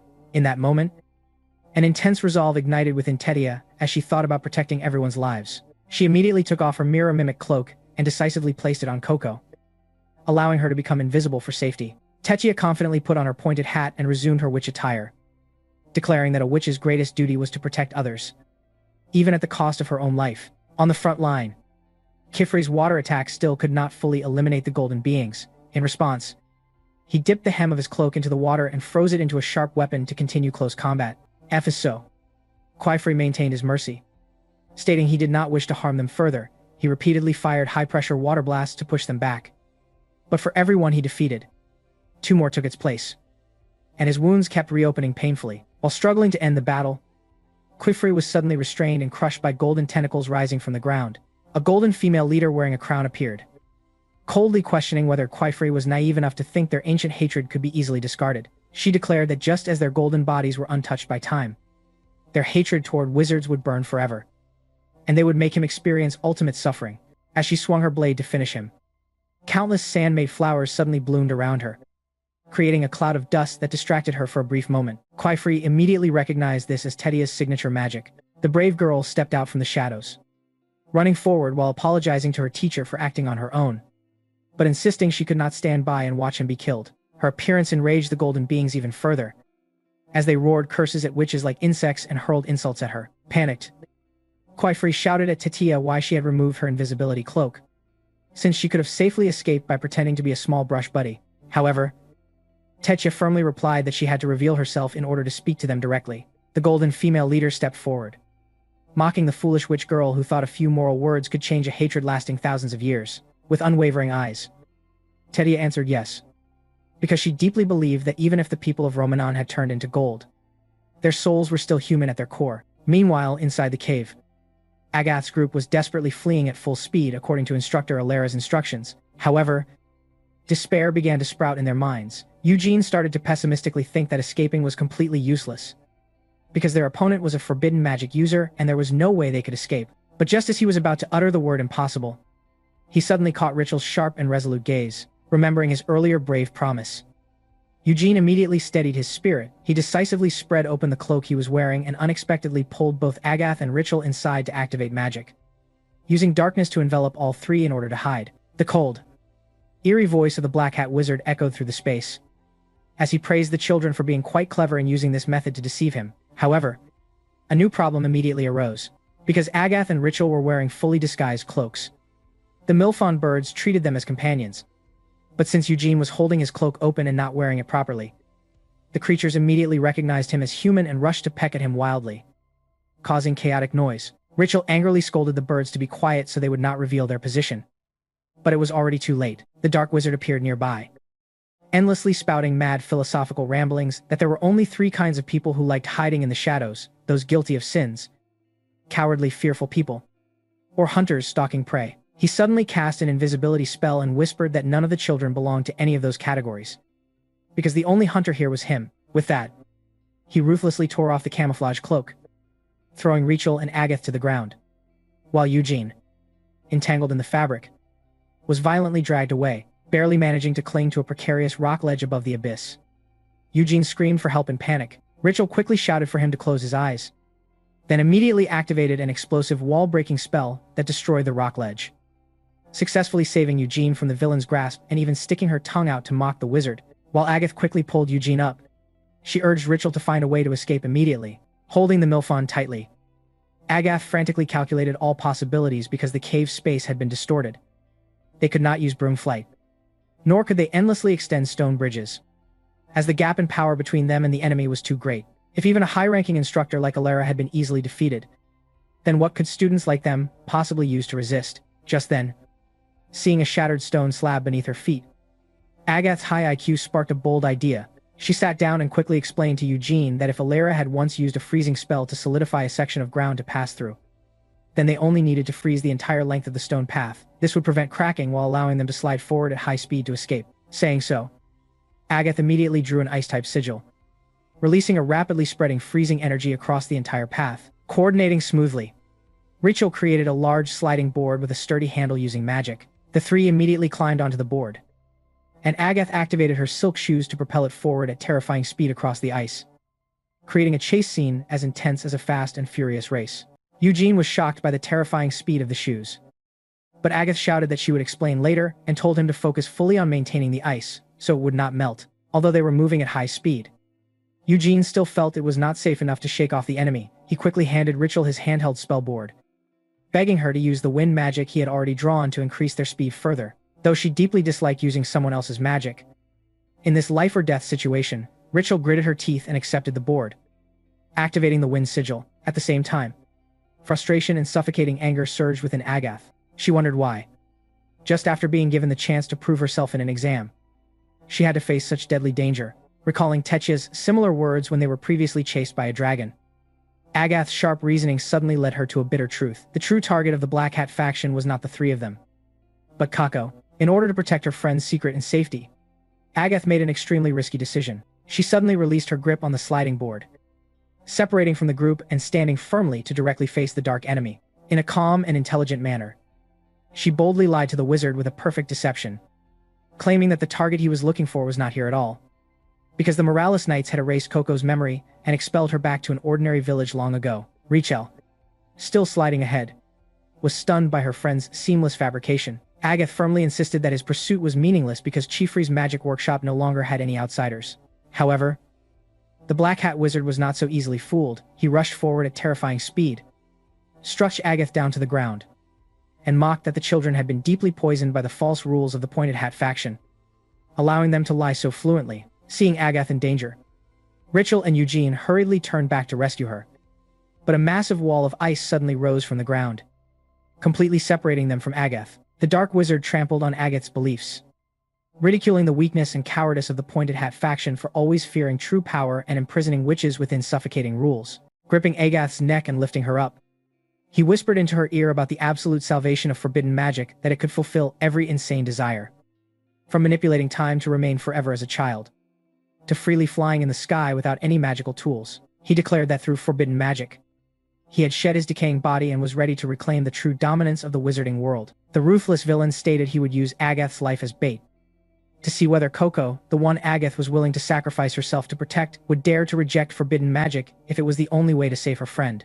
He considered this a fitting lesson for Coco, forcing her to face the ultimate temptation of darkness using Agath's life. Seizing Agath's left arm, he coldly declared she would be a perfect experimental subject, without hesitation.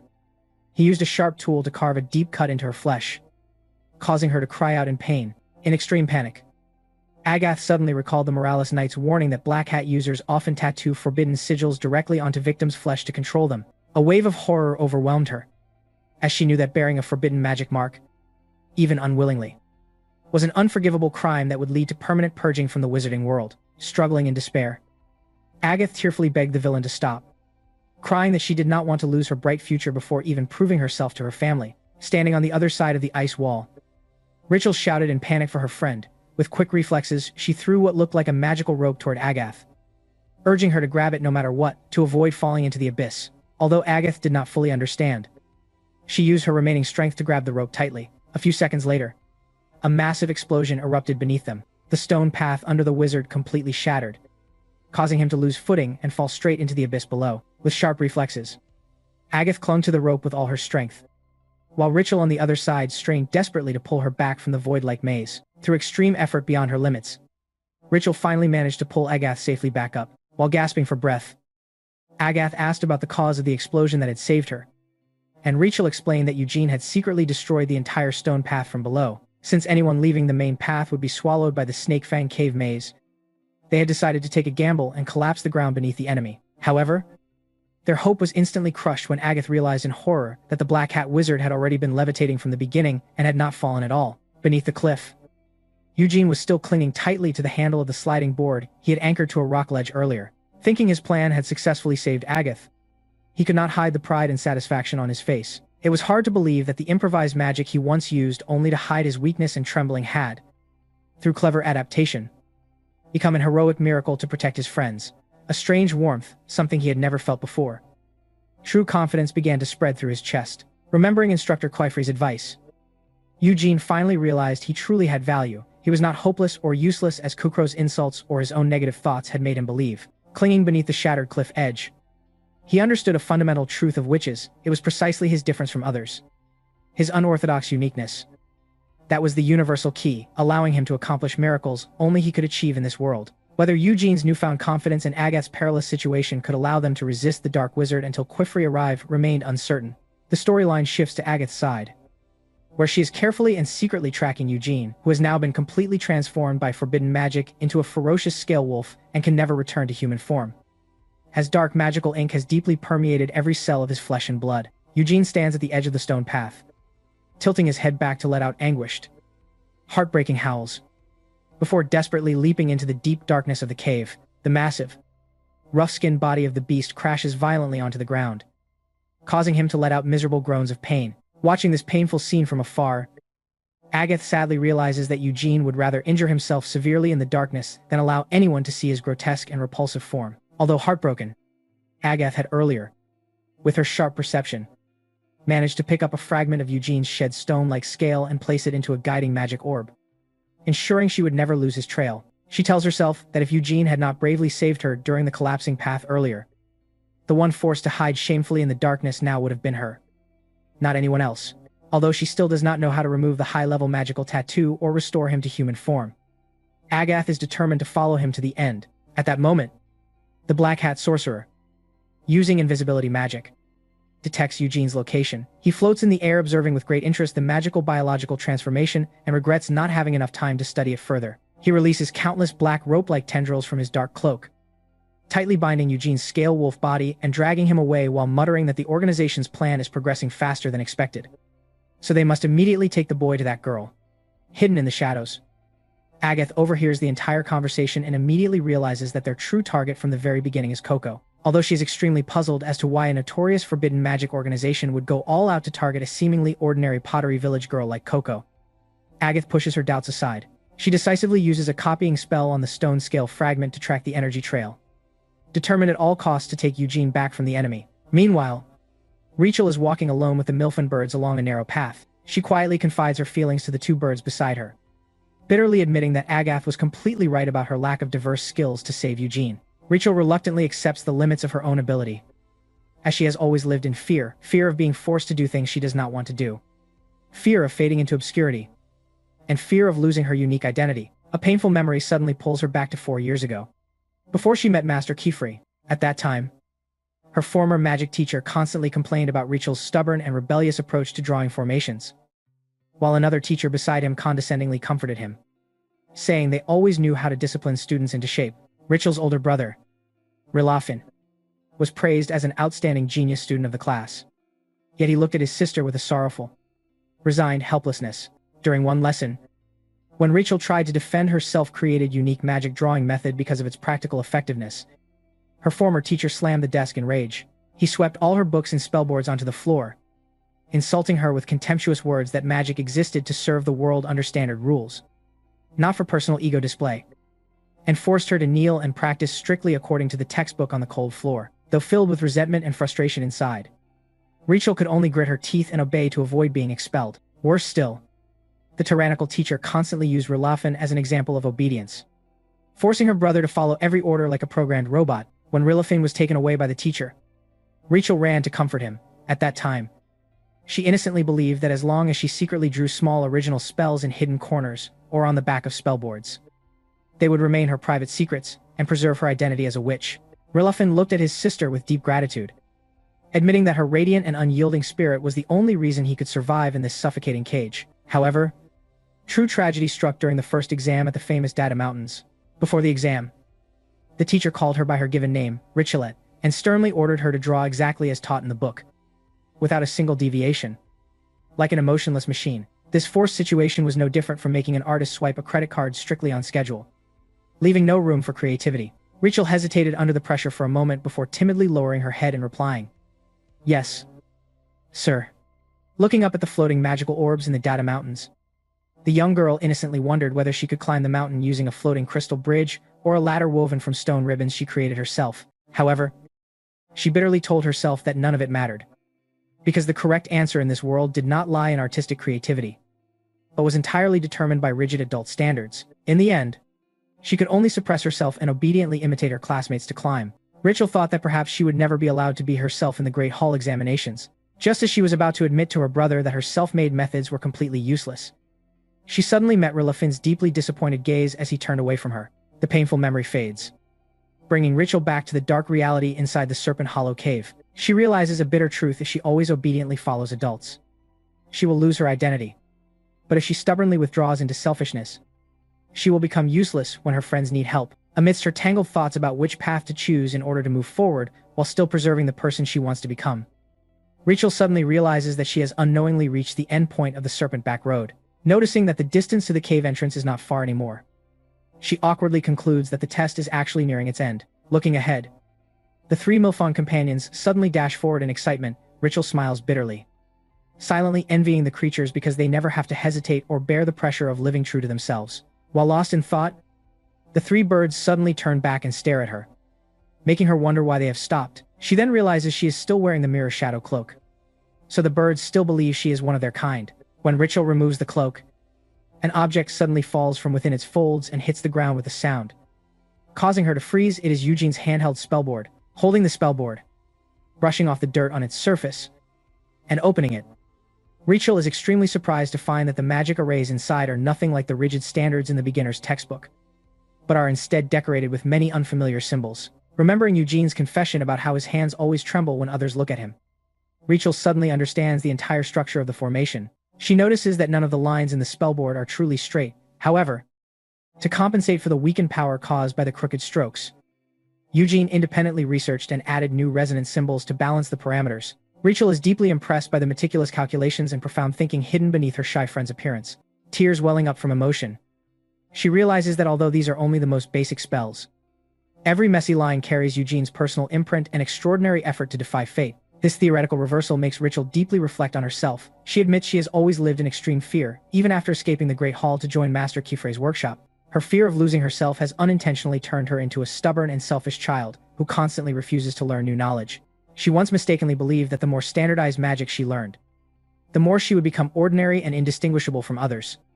But now she understands a truth: the core value that forms one's identity is never erased by knowledge. From strengths to struggles to the way one bravely overcomes weaknesses, all of these will always accompany a person. Carefully stroking Eugene's spellboard, Rachel realizes that her attempt to build a negative protective shell has long suppressed her growth, but at this moment, she is no longer afraid of other people's magic. She understands that her identity has always existed within every array and every line she herself transforms. Stepping decisively toward the Milfon flock, Rachel throws the invisible cloak aside, startling the birds into panic as they scatter away from her, silently watching them leave. She thinks that Milfon are steadfast because they clearly know their goal. And now she too has decided what she wants to do. Pulling out her magic tools from her belt, Rachel smiles with confidence and declares that it is time for her to personally draw a unique spell to save her friend. In her heart, she silently tells Eugene to hold on, because she will come to rescue him immediately. At the same time, deep within the ancient underwater Great Hall, Inspector Kukro is grumbling and muttering about the difficult and dirty mission he just completed in the cave. Looking at the dirty hem of his expensive mage robe with pity, he complains to himself about how much longer he must endure the foul stench of Milfon droppings, hoping to quickly hand over the job and return to the sanctuary to rest. Suddenly, from the darkness, Istis appears and greets him in a cold and indifferent voice. The deputy commander of the Morales Knights looks extremely surprised to see an inspector like Kukro here at the Great Hall, instead of staying at the ruins to supervise the student's second exam.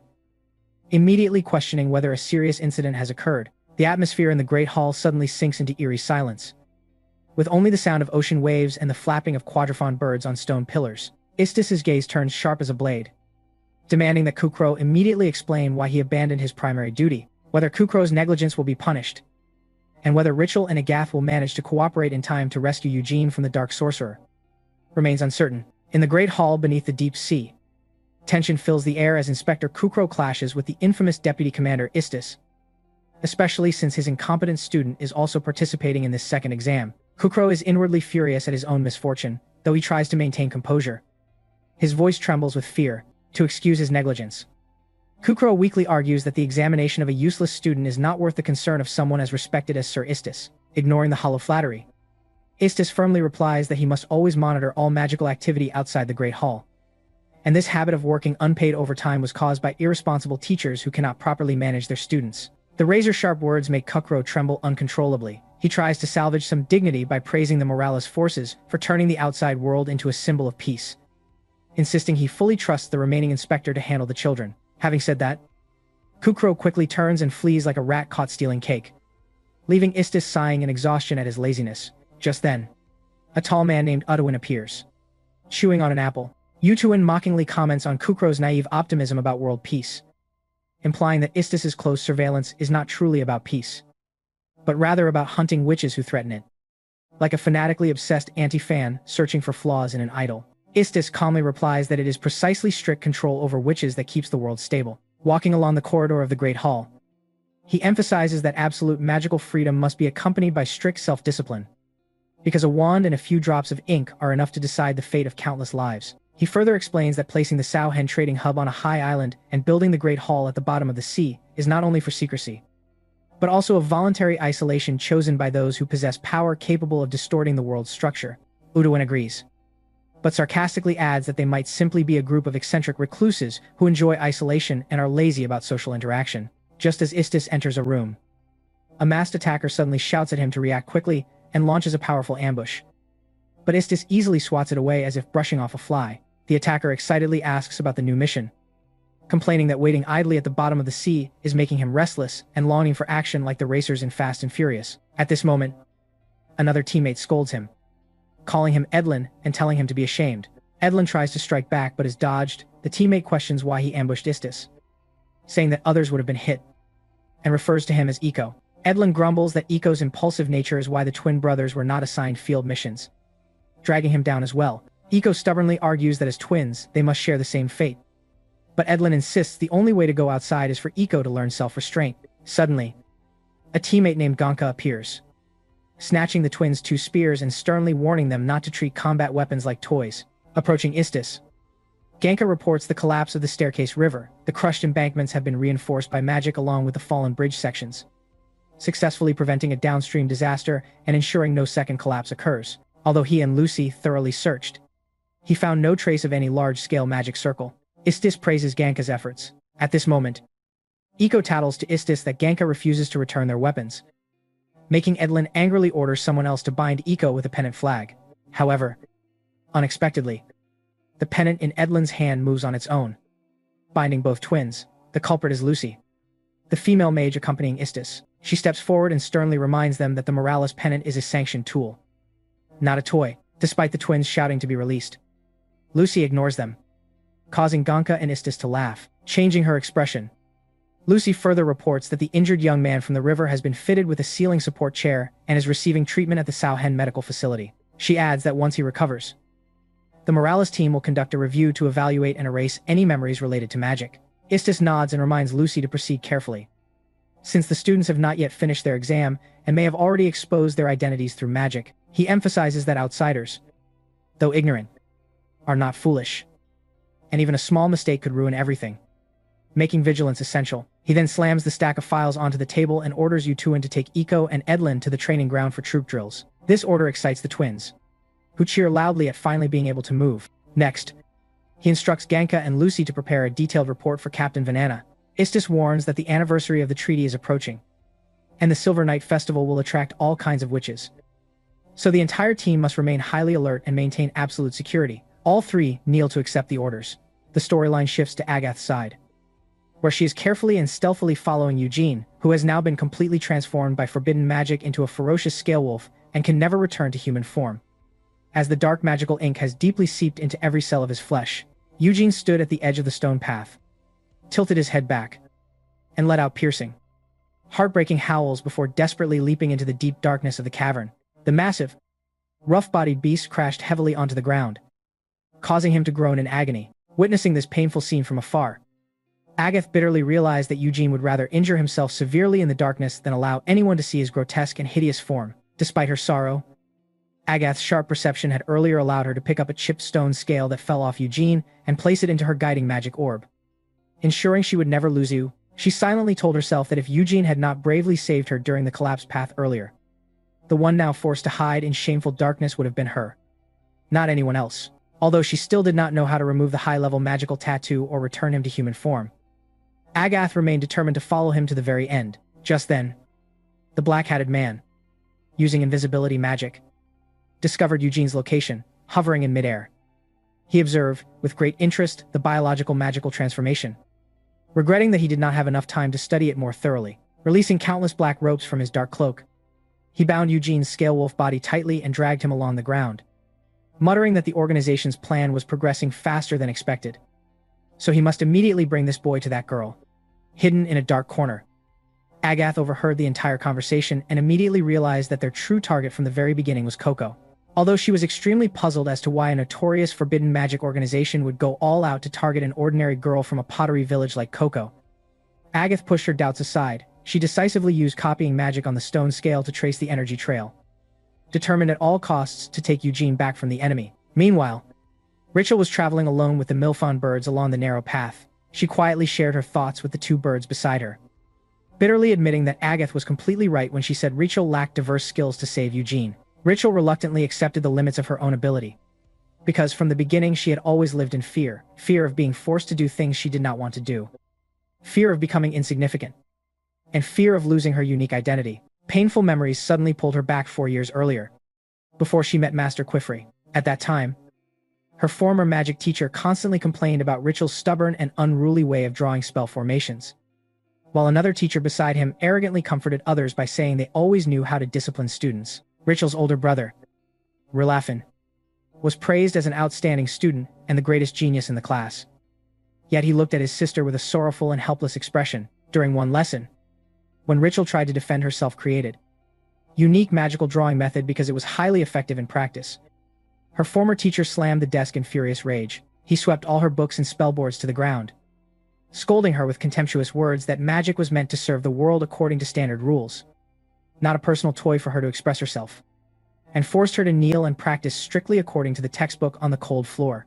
Although her heart was filled with resentment and frustration, Rachel still had to grit her teeth and comply to avoid being expelled. Worse still, the authoritarian teacher constantly used Rilafin as a model of obedience, forcing her brother to follow every command like a programmed robot. When Rilafin was taken away by the teacher, Rachel ran to comfort him. At that time, she naively believed that as long as she secretly drew her own small, unique spells in hidden corners or on the back of spell boards, they would remain her private secret and preserve her identity as a witch. Rilafin looked at his younger sister with deep gratitude, admitting that her brilliance and unyielding spirit were the only motivation that allowed him to survive in this suffocating glass cage. However, the real tragedy struck during the first examination at the famous Data Mountain Range. Before the exam, the teacher called her by her given name Richelet and strictly reminded her to draw exactly as instructed in the textbook, without a single deviation, like an emotionless machine. This forced situation was no different from making an artist swipe a credit card exactly on time, leaving no room for creativity. Rachel hesitated for a moment under pressure before timidly lowering her head and replying, "Yes, teacher." Looking up at the floating magical orbs in the Data Mountain Range, she innocently wondered whether she could climb to the summit using a floating crystal bridge or a ladder woven from stone ribbons she created herself. However, she bitterly told herself that it was meaningless, because the correct answer in this world did not lie in artistic creativity, but was entirely determined by the rigid standards of adults. In the end, she had to suppress herself and obediently imitate her classmates to climb upward. Rachel thought that perhaps she would never be allowed to be herself in the hall examinations. Just as she was about to admit to her brother that her self-made method was completely useless, she unexpectedly caught sight of Rilafin's utterly disappointed gaze as he turned away to avoid her. The painful memory vanished, returning Rachel to the dark reality inside the Serpent Spine cave. She realized a bitter truth: if she kept obediently following adults' orders, she would lose herself. But if she stubbornly retreated into selfish isolation, she would become useless when her friends needed help. At the same time, the situation on Kifri's side was becoming extremely tense. He launched a powerful water beam attack toward the black-hatted man, but it was easily evaded. The man mocked the weakness of his water magic, sneering that the peace-loving Pointed Hat faction seemed to care nothing about training combat spells, which was deeply irritating to hear. Immediately after, he arrogantly unleashed a series of sharp spikes from his own body, telling Kifri to take a look and learn, since physical attacks are only effective when there is a tangible form to hit. In response to this provocation, Kifri calmly raised a water shield for perfect defense. He looked sternly at the enemy, quickly sketched a magic circle on the ground with his foot, and countered with wisdom that all magic, whether for combat, support, or daily life, was carefully designed, all revolving around basic principles and the user's level of understanding. Kifri sarcastically added that the black-hatted man's master must have never taught him such fundamental knowledge. Immediately, a powerful stream of water surged up from the ground, launching Kifri into the air. The enemy continued mocking Kifri as someone who could not accept defeat. But before he even finished speaking, Kifri had already flashed past him at terrifying speed and struck an invisible object in midair, delivering a brutally overwhelming counterattack. Calmly, Kifri stated that although he does not train for combat, his daily habit of studying spell structures allows him to grasp an opponent's magic and weaknesses at a glance. Landing gracefully on the Serpent Spine path, Kifri quickly redrew a spell circle to summon a raging surge of water carrying the target he was truly looking for. When the massive wave receded from the Serpent Spine, it dragged along a human figure that collapsed right in front of him. Kifri calmly remarked that they had finally met face to face. The man in shock asked how Kifri had discovered his location, revealing that he had a magical connection with the black-hatted figure hovering above. Using his high-level reasoning, Kifri explained that even experts in forbidden magic could not freely fly within the limits of the Romanon cave, and that the earlier water shots were actually used to trace energy transmission paths. He exposed that the tattered floating cloak was merely a decoy device, a conduit hiding the thread connected to the true body, sitting safely atop the Serpent Spine and directing everything remotely. Kifri concluded that such roundabout magic that ignores core purpose just to deceive opponents was amateur-level sorcery. easily seen through even by his students. The mysterious enemy bitterly replied that someone as fortunate as Quifrey, with a perfect appearance and walking openly under the sunlight, could never understand his reasoning. After seeing through the enemy's form as a crude and grotesque fusion of human and beast, a consequence of misdirected forbidden magic, Quifrey calmly admitted that might be true. But they had more urgent matters to handle. He dragged the man to the edge of the cliff, grabbed his cloak, and interrogated him about whether he knew Quifrey. Quifrey continued pressing him for information about a black-hatted figure with a face identical to his, possibly a twin or someone with the exact same appearance. The man defended himself, saying they only met while hidden under their hats. So appearance was a poor clue. At that moment, Alara's anxious voice rang up from below, distracting Quifrey for a split second. Seizing the opportunity, the man turned the situation around, pushed Quifrey off the serpent spine path, and reclaimed his hat and cloak. He declared that although this diversion was inconvenient, it had bought enough time, and their objective here was about to be realized. Below, Alara managed to catch Quifrey as he fell off balance, urging him not to push himself further. While Quifrey harshly demanded to know what that so-called objective was, the black-hatted man uttered a chilling line, claiming that changing one's appearance was actually quite simple, then vanished, leaving Quifrey and Alara behind. At the same time, in another area of the cave, the trio of young students were struggling to escape the pursuing scale wolf Eugene. In a life-or-death situation, Techia quickly activated wind magic borrowed from Alara to unleash a strong gust, admitting it was only a diversion because increasing the force further would injure Eugene. Seizing the opportunity, Agath quickly drew a staircase along the stone wall with her magic pen and urged her friends to climb and escape. When Techia worried that the monster would catch up, Agath explained she had intentionally drawn rough spell circles so the staircase structure could collapse at any moment to block the enemy's retreat. The escape became extremely tense when the step under Coco suddenly collapsed due to its weak structure, nearly causing her to fall into the abyss before she had fully climbed up. Fortunately, Agath reacted instantly, grabbing Coco's hand and pulling her to safety. After pulling Coco onto the ledge, Agath placed a hand on her shoulder, led her into a hidden corner, and revealed a shocking truth. The black-hatted man had used forbidden magic to transform Eugene into a monster, and they referred to Coco as the Child of Hope. This sinister plot was immediately explained from the perspective of the black-hatted man elsewhere. He smugly stated that their ultimate goal was to force Coco to use forbidden magic for the most justified reasons, thereby vindicating a form of magic long banned and rejected by the Orthodox Witch Society. He emphasized that, as an outsider, not bound by doctrine, Coco would be the one to break flawed rules and unlock the freedom and limitless potential of forbidden magic. Returning to the three girls, after repeating the title, Child of Hope, in a tone of anger, Agath exposed the enemy's dirty scheme. They intended to revive forbidden magic, and were using Eugene's curse as emotional leverage to force Coco into action. They believed that to save her friend, Coco would willingly wear the wide-brimmed hat and step onto their path of darkness. This cruel truth left Coco completely stunned and speechless. Both Techia and Agath were burning with rage at the enemy's utter depravity, and Agath firmly warned Coco not to become prey to this deception and to make the right choice.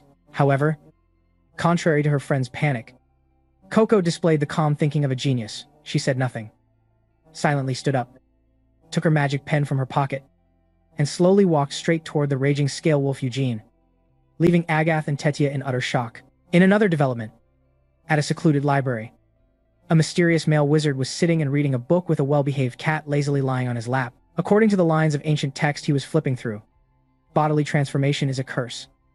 Interference with the mind is submission. Altering nature is destruction. And attempting to cling to eternal youth is classified as a serious violation of heavenly law. The book asserted that humans have absolute limits that must not be crossed and a fate that must not be changed. And upon reading this, the man let out a confused sigh.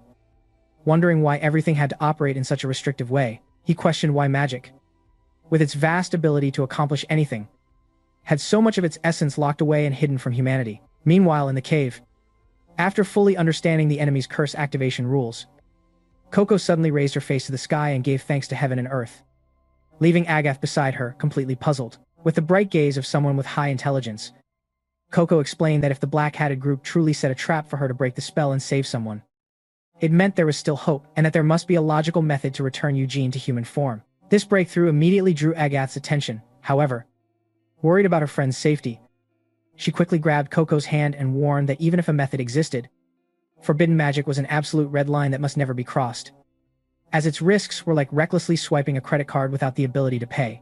Agath reminded her that violating the Witch Association's principles would result in Coco having her memories erased immediately, and there was no guarantee that a beginner like her would succeed on the first try. More than anyone else, Coco had to understand how dangerous unfamiliar magic was.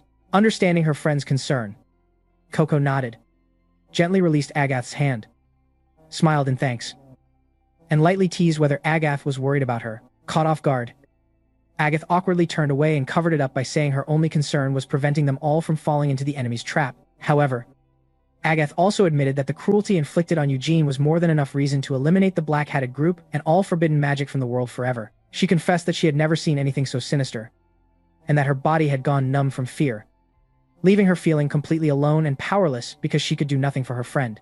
Just as the atmosphere grew heavy, Techia spoke up to encourage them. She pointed out that one person alone might die.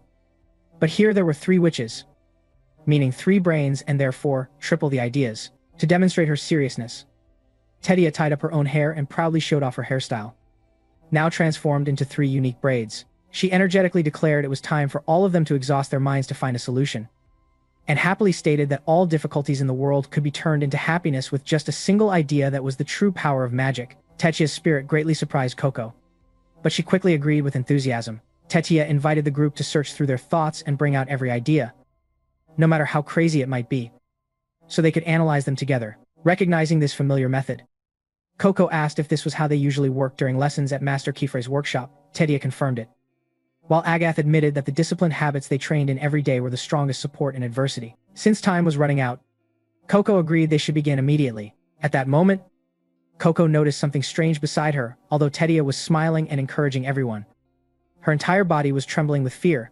Understanding her sacrifice and courage, Coco gently took her friend's trembling hands and sincerely thanked Techia for helping restore the group's fighting spirit. Hearing Coco's warm words, Techia happily smiled and replied that Coco's own determination had also given her courage. Seeing her 2 friends getting emotional, Agath grew slightly annoyed. She began laying out all her magic tools from her bag onto the ground and reminded them to stop the emotional acting and focus on finding a solution. Seeing the large and complete set of equipment Agath carried, both Coco and Techia were left speechless in shock. Agath suggested that they begin by reviewing all the magic they had used so far in order to find common points.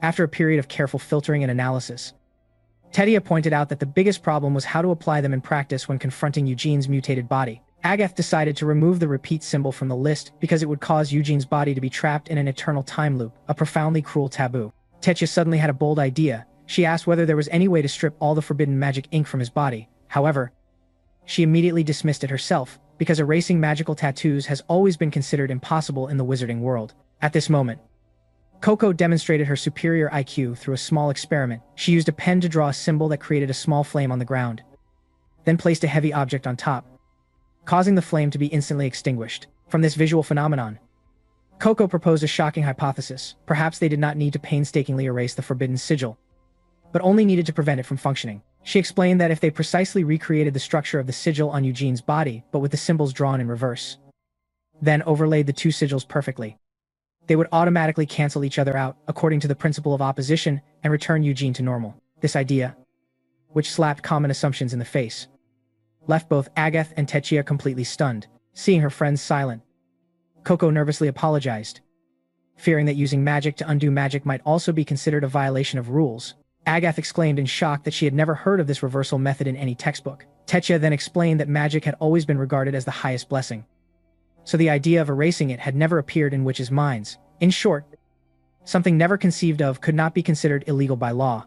Understanding the essence of the issue, Coco was certain the method would work, and she tearfully realized that if she could save Eugene this way, she could also use it to rescue her mother, who had been turned to stone back home.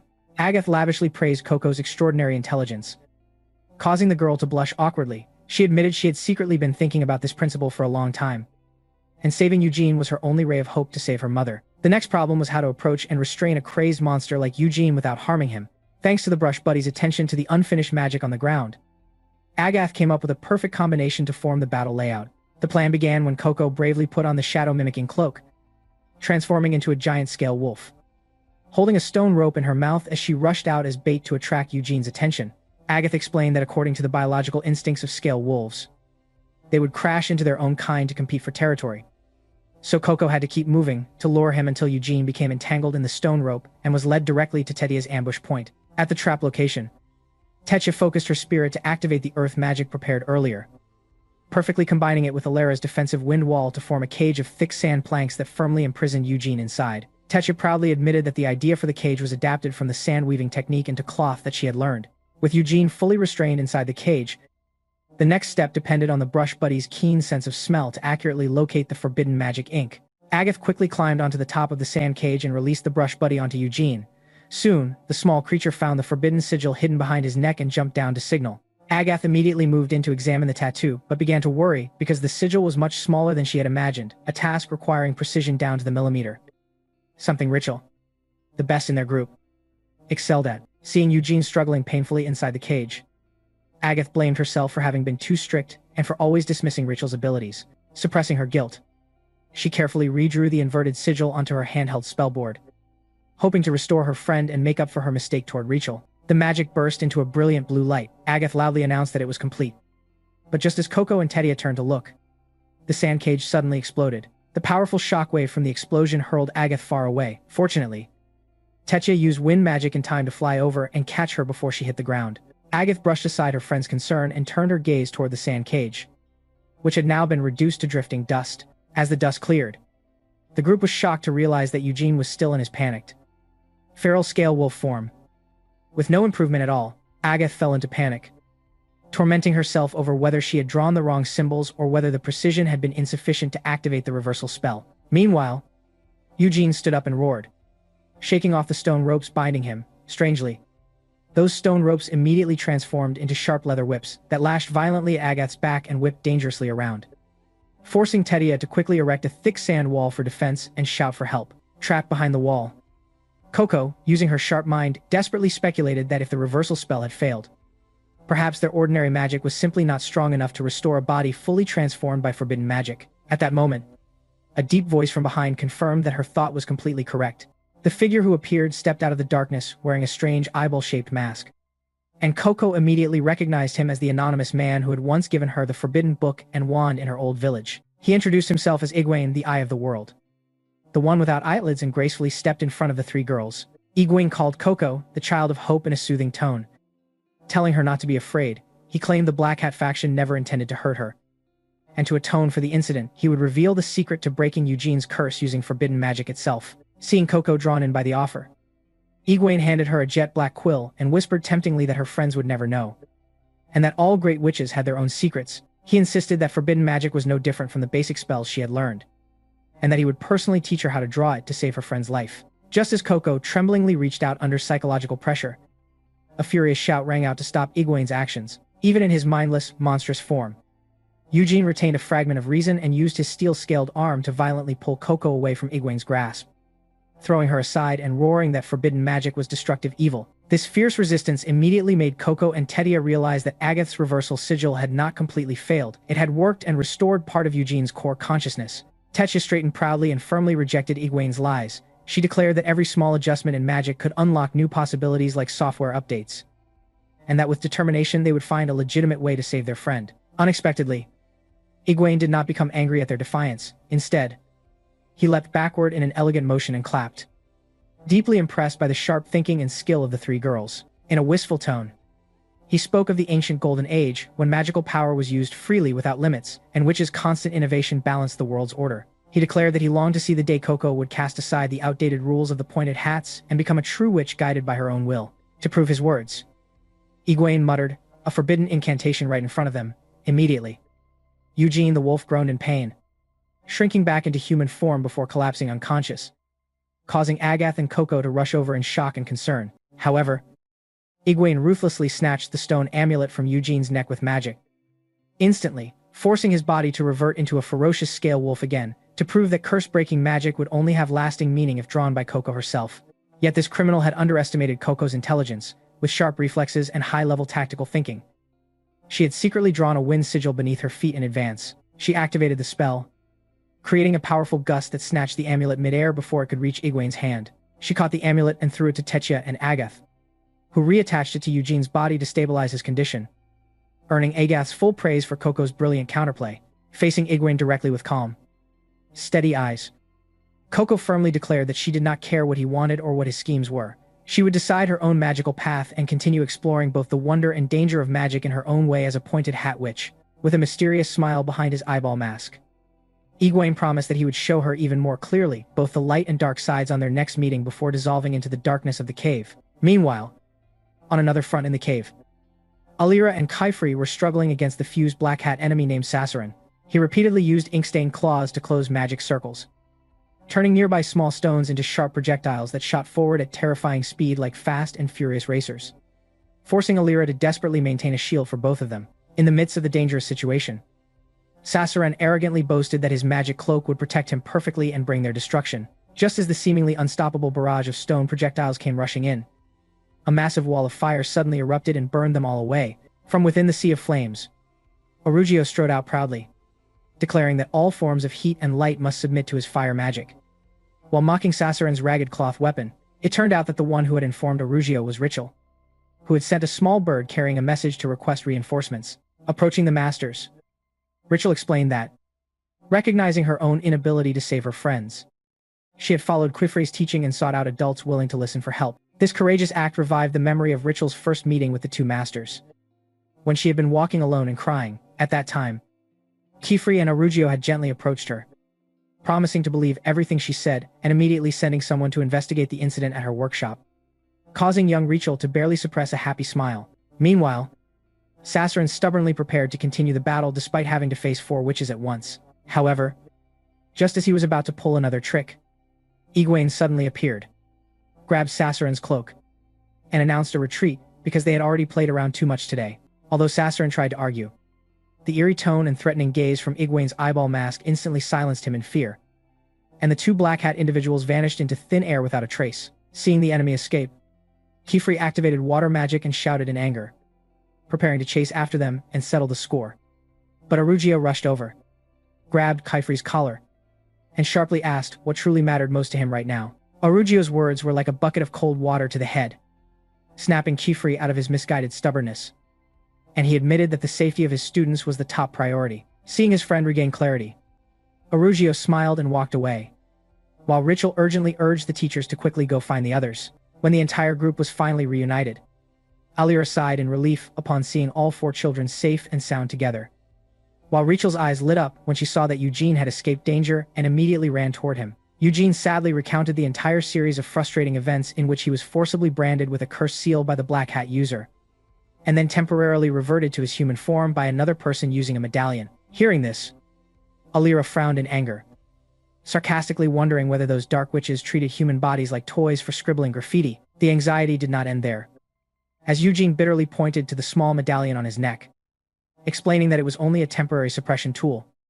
and if it were removed, he would immediately turn back into a scaled wolf monster, meaning the stain of the cursed magic still remained on his body. Eugene timidly asked whether his memories would be erased. Immediately, Richel shouted in refusal, firmly defending her friend on the grounds that he was only a victim of a setup, while Techi agreed that if the situation were properly explained, the Morales Knights would understand and not blame the victim. However, Agath coldly extinguished that naive hope by analyzing that the Morales regulations were extremely rigid, like an automated banking algorithm enforcing credit debt collection, and once cursed magic traces were detected, they would process violations without caring about the reason. Faced with this harsh reality, Coco, although wanting to object, calmly nodded and admitted that Agath was completely right after recalling the strictness of the security forces.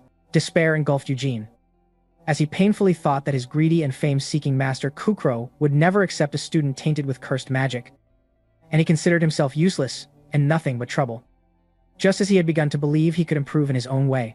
Deeply understanding her student's inferiority complex, Alira gently placed a hand on Eugene's shoulder and softly affirmed that the qualities of a true witch had always existed within him, because he could identify weaknesses to compensate with strengths, solve difficult problems, and always do his best to help others. Alira's firm declaration that his future was not over and that no one would ever be allowed to tamper with his memories reignited Eugene's confidence, and he tearfully expressed his gratitude. Immediately afterward, in order to find a safe escape route, Quifrey suggested that Richel's newest magic would be the key. Stepping up to the cliff wall, Richel used her magic pen to draw a formation on the surface and explained that it was the secret room inside the magical bottle she had received from Riley before. This room originally only had 2 exits leading to the workshop and the sycamore forest, but she had used her intelligence and creativity to open a third path to reach Orugio for reinforcements. Orugio further explained to the group that creating window-like spatial pathways required extremely advanced skill, because the caster had to form a large and perfect magic circle for humans to pass through,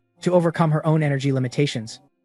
Rachel applied Kaifri's teachings by combining multiple small magic circles together, like the principle of the flowing rain spell to create power equivalent to a large-scale formation. She skillfully combined her specialty of small circles, using the window symbol from Eugene's handheld slate and the circle from Riley's pathway to complete an unbelievable piece of magic. Turning to Eugene, Rachel sincerely said that this friendship-woven spell was made especially for him, hoping he would use it to escape safely. After the group successfully escaped the cave through the secret passage, Alira explained that Eugene would have to remain in hiding for a while, and Kifrey added that until the cursed seal was completely removed, he must not return to the Grand Hall and should remain in hiding. Although still fearful that the seal might permanently remain on him, Eugene timidly asked whether he still had a chance to become a witch. With the warmth of a guardian, Alira patted him firmly on the back and cheerfully declared that she would personally take him as her apprentice and teach him magic, also apologizing for not protecting him properly before. Overwhelmed with emotion by this unexpected VIP-level upgrade, Eugene suddenly removed the medallion from his neck, choosing to transform back into a scaled wolf so he could move faster and evade the authorities more easily. Rachel gently placed her hand on his hardened scales and smiled, saying he did not need excuses, because turning weaknesses into strengths had always been his specialty. When the sharp scales accidentally scratched Rachel's hand, Eugene awkwardly apologized and told her to wait a moment, then immediately sprinted around the area at high speed to use friction to shed his outer protective scales. Coco and the group watched in amazement with mixed emotions as this miraculous biological transformation unfolded. After the scales had completely fallen off, Eugene ran back to Rachel in the form of a soft-furred wolf, allowing her to hug him safely without being injured. Eugene confessed that he had long wished to become someone more perfect, but now he only wished to be himself and promised to soon find a way to regain his human form, while Rachel said she would wait for the day they could show each other their newly learned magic. After Alira and Eugene's figures disappeared into the deep forest, Techia muttered in a daze that they had truly left. But Rachel quickly regained her spirit and urged everyone to return home to continue training. Rachel's sudden determination shocked Orugio, while Kifrey asked whether she wanted to stay and rest a bit longer. But Rachel firmly refused, insisting on returning to the workshop immediately to learn and grow as a true witch. However, just as they stepped out of Snakeback Cave, Kifrey's group was suddenly blocked by a female Morales knight named Lucy. Agatha immediately recognized her uniform and identity. Lucy stepped forward with a strict tone, explaining that because the overseer had not returned on time to report, she had been ordered to investigate, and it appeared her suspicion was correct. Using her authority as an enforcement officer, Lucy demanded a detailed report of all events that had occurred inside the cave and ordered the entire group to be escorted to the Grand Hall for questioning. This announcement shocked Coco greatly, and with sharp reasoning, she realized that instead of returning home to rest, they were about to be taken to the Grand Hall, the highest center of power, holding the fate and darkest secrets of the entire witch society.